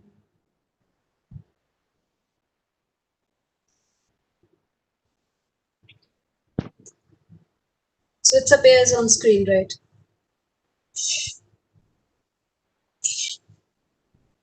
Is it visible to everybody now? Yes, yes, it is. Yes, please go ahead. Okay. So good evening, everyone. And thank you, NAAC and all the panelists for such an informative session. In my opinion, this is the need of the hour to organize such sessions to create awareness among the researchers. I work as an AVP at Sage India, heading journals, commissioning and managing departments. With managing department, I mean that my department also takes care of the growing indexing portfolio of the journal and developing them all across and helping authors and researchers. Apart from focusing on the agenda for awareness on predatory publishers, I would take an opportunity to introduce Sage. Sage was founded by Sarah Miller McCune in 1965, and we are the largest independent academic publishers in social sciences domain and the fastest growing STM publishers.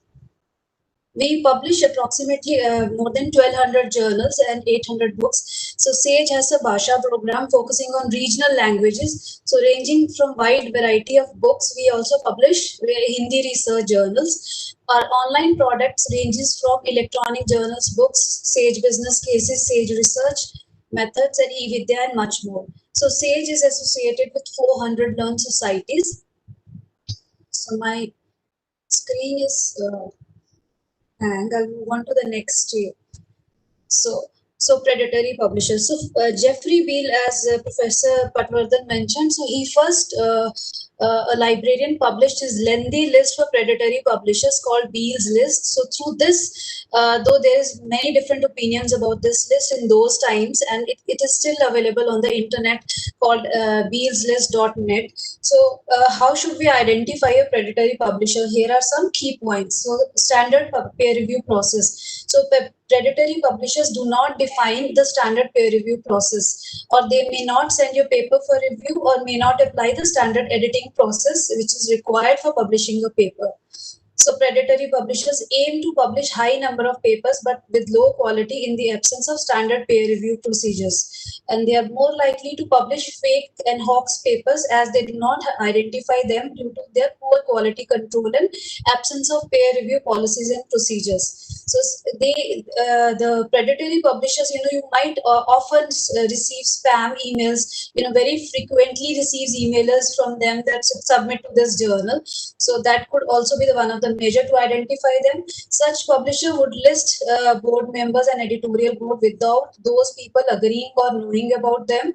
They sometimes make up names of the editorial board members so they don't appear in the Google research. So that's also one of the way. So they copy material, design and advertise as established journal and the legitimate journal. They may also hijack established journal, as everybody mentioned previously, and use ISSN or EISSN of the number of the journal. So this is also one of the what they do. So just a moment. So wait a minute.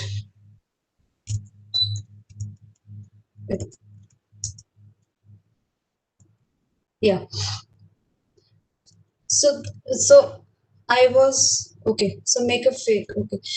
So they accept any manuscript without even the peer review process. So that is not their mandate to follow a proper peer review process, because they, in the absence of the standard peer review policy and procedure, they are in hurry to receive the APC of the journal upon the article submission. So one should be conscious about them. So their state, they might also give wrong information about the size of the journal or the styles they are following. following. So, and they also, as mentioned previously by different panelists, they create a fake impact factor of the journal on the website. So one must go to the legitimate, database to check whether the journal is available there. They also sometimes play with the title, so that is also one way of identifying the predatory publishers. So you should be conscious of when they are mentioning, they're a part of this Scopus database, or they have a Chicago index, or they are part of Social Sciences Citation Index. So you should rather go on their website and check whether they are available. So when the board members are given, so you should check whether the affiliations of the board members are actually matching. Are they actually affiliated with the said institute or not? So I'll talk about what good publishers do, or what the ideal publishers do generally. I'll go to the next slide. So there's still trouble I'm facing with this slide. It's just a moment. Yeah.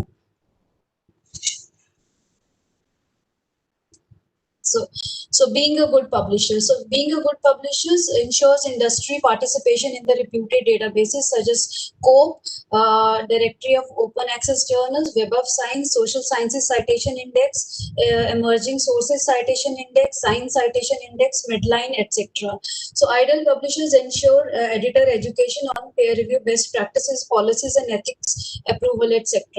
Ensures reviewer education on the purpose of review, ethics and responsibility, and they also ensure education on importance of ARCID ID and issue social media guidelines to the author once they publish the article with the publisher.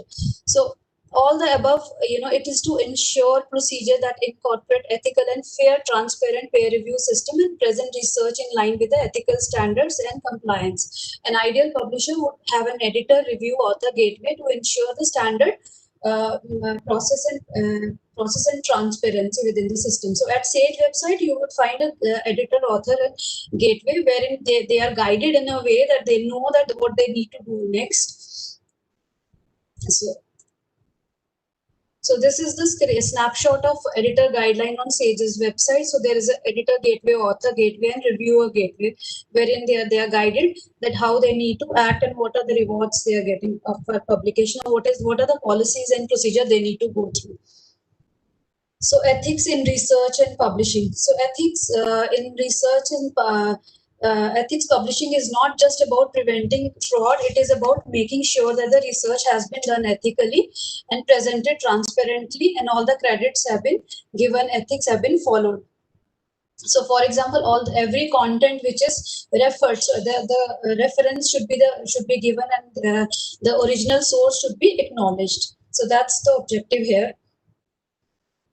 So checklist to identify non-predatory journal. So one should follow the checklist to identify that these are the non-predatory journal, or these are the legitimate journals. So consult a white list such as DOAJ, which is Directory of Open Access Journal. From Open Access Journal, this is an excellent source. And most journals which are predatory are open access journals. So it becomes very important when authors are, they have a funding, they are ready to pay APC. So they should check their research in the open access journals directory.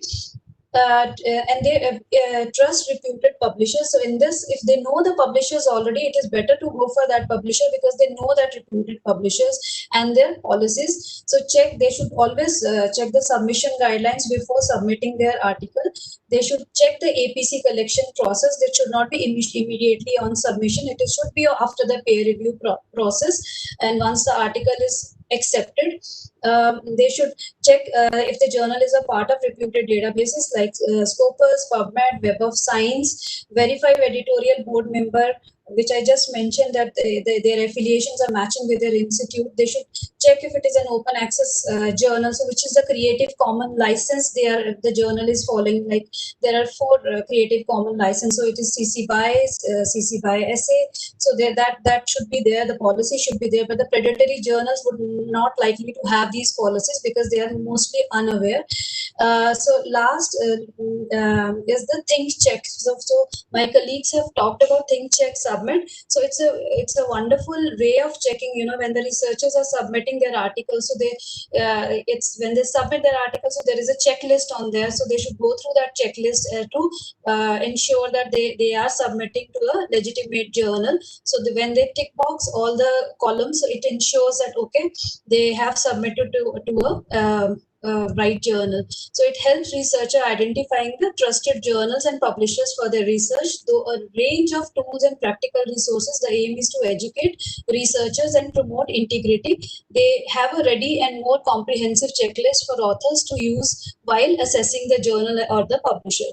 So this is basically the one should do while submitting. So basically to find a predatory journal or a publisher, the researcher has to be aware or has to just not in haste should go ahead and submit their article. They should go through at least think, check, and submit. So they have a checklist in their front and in front of them, and they can just check box all the question asked and then submit their article. So this is it from my side. I have to add about this. Thank you.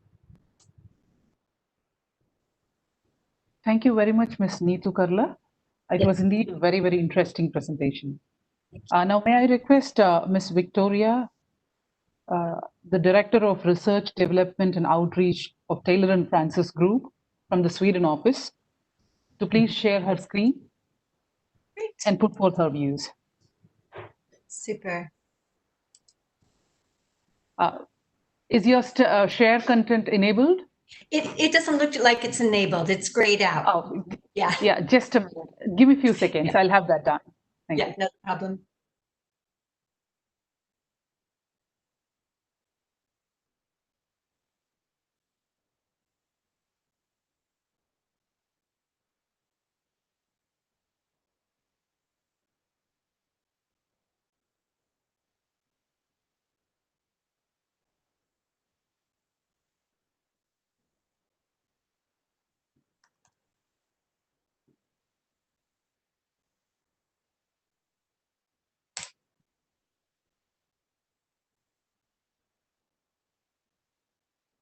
Great.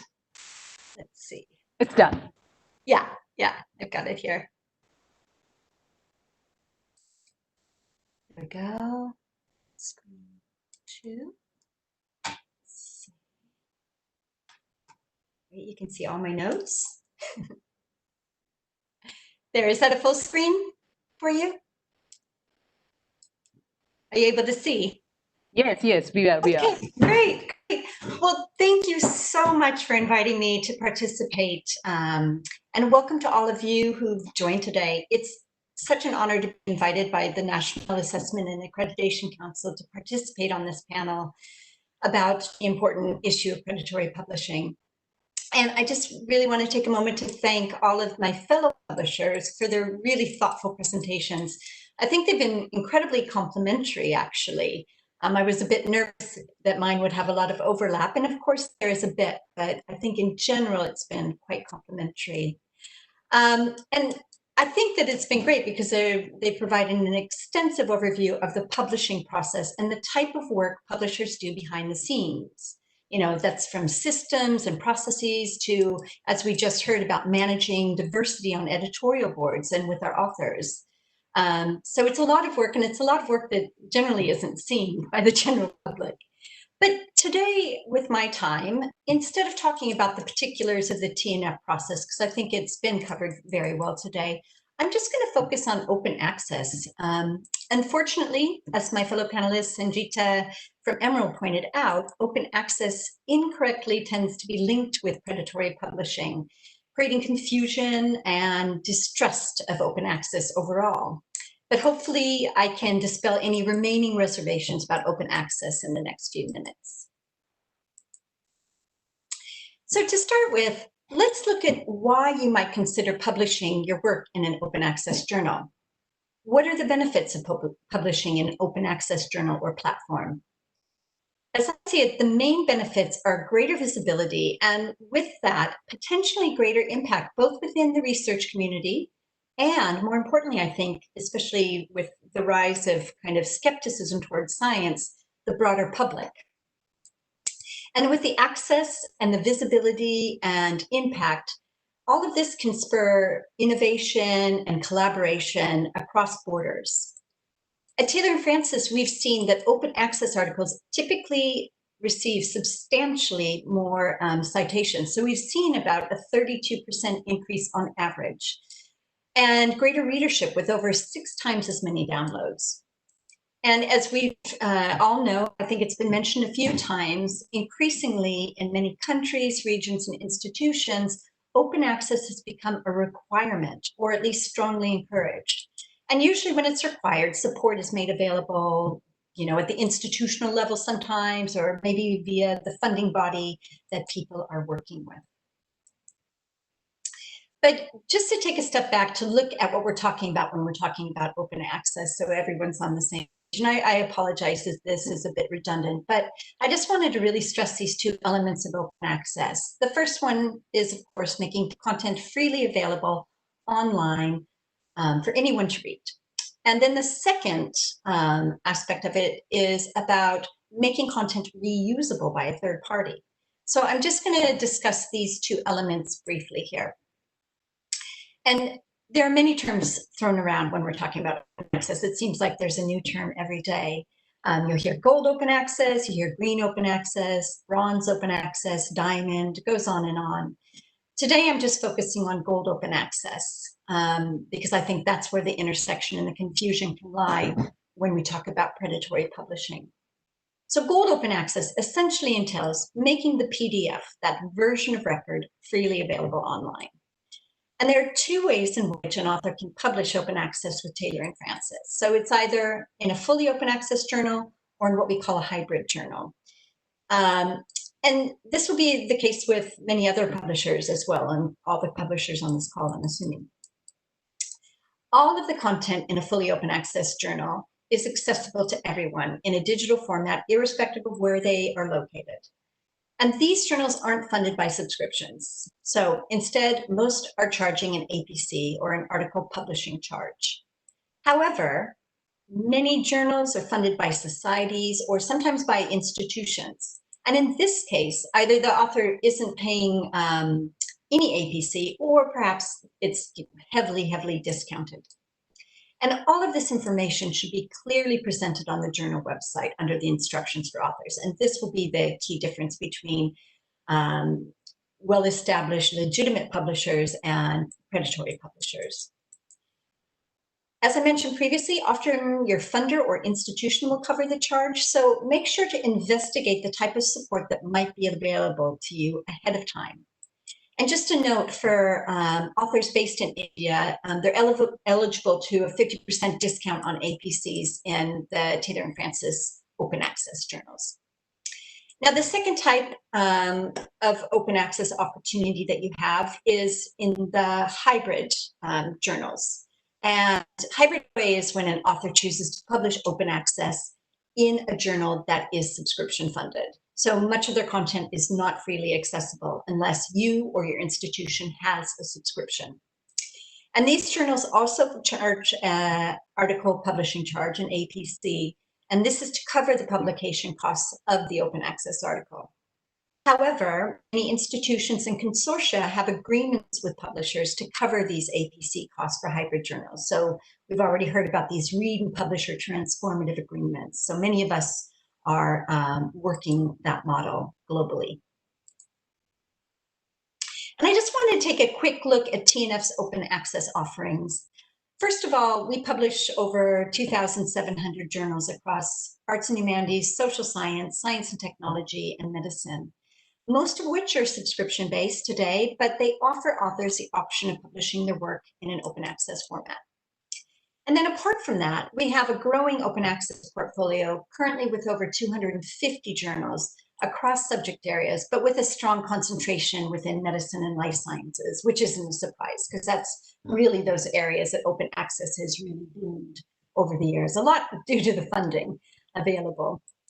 And just to say, this list of open access journals is growing, and this is in part due to other open access publishers joining Taylor and Francis, such as Coaction Publishing in 2016, Dove Medical Press in 2017, and most recently, F1000 Research. In addition, we're growing our open access portfolio through launching new titles in key subject areas, as well as converting established journals, subscription-based journals to open access journals, as soon as we see that they'll be stable with that different model. And I just wanted to take a moment to highlight F1000 Research, which we welcomed to the company this year. And F1000 is an open access publishing platform, which uses a really innovative model of publishing. Authors submit their manuscript to the platform, and after a comprehensive check, the manuscript is then posted on the platform as a preprint.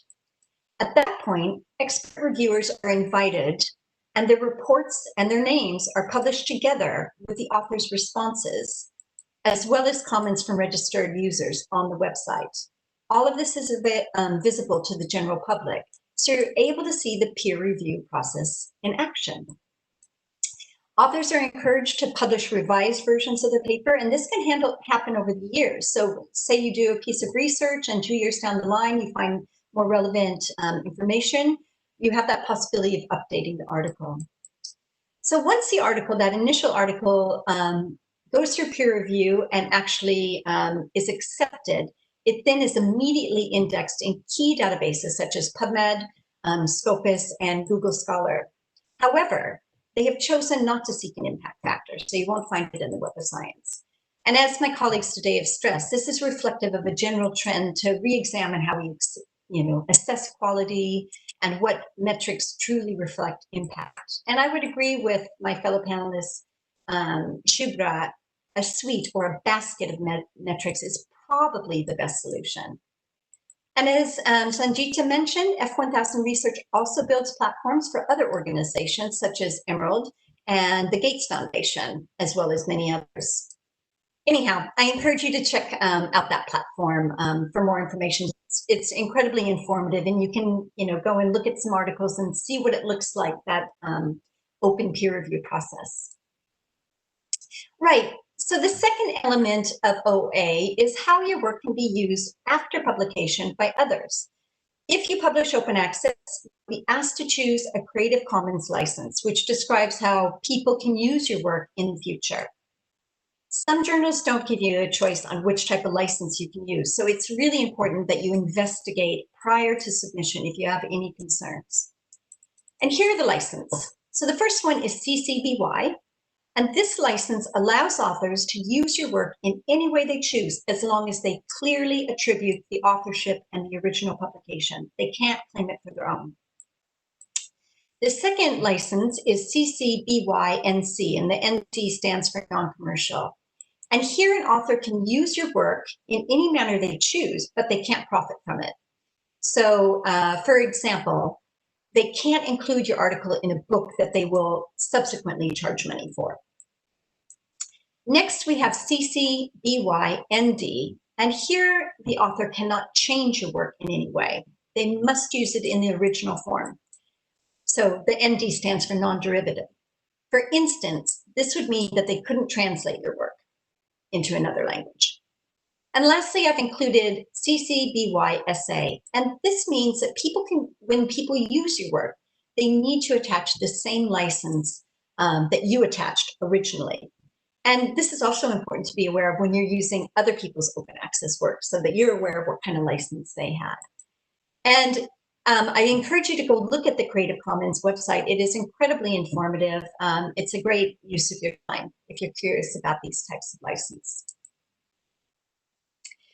So with the rise of open access, we have seen an emergence of what are often called predatory journals or publishers, the key theme for today. And I can imagine that some, if not all of you, have been contacted by these publishers who are showing enthusiastic interest in your work, and they're begging you to submit to their journal.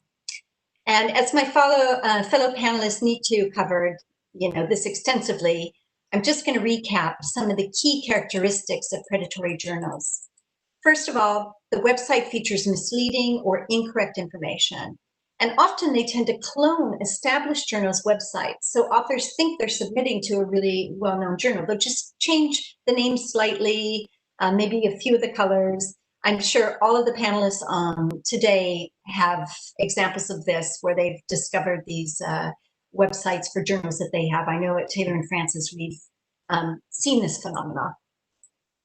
They lack quality peer review of the articles by experts in the field, and there is often a guarantee of acceptance and or the promise of very fast publication time. So they tend to talk about a week or, you know, a couple days, which for any of you that know anything about the peer review process, you know that that's absolutely impossible.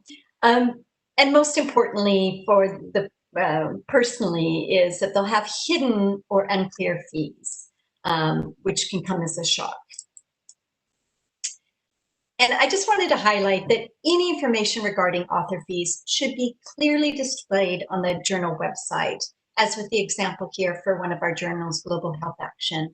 And this also goes for submission and page fees as well. And some subscription-based journals have submission and page fees. So it's important to look at those instructions for authors to see what type of obligation you might have. Moreover, during the submission process, you should be asked to agree to pay for any fees should your article be accepted.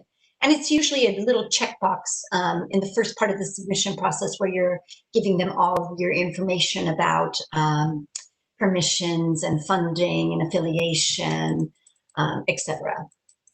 So unless you haven't done your research or you weren't paying attention during the submission process, you should never be surprised by an invoice for an APC after publication.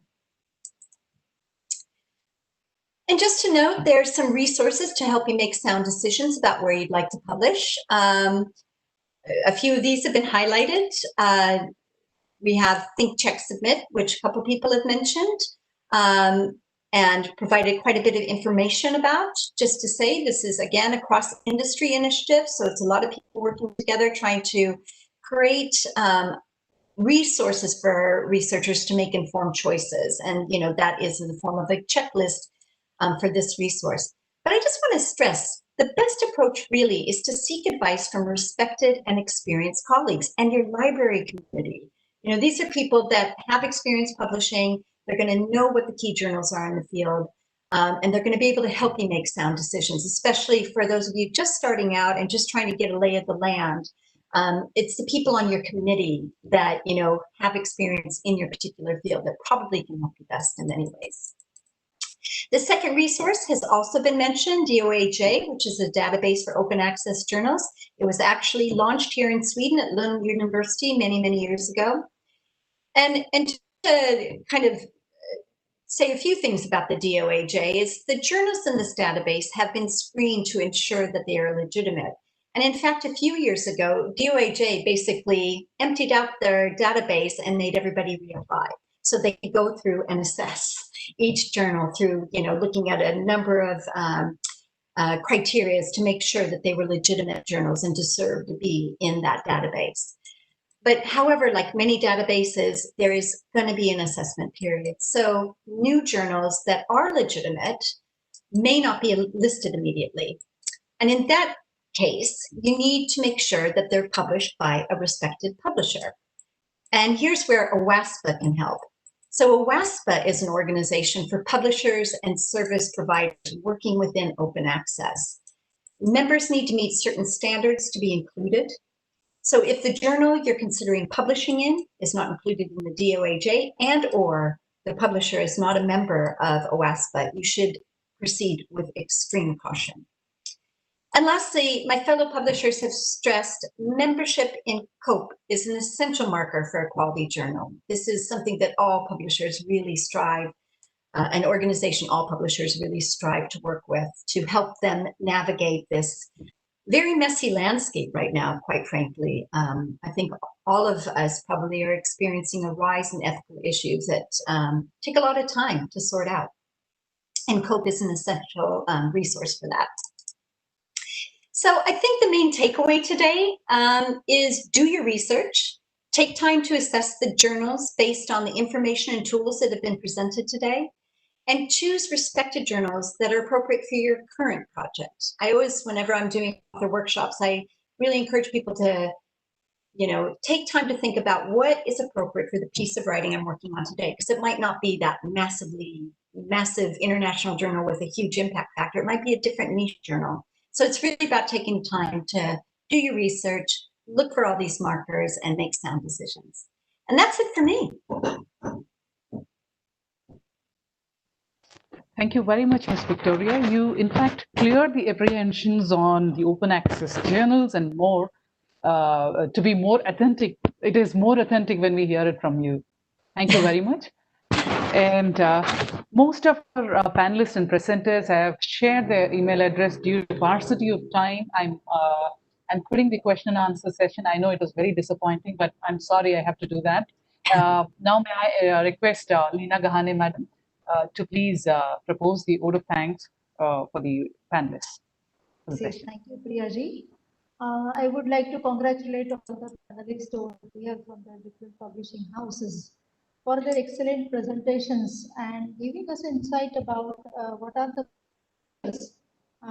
they adopt at their publishing house.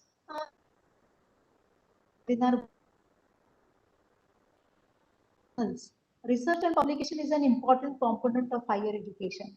And with the new National Education Policy 2020, when Indian higher education is expected to take quantum leap in quality and research publication, we need to create an awareness amongst the academia for adherence and accord to the quality. So with this view, NAAC has decided to organize webinar on this awareness on predatory journals. The targeted audience for this program were the academicians constituting the faculty and the research scholars from higher education institutions across the India. And let me share with you that we have got a very huge response, and among almost 3,500 participants they have registered for this webinar. So also we have invited for the questions which were in their mind, and we have received almost 800 questions which were shared with the expert panels from the UGC, and accordingly the first session was conducted. Now it is the last point of our webinar, day-long webinar, and we had been doing the manthan on the importance of the publication in the arena of research. So it is my proud privilege to propose the vote of thanks. In the first session, Dr. S.C. Sharma, Director NAAC, has given a warm welcome to all the participants as well as the dignitaries. And he has also given an insight to the program and encouraged us in the first session to begin with. I'm also thankful to Professor Bhushan Patwardhan, Chairman CARE Empowered Committee and Vice Chairman UGC for accepting our invitation, and he has enlightened us on the quality research with a specific reference to Indian scenario, which is a need for UGC CARE Committee and measures to uphold publication ethics. Dr. Patwardhan mentioned about quality parameter is not on the name of a journal. He talked of that we many a times go for by name, whether the journal is national or international. Other things he cautioned about to look into whether the journal is good or bad, or does it follow the ethics of publication and norms. He also talked about the Conwell-Donald law, and he pointed about the Cobra effect and cautioned us about the publishing business going on. Thank you, sir, for being there. I thank all the panel members from the UGC CARE list who has thrown us our light on the characteristic of predatory journals, publication ethics, clone journals, Scopus, and Web of Science. Dr. Archana Thakurji, Joint Secretary UGC, was the panel member, and she has coordinated along with Dr. Shubhada Nagarkar, CPE, UGC Cell of SPUU, Pune. Dr. Pramod Nayak, Professor of English, University of Hyderabad, was on the panel. Professor Arun Kharat, former Director IQAC, JNU, and former UGC CARE Nodal Officer, North Zone, and Professor R.C. Deka, Professor, Department of Chemical Sciences, Tezpur University. So they had very nicely taken up and given a thorough information about the UGC CARE list and how they are processing the things at UGC. The second session was enlightening about the processes, isn't it? And it was on quality research publication processes and procedures, and it was well addressed by the representatives from the eminent international publishers like Springer Nature, Elsevier, Emerald, Sage, and Wiley. And so also the Francis and Taylor and Francis group. The questions on chat we were expected, but due to lack of time, we could not take it. So I thank personally Subira Srivastavji, Subhadra Dattaji, Sangeeta Menanji, and Nitu Karla and Miss Victoria for giving us a thorough insight about the processes of publication. I thank to all NAAC officials and all dear participants, research scholars, without whom this program would not have been successful. Thank you one and all. This webinar actually intended to create awareness on predatory journals and aim to enlighten the academia about the choice of good research publication platform. And the participants also had an opportunity to understand the expectations of good publishers. I hope the expectations of all the participants came to the two sessions. Thank you one and all. Thank you. Namaste. Madam, we Thank you. also would like to share that National Assessment Accreditation Council is also organizing a program on Acharya Devo Bhava. Now, this program will be addressed by the Honorable Minister of Education, Dr. Ramesh Pokhriyal Nishankji. This program will be in live in the YouTube link at 6 p.m. today. Also in this program, we would have Professor D.P. Singh, the chairman of University Grants Commission, and Professor V.S. Chauhan, the chairman EC of NAAC. And this is going to be an enlightening program. I request all the participants to please see that program as well. Please share. Thank you. And it has been a great day with you all. I hope this was very helpful for you.